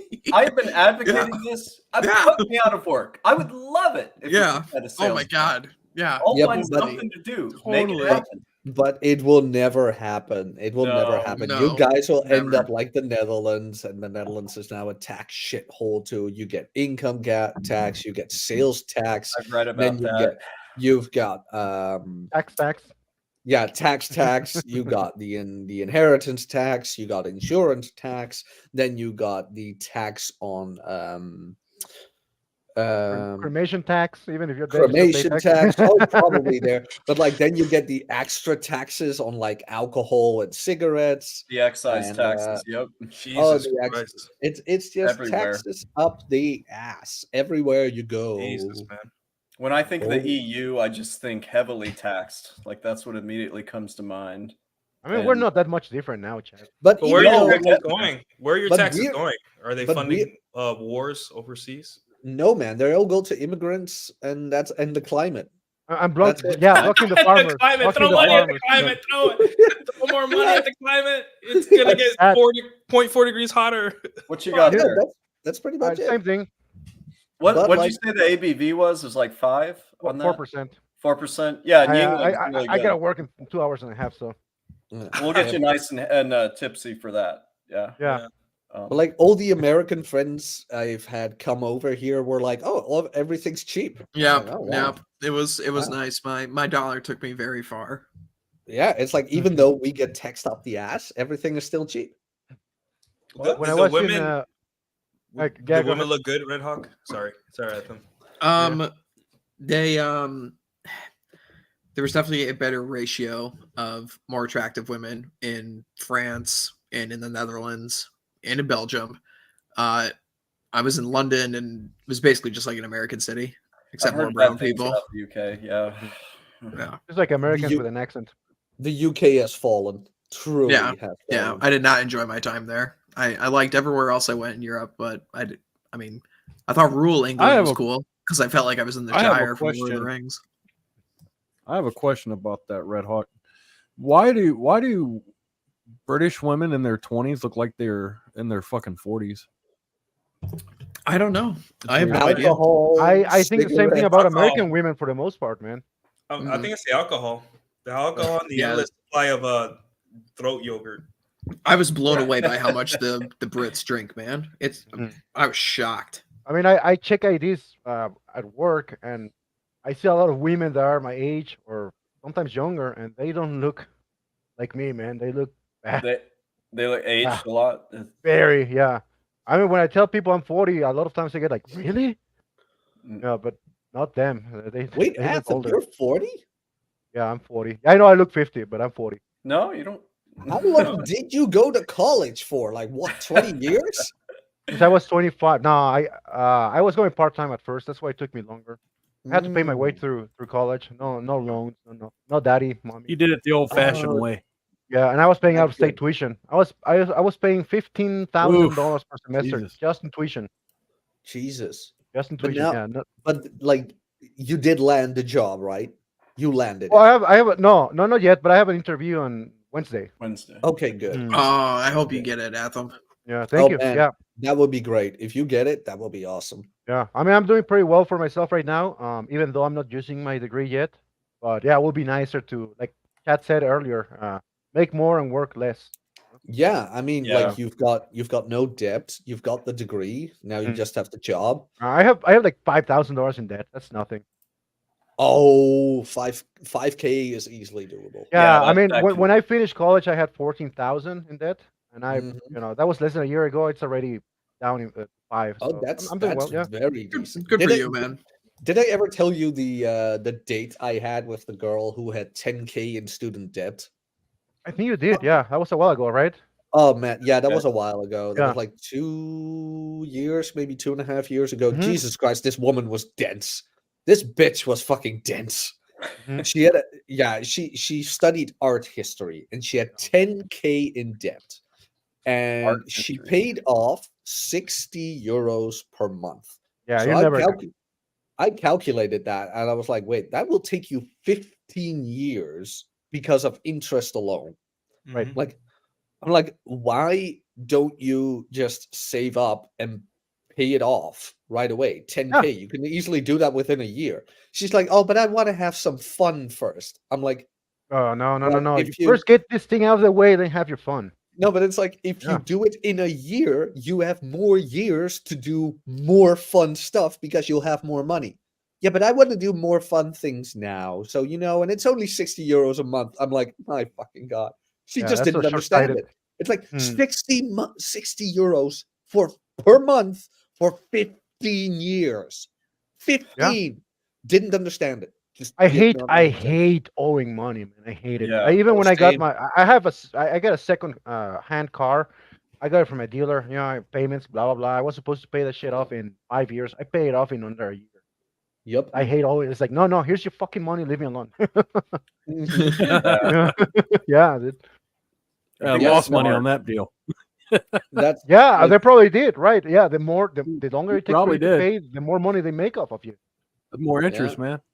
Right, you're paying just for interest. Or you can just save the money and pay it cash. That's it. Yep. Yeah. Just invest. Don't touch it. I know it's hard. Whatever your means. I know it's you don't see it much, but yeah. So my girlfriend works. She works for a Mercedes, car dealership here in Houston, and she said that's like the wealthy people that come in there. That's how when they buy cars, they pay for that shit in cash or cashier's check. Yep. They don't fuck around with Get it payments. out of the They way. don't fuck with payments.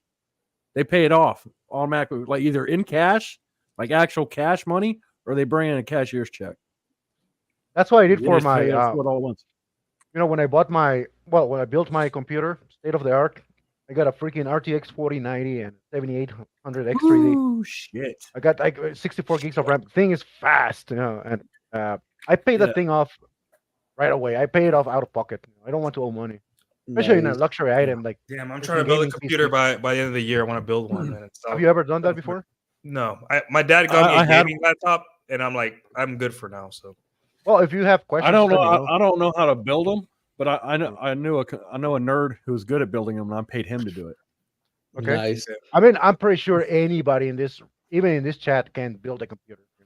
Yeah, Might take a couple of days if you're new, it. but it's super easy. It's just like You're Lego. overestimating my intellect. I just didn't want to fuck with Jack, it. Though. You It's just like you Legos, do man. Legos for fun. Exactly. It's just like Legos. Just put shit together. That's it. Yeah. Yeah. Okay. And then you turn it on, and it doesn't turn on. I just have a lot of things I want to do this year. Like I want to travel more this year, and I don't even like traveling. It's just I don't know. I want to go see some foreign stuff. Nice. Look, if you don't want to go too crazy about the price, you want to save up a little bit when it comes to parts. Let me know because I kind of know that. Yeah, I'll reach out to you. Yeah. You don't have to spend $4,000 to have a decent gaming PC.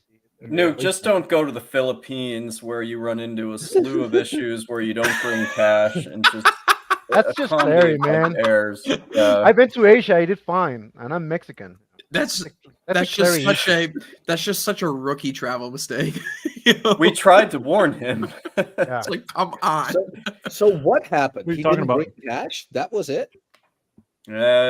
So when you're going to travel abroad, the last thing you want to do is book it through a third party site like Priceline or like Travelocity. You kind of want to deal directly with the people that you're going to be the locations where you're going to be staying. And so I think Clary did his through Priceline, and it led to some serious problems because they didn't have his reservation on record, and then they needed a credit card, but he couldn't supply one, and so he needed cash, but there was no way to get cash, and he didn't bring cash, and there was a whole thing. And so the other problem is, and you can get away with doing this kind of stuff in America where you can just pull off to any town and you can expect like basic functions, and you're going to be able to stay there and find a hotel room and you'll be fine. But like, you can't do that in the third world. It doesn't work that way. You can't navigate the country that way. You have to plan, and multiple days too, because you're likely not going to be able to drive from one spot to the other because there's going to be some kind of accident or some kind of traffic or some kind of local holiday or some kind of bullshit. Like, you're not going to be able to move as quickly across that country as you would. And then the language barrier too. Like, so like, you have to go slow. You can't like be island hopping all over the place. It's never going to work. Yeah, you can't visit like 10 foreign countries in 7 days, man. Yeah, no. Also, if you're traveling at night, if you're driving at night in a foreign country, you're not going to find places open at 2 a.m. like in America. It's just not going to happen. Just park somewhere and fall asleep in your car and hope for the best. Yeah, right. But no, you don't understand, guys. It's not the way it should be. It's like, I know, man, but it is. There's a lot of things that shouldn't be the way. And another thing is, like, before I go to a foreign country, I would like to like have a connect there. Like, I had a follower said, "Hey, have you ever come to Japan? Like, just let me know. I will help you out." I'm like, that's the way you're supposed to do it. Yeah. Yeah. I mean, many people offered. Well, not many, but some people offer Clary, "Hey, I can do some groundwork for you before you arrive." "Oh no, I'll be fine." So they can just get the help, dude. I mean, okay. When I went to Taiwan, I had a girlfriend there who I met in America. She went there, and I went to visit. She did everything for me. I already had an apartment ready for me. She did everything. I didn't have to worry about it. Paying for shit or stuff. Well, I mean, I paid for it, but she set it up for me. Stop sleeping on these Asian women. They're so competent. They're so organized and competent, and they're smarter than us. Like, holy shit. Yeah. I mean, anyway, ask an American woman to do that for you. Or I just never got the yellow fever, man. Never. Yeah, neither, Red Hawk. I'm recovering from it. But more for new. I'm dating a Mexican girl right now, so yeah. Yeah, I'm certainly not I wouldn't be opposed, but it's just it would never be my first choice. More for Nuke. If an Asian woman ever hit on me, I'll just tell her like, "Have you met Nuke? Go to him." That's even worse, dude. Like, well, this one I was dating, she had teacups. Teacups and an Asian girl is kind of rare. No, this is what you do. You fuck her. You come in her, and then you tell her your name is Nuclear Cadillo. There you go. But why is that worse? I think it's just the competence, like the overall competence. Sometimes you get tired of being, like, women being complete children all the time. That is true. Like, I don't want to take the elevator five stories down, walk outside of my apartment to help you parallel park. Like, I would like women to like figure out how to parallel park.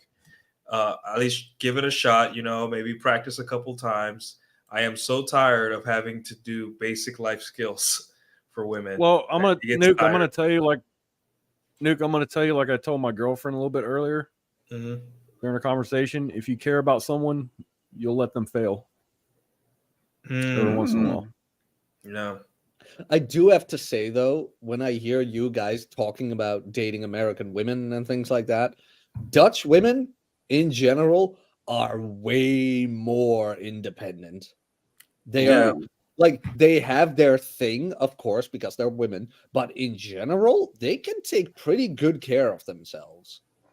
Here's the thing, though, with that. I've Like I've, they can't I've gone out parallel with a lot of competent. hierarchy. I've gone out with a lot of competent girls before, and the problem with that is when you're a competent dude, over time that girl will become more dependent on you to do shit. Like that. Her ability to do things will recede, and she'll become more dependent on you. Depends. Yeah. Depends on how far you let it go. In all honesty, like Well, yeah, that's why you have to have boundaries, though. That's why you got to tell her sometimes, no, I'm not doing that for you. It's just like I know you can do that. Which is perfectly fine. I think it's tough because every guy they're used to like babying women and like doing everything for them, and then finally you get a girl that's like, hey, like the last Asian girl I dated, she had a culinary arts degree and she was a violin teacher, and it's just like she taught me how to cook so many dishes. She was always on time, and she was a freak in the bed too.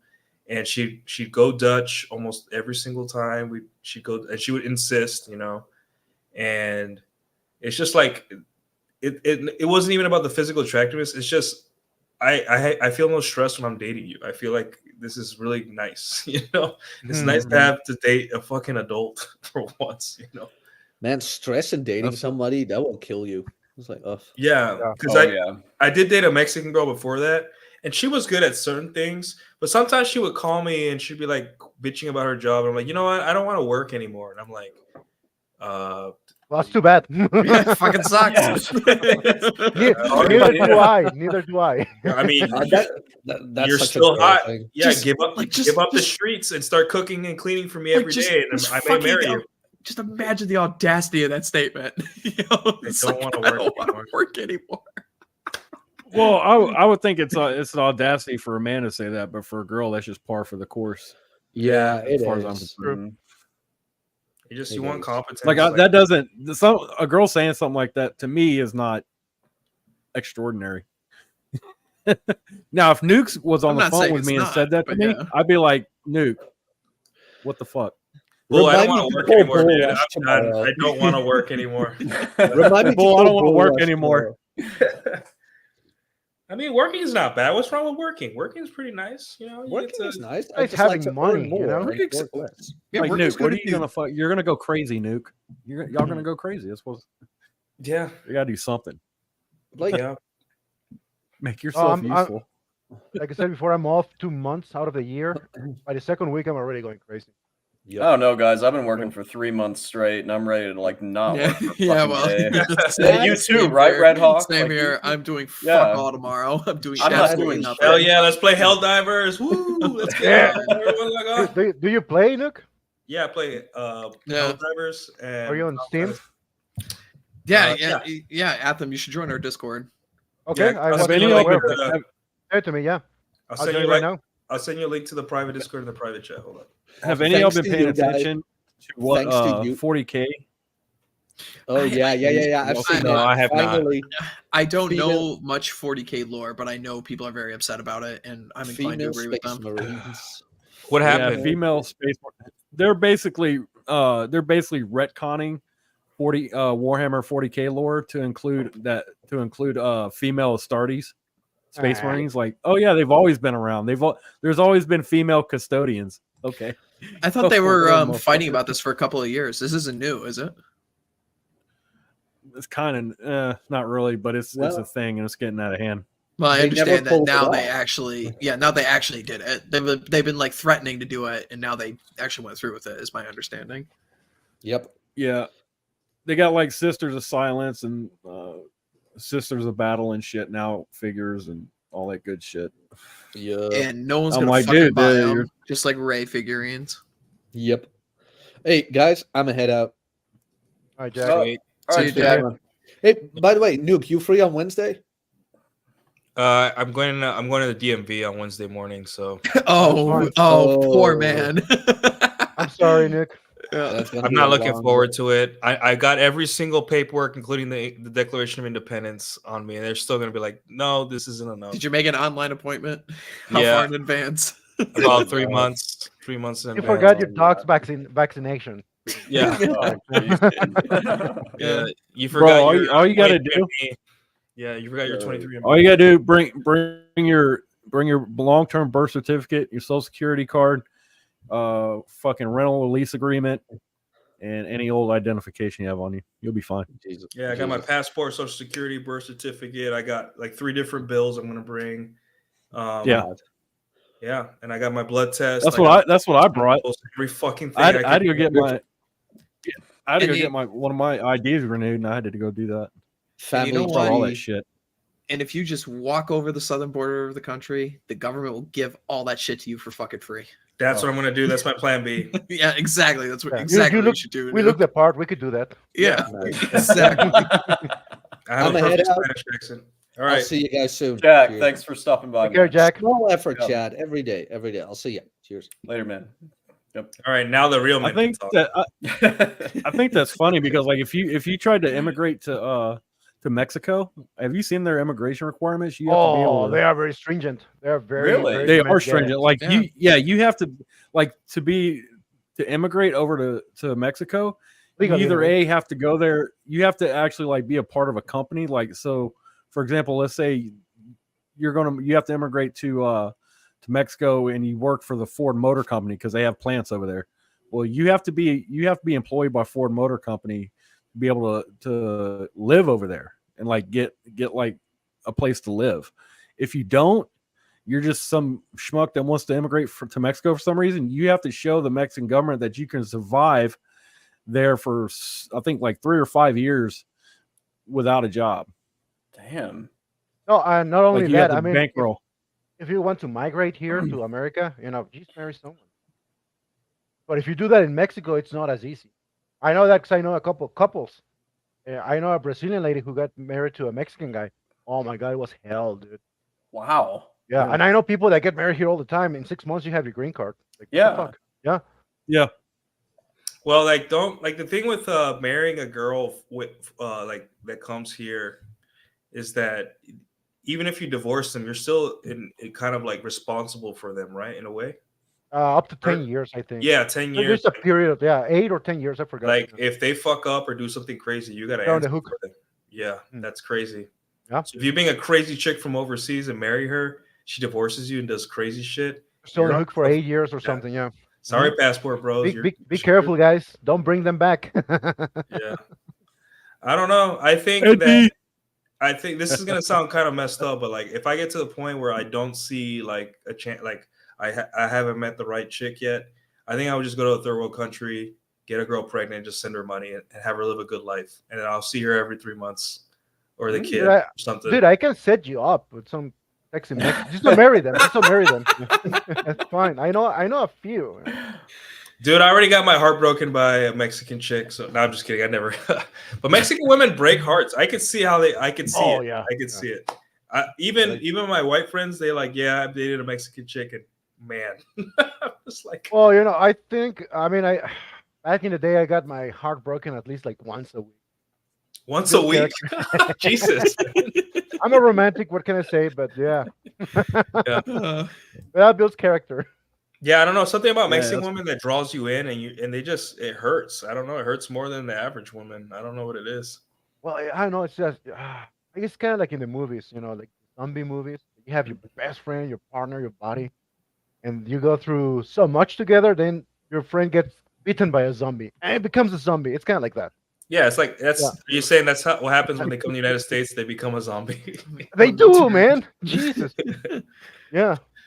Yeah, it sucks. I don't know. I haven't been on a date since like November with a new chick since like November, I think. Mm-hmm. I'm kind of retired. I'm not. You're taking a break. Yeah, just the money. I think it was mostly the money. A date costs you like what, $60-$70. Yeah, drinks now. Adds up. It adds Depends up. on the. That's true. That's true. I mean, it's costly, but it also depends on the chick. Yeah. I mean, if you get lucky, you can just go grab a coffee and you're fine. Yeah, the way I do it though is I do drinks because I like. I live on a strip with lots of bars, and it's a very classy area, so it's like I can do coffee, but the weekend mornings I stream, and I kind of don't want to spend my weekend mornings talking to a chick. I like quiet. Like a Sunday morning is a very peaceful time in a man's life. Like, who wants to give up their Sunday mornings to talk to a chick? You know? I mean, that's true. Yeah, there comes a point where you value your peace and quiet more than getting laid. That's the time I usually I sit on my front porch, I drink coffee, and I talk to my dog.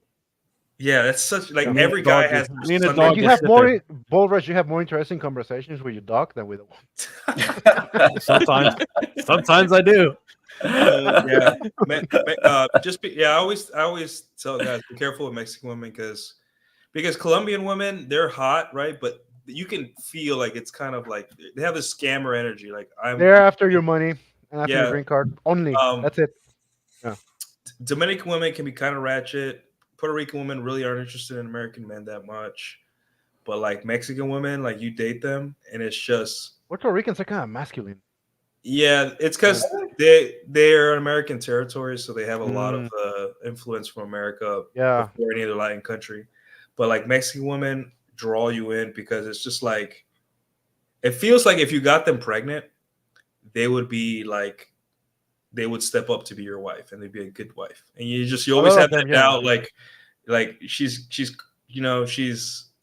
great in bed. And if one day I fold, I pull a fresh from Fresh and Fit. God, would it be so bad? Would it be so bad? God, it really just is so like you have to go out of your way to get a girl like that pregnant in this day and age, man. You have to actively be seeking it out. And to fall for that kind of shit, it's like, come on, dude. There's so many ways to avoid it. There are so many ways. I mean, you don't have to go smart because. Go ahead, my girlfriend already has her green card because she got her green card a long time ago. So like now, because she's technically she's still married. So like, and she's married, and her ex-husband's American and stuff, but like now she can't get her name changed over because. She is an immigrant and it costs a bunch of money, but still, she's a resident, right? Not a citizen yet. No, she's a citizen. She's been a citizen. Oh, okay, yeah. Then she's been working on this shit since she was like 16 years old. She was paying for a fucking immigration lawyer. Yeah, because when you become a citizen, you can actually change your name right there. And if you don't, then you have to go through the process. Yeah, later. Yeah. Yeah, but then she got married and she changed her name over to her ex-husband's last name, and then they split up. And they've been split up for like 10 or plus years. And I'm like, why haven't you got your name changed over? She's like, it would actually cost a shit ton of money. She's like, it would cost like $800 to $900 to get my name changed because of my immigration status and shit like that. Huh? That's not a lot of money though. It is for her because she's poor. Okay, and, fair enough. I understand. Yeah. Yeah, but that's one thing I tell guys, here, because we have an influx of there is a visa called the J1. The visa you get when you are, say, not American, and you want to do an internship here in America. Your visa is a J1. There's a bunch of J1s that come here. And, of course, you get Argentinians, Peruvians, Europeans. I used to tell the guys, hey, if she doesn't have papers, that's fine if you date her. Just don't marry. Just after you're a nerdy looking guy. I know what she's after. Just after your green card. That's it. If you weren't illegal, she wouldn't date you. I'm just saying. Yeah. Yeah, I mean, that's one of the things that kind of like, because I speak Spanish and, I speak Spanish too. I dance and I know about all these cultures and I've dated the women here. They're like, I wouldn't do so bad overseas, but it's just I speak Spanglish. That's even better. But I feel like it's always gonna be this thing in the back of my mind where this girl is like, if I just want to trap him for a move to the United States and then maybe divorce him later on. Like I always will have that in the back of my head. Like, is this chick for real? Look, I'm pretty sure you've thought about this because I see people getting married here all the time, and of course they fix their papers. I see a lot of foreign women marrying American men. I don't see a lot of men from outside marrying American women. No. Yeah. Yeah, sure. I know you're gonna say, well, I know this one guy. Yeah, me too. But for every one guy that makes it, I know 50 women that did it. I've seen the same Yeah, thing. yeah. That's what you remember the lessons from the red pill. They marry up. Yeah.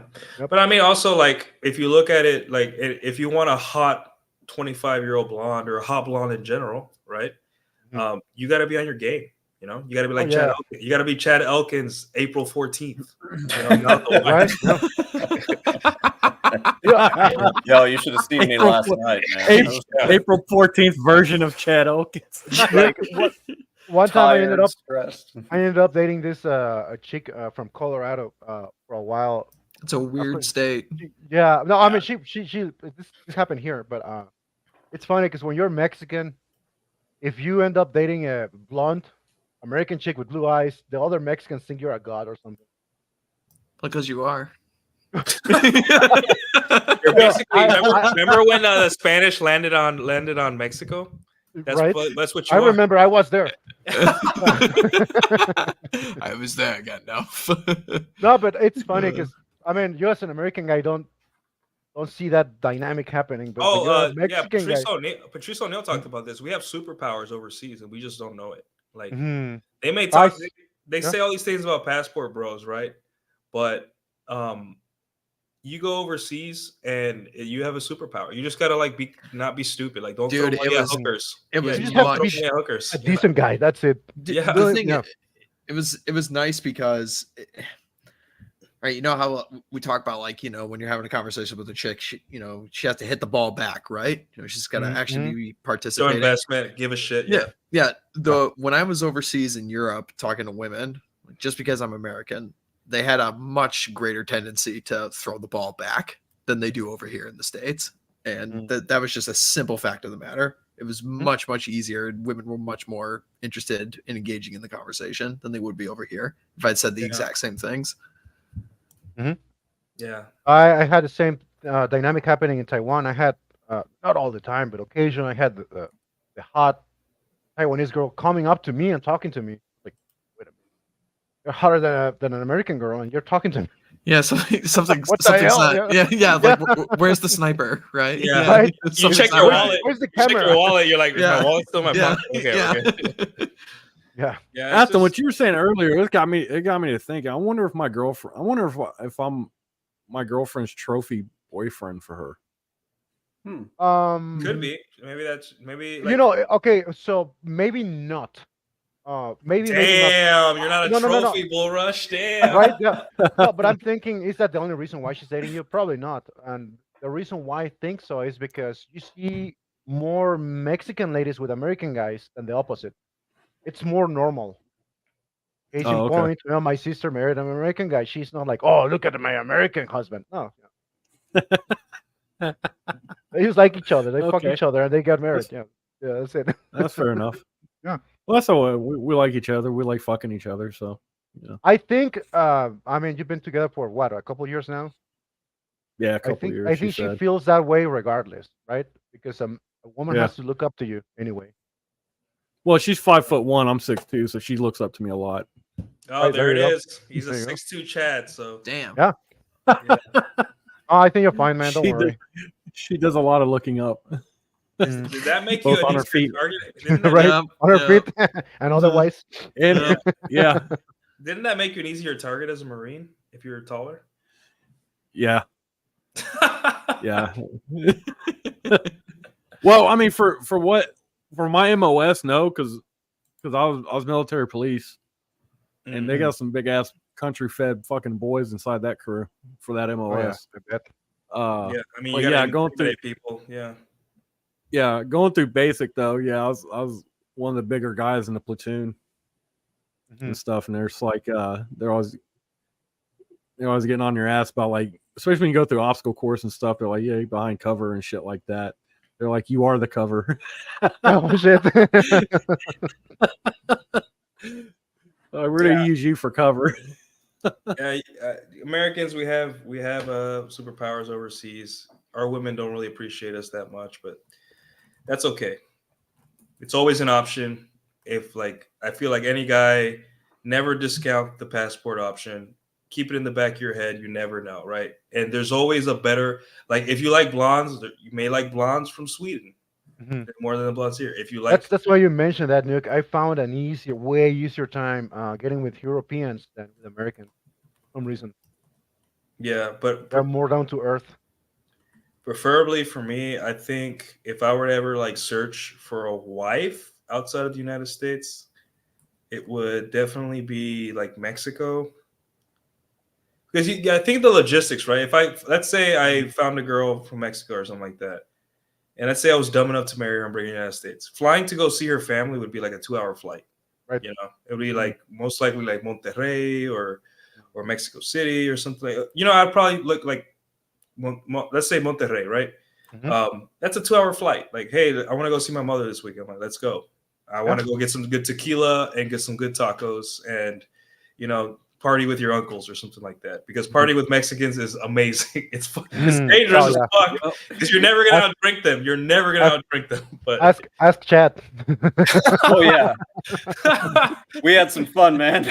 Every man should party with Mexicans once in his life. Dude, when I went to no, sorry, no, go ahead, Nuke. I'll tell my story in a little bit. No, I think Hawk was about to say. Were you about to say? No.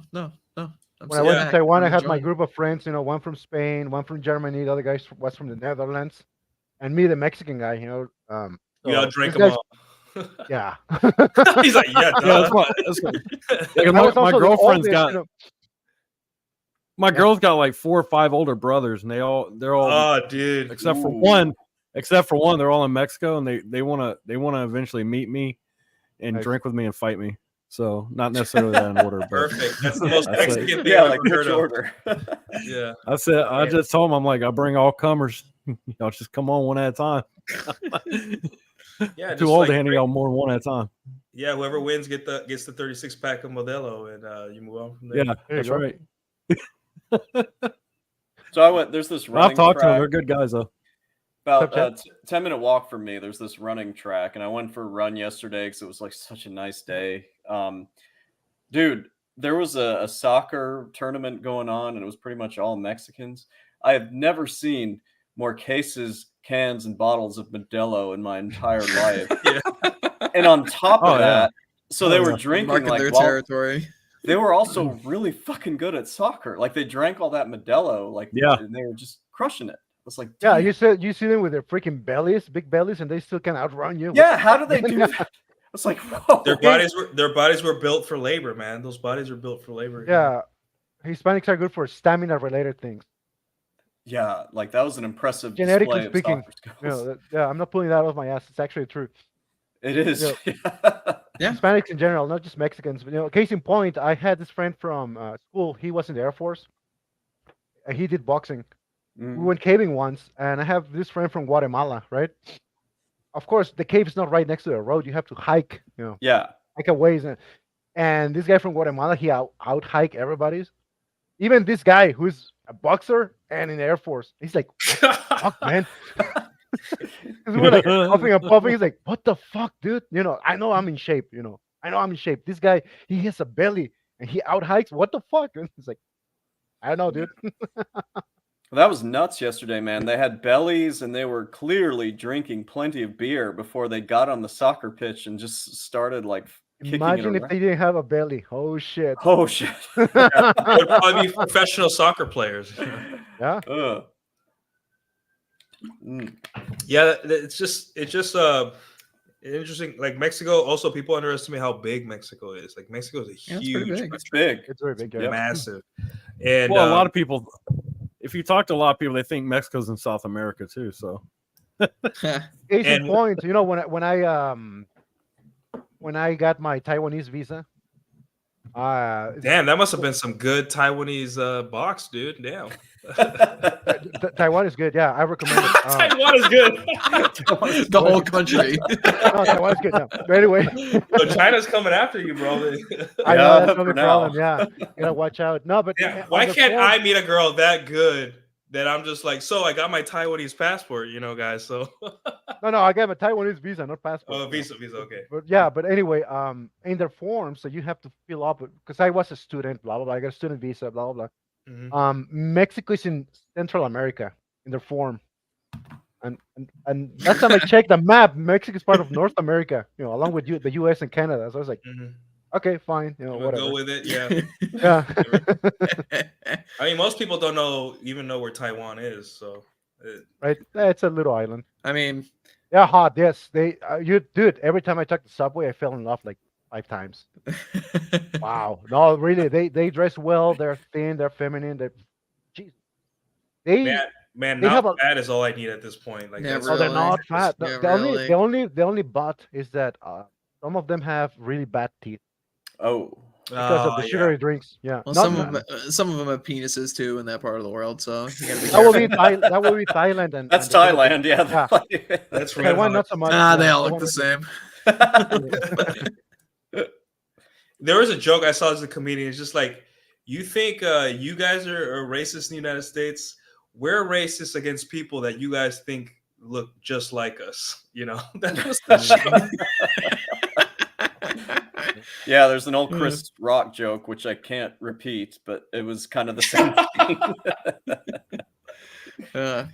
Yeah, I mean, like, listen, if that's what you like, as long as it's what you like if you like Asian women and you want to go out there and do your thing, I just say, like, be smart about it. Like, get some connects beforehand. Yeah. Learn the culture a little bit. Maybe start learning the language, and and that's very important. Before I went to Taiwan, I read all I could. There are things that you have no idea that are big no. For example, I'll give you a silly example.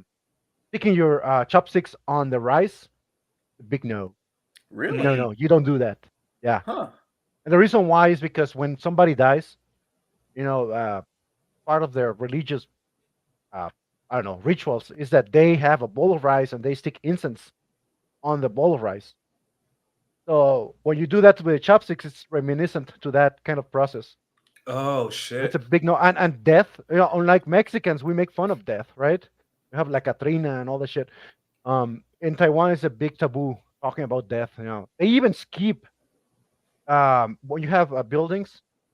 They skip the number 4 in the floors. The number 4. The way you say the way you say death and number 4 is similar.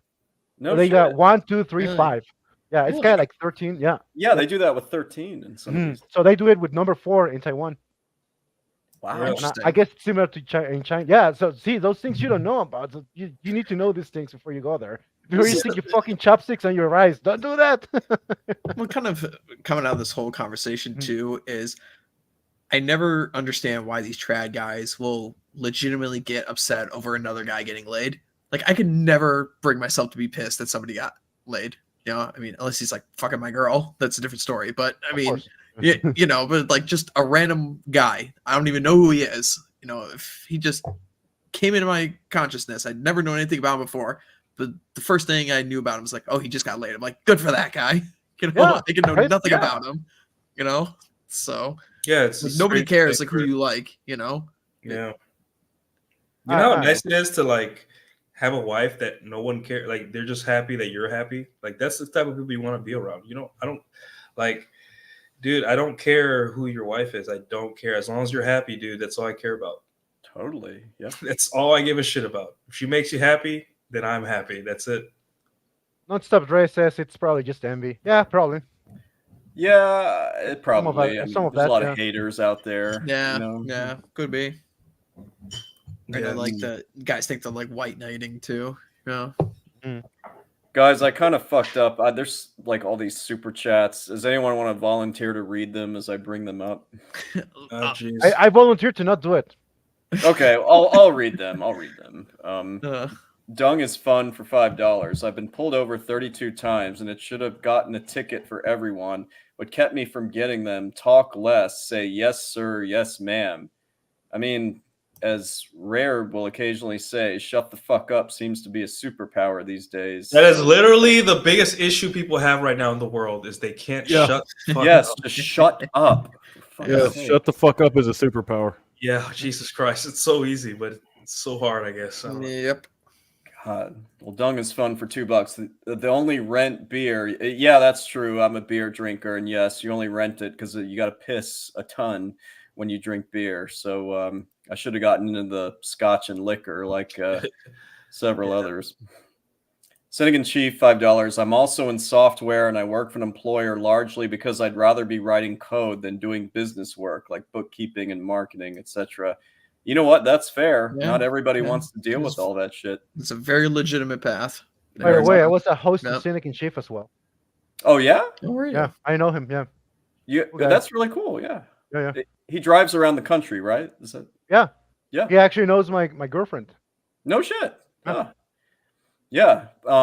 Cynic's cool. We've corresponded a few times. So yeah, he's cool. Yeah.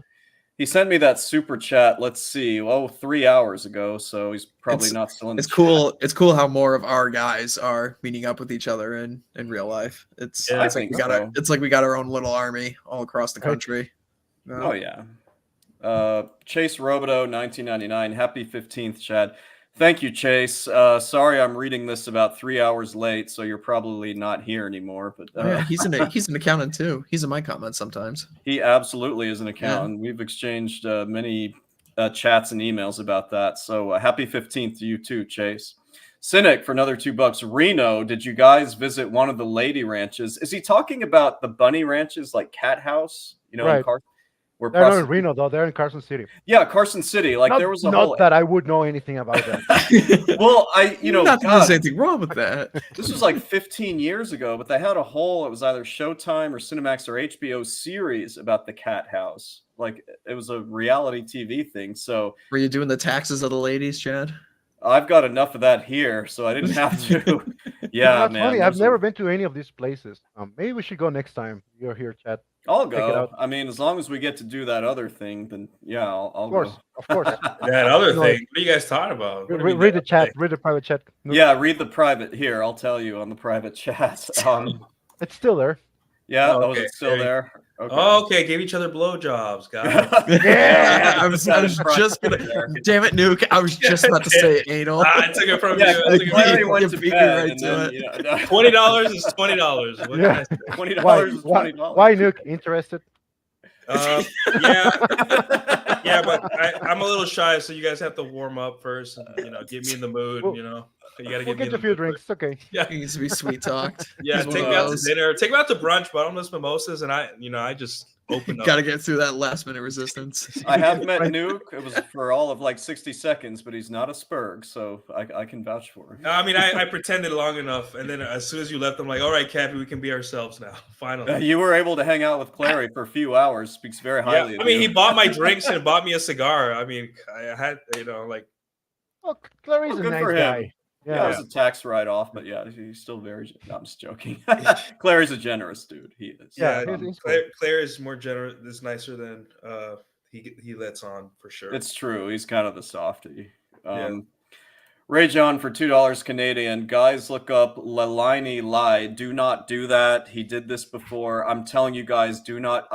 I know you're tempted to do it. I saw Nuke arms. They moved. They moved. I really wouldn't do it. I know you guys are gonna do it, but I just don't think you should do it. I'll trust you, Chad. I'm not gonna. Yeah, he got us on this a while back, and it'll make you sick to your stomach. Is it something similar to Goatsy? Well, I'm in Ryan Stone's chat, so there's plenty of that. Oh no! Wait, so it's just an old woman? Yeah, an old woman who is quite active in certain. Yes, I have my safe search on, so I'm safe now. But I'm gonna back out of this one. I don't think you should go further than that. Yeah, I'm good. I think I understand where this is going, so I'm backing out. Okay, well, $20 is $20 from Hat and Clogs. Prosperity, liberty, and managed democracy. Well, that was 2.5 hours ago you sent that, but thanks, Hat. That's Helldivers too joke. Right away. Yeah. There you go. Yeah. Join the Discord at them. We'll play sometime. Yeah, I just did. Right, yeah, cool. Crab says for $2, business growing, going full tax next year. Thank you, Chad. Well, sounds good, man. Red Hawk, we're gonna get you on, of course, and talk about what happened the past few months. We're gonna get Crab on too in a separate show because you guys definitely have some interesting stories to share. Rich Mason for $2, mid-40s. Is software development to accounting feasible? Absolutely. Honestly, like I keep talking about, there's a shortage in this industry where you want to do tax or bookkeeping. They need people. So I know you're probably not here anymore since you sent that an hour and a half ago, but yeah, accounting is very feasible as a second career. Yeah. It's not difficult, guys. It's really not. If you're listening to this chat, it's not difficult. It's all hype. It's all hype, honestly. X Runner 55, $5. You guys are still going. I have 45 more minutes before cybersecurity tax refund fraud surge. Congrats and good luck. Yeah, man. I've been at this for 5 hours and 7 minutes and 46 seconds, and we're still going strong. Most of my streams are about an hour and a half. So thanks. We're setting records tonight. You know, it's funny because we would still be up normally doing taxes, so it's like we're not actually past our bedtimes. Honestly, like it's gonna take me at least a week to get back to a normal non-adrenaline, like stay up and work. So honestly, this works for me. I'll go as long as you guys want to go. Nonstop Dre for $2. Boomer, hey Chad, I got a big box of receipts for you. Red Hawk, that happened to you a few times, didn't it? It did. My God. That is part of the problem of working in H&R Block. Boxes, and you can't say no. You cannot say no to people if they come in. You have to serve them. I should have warned you guys that you're going to get stuck in those situations, at least for your first year. So at least you got through it. Dre for $2. Women are actually enjoyable to speak with overseas. Gentlemen, is that true? Yeah. Yeah. I mean, you get some of that here as well. I think I think there just is something deep down from our evolutionary past where women just like foreign men to some degree. It's exciting. It's new. Well, it's also to prevent things like inbreeding. You know, like you need to, you need to have like a little thing going for like the stranger over there. You know. Yeah. It's otherwise it leads to bad outcomes. Mm-hmm. Well, Red Hawk, you probably enjoyed speaking to your fair share of ladies when you were in Europe. Was that last year? Or, Yeah, that was last year. Yeah, almost pretty much a year ago today. Cool. Got to meet our friend Jack. You know, that was cool. Yeah. I thought he might end up in Chicago someday, but I don't think that's going to happen. No. But he's going to come to. We're going to get him over here to America. Let's get him over here. Yeah. Alex Patino, truck driving agent in the field for $5. In Korea, never write someone's name in red because red is used for names of the dead. In Mexico, red was used by judges when passing a death sentence. Damn. That's pretty hardcore. Yeah, actually, I saw someone signing a document in red the other day, and that's a big no in Mexico. Wow. We only use blue. Yeah. You never sign anything in red. That's just bad manners. That's the shit we need to know before we do it. Right. Yeah. So that's why I only use blue or black ink. Okay. Huh. Dre for $2. Chad is shorter in person than he looks on camera. Thank you for that, Dre. I really appreciate it. Considering that everybody here except for Bull has met me, that's probably true. So yeah, that's cool. Well, he's like what, 6'5"? Yeah, Bull's pretty tall. Bull's yeah. And stuff Dre's like 6'5", I don't know. Hey, Adam, I just added you to the Helldivers Discord. I don't know if you saw. Awesome. Yeah. Yeah. I got it here open. Atham, I'm going to read this, and I wonder if you would be the best one to answer it. From Rich Mason for $2. Why is Cappy always so angry? I think it's just personality. I think it is just personality. Yeah, it's kind of how he. He's not always angry. He's a big teddy bear. He is, but now I'm going to say this, as much as we love him, it does take the smallest thing to like get him riled up, in any situation. So, I've been saying, chill. Yeah, like, he's good. Like a box of matches. Yeah. Mm-hmm. But soaking gasoline. And last super chat for $4.20, the old 420. Add me, fellow hell drivers. Also have a good night. Hatton Clogs 4334. I guess that's his name. Yeah, I played with him, and Nick is Steve. Nick is Steve. He was on here earlier, and they kept him working at H&R. Still, he's still there right now. Yeah, so, really? Fellow hill divers. Cappy's kind of like a redheaded Latina. He's usually all right, but small things set her the fuck off. I dated one of those. Yeah. Well, thank you, Emily Adams. I think I'm based as well, but I'll let these guys decide. Who let a girl in here? Yeah. You guys all have channels, or I don't think Atham does, but like when you look at the there are no girls on the internet. Yeah, there are. You're right about that. 100%. But when you go to YouTube Studio and you look at like who your audience is when you're looking at your channels, like mine has consistently said either 99% male, 1% female, or just flat out 100% male. Chad, why are you such a misogynist? Come on. I love women. Frankly, most of my clients. It's are women, not. It's not your fault, Chad. If your milkshake brings all the boys to the yard, okay. It's not your brings fault. all the ladies to the yard. Oh yeah, Jill, ladies you've been with one dicks. of my chicks with. Oh, very nice. Jesus. I don't know, guys. Send shivers up your spine. You know, I tweeted about this, but I am doing my part, and every single troon I see on a dating app, I am reporting for catfishing. I do it every fucking time. Like, you are not a fucking woman. Get the fuck out of here, liar. God, liar! Like Anakin's voice, liar. Yes. I don't. Can you do that? Yeah, you can do that. Will they? I don't know. I They didn't might know that, ban dude. me. They might ban me for doing it, but I still do it every fucking time. Like I've seen them. They're like obviously dudes dressed up as chicks. But Yeah, like, I report them. I report them. I never thought about reporting them. I just scroll past them. I have no idea if it works, but it works for me because it's kind of like on Twitter when you block somebody, you never see them anymore. If you report somebody, they're gone. They'll never show up in your feed again, ever. So it's kind of like a I guess I'm just worried that I would like it would be my luck. I would report somebody and there's actually a girl, but she looks like a guy, but she's just very masculine features. That's what I'm worried about.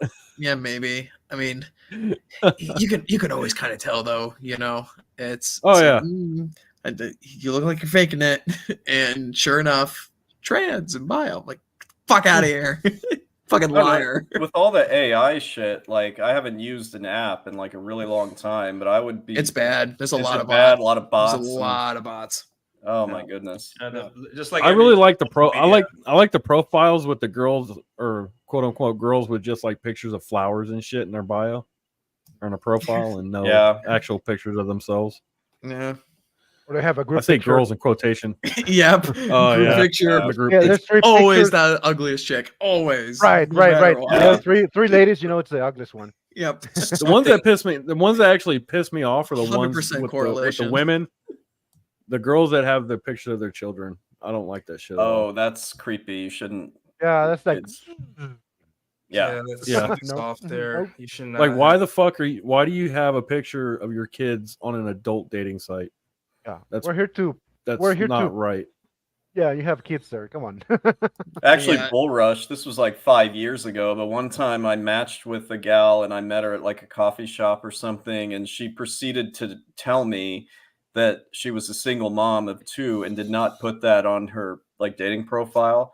And so I was like, well, why the hell didn't you put that on your profile? She's like, oh, I just did that for privacy reasons. And I'm just like, okay, this date is over. My worst date. I mean, I've had that happen before, and same. You know, that's not a big deal for me. What I've always told those girls in that instance, and it's a hard boundary that I have. I'm like, I'm fine with that. I just don't ever want to meet your kids.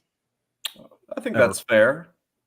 For me, it was the honesty factor. Like, you could have said that before I met you. Like, whatever happens, you know, I don't know who your kids Were you all are. like talking beforehand, and she could have, or did Yeah, y'all like, just, like go. I was at, you know, whatever you used to do on those apps. You know, hey, this is a little about me. How about you? What do you do on your spare time? You know, like there would have been a very opportune time. I can understand not putting it on the profile, on their dating profile. She should have said. But something.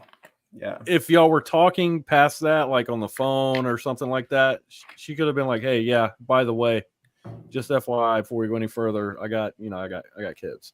So for me, it was I've done that.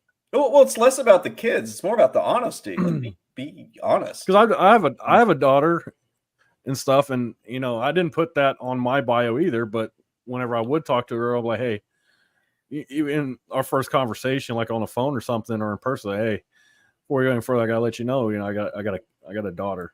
I got a kid. And that's I would have been she lives totally with me. fine. We did speak on the phone a few times and just never came up. So I kind of agree. Like I'm in agreement with you. I'm like this should have been mentioned. So that was like in 2019. It would have helped. It would have helped. Yeah. Be like 2 dates in, like, oh yeah, by the way, you got her bent over the fucking mattress. Be like, oh yeah, by the way, I have a husband. Shit. Something that no one talks about with transsexuals is that they have to put on their makeup every time they leave the house. Ooh. No one talks about that. Like I have, there's a woman here, or she identifies as a woman here on my floor, and she's nice, I guess, but she has to every day, even to walk the dog, put on makeup. Damn. Because that's her identity to the world, is to be a woman, right?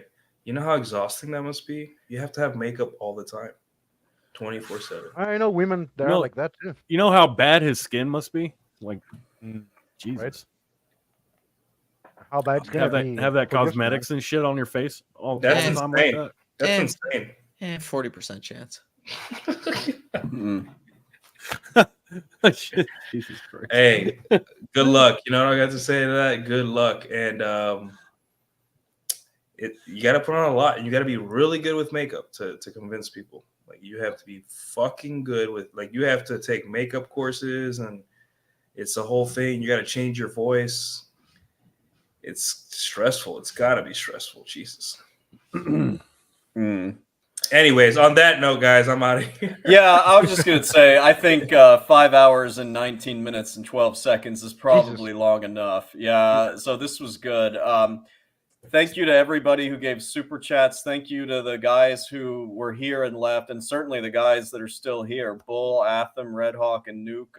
You guys want to tell say where they can find you real quick, if you want to. All right, I'll start with me. Then you guys can find me on my channel. I'll put my link tree in the chat right now. Follow me on everything if you guys like. Patreon's $5 a month if you guys would like to join. And shows Tuesdays and Thursdays at 7. And yeah, that's where you guys can find me. Mr. Red Hawk. Well, now the tax season is over, I might get back to finally posting on my own channel. I hope but so. in the interim, all my stuff can be found at the Old Glory Club Substack. I posted an article last week about women, talking about women on Twitter. That was pretty well received. And you can check me out on Thursdays for Pony Express Radio, where we talk about American politics from a right-wing perspective, but not Republicans. So if that strikes your fancy, go check that out. Okay, Bull and Atham, anything? You can find me and Rob Says on YouTube Thursday nights 8 p.m. Central on Let 'Em Burn. That's the name of our stream. Let 'Em Burn. Yeah, we talk about general degeneracy and whatever comes to our mind after that. Yeah. All right. You cannot find me online. Don't try. That's all right. We'll get you back on anyway. Guys, it's been fun. We'll catch everyone later, all right? Right. See you. Bye.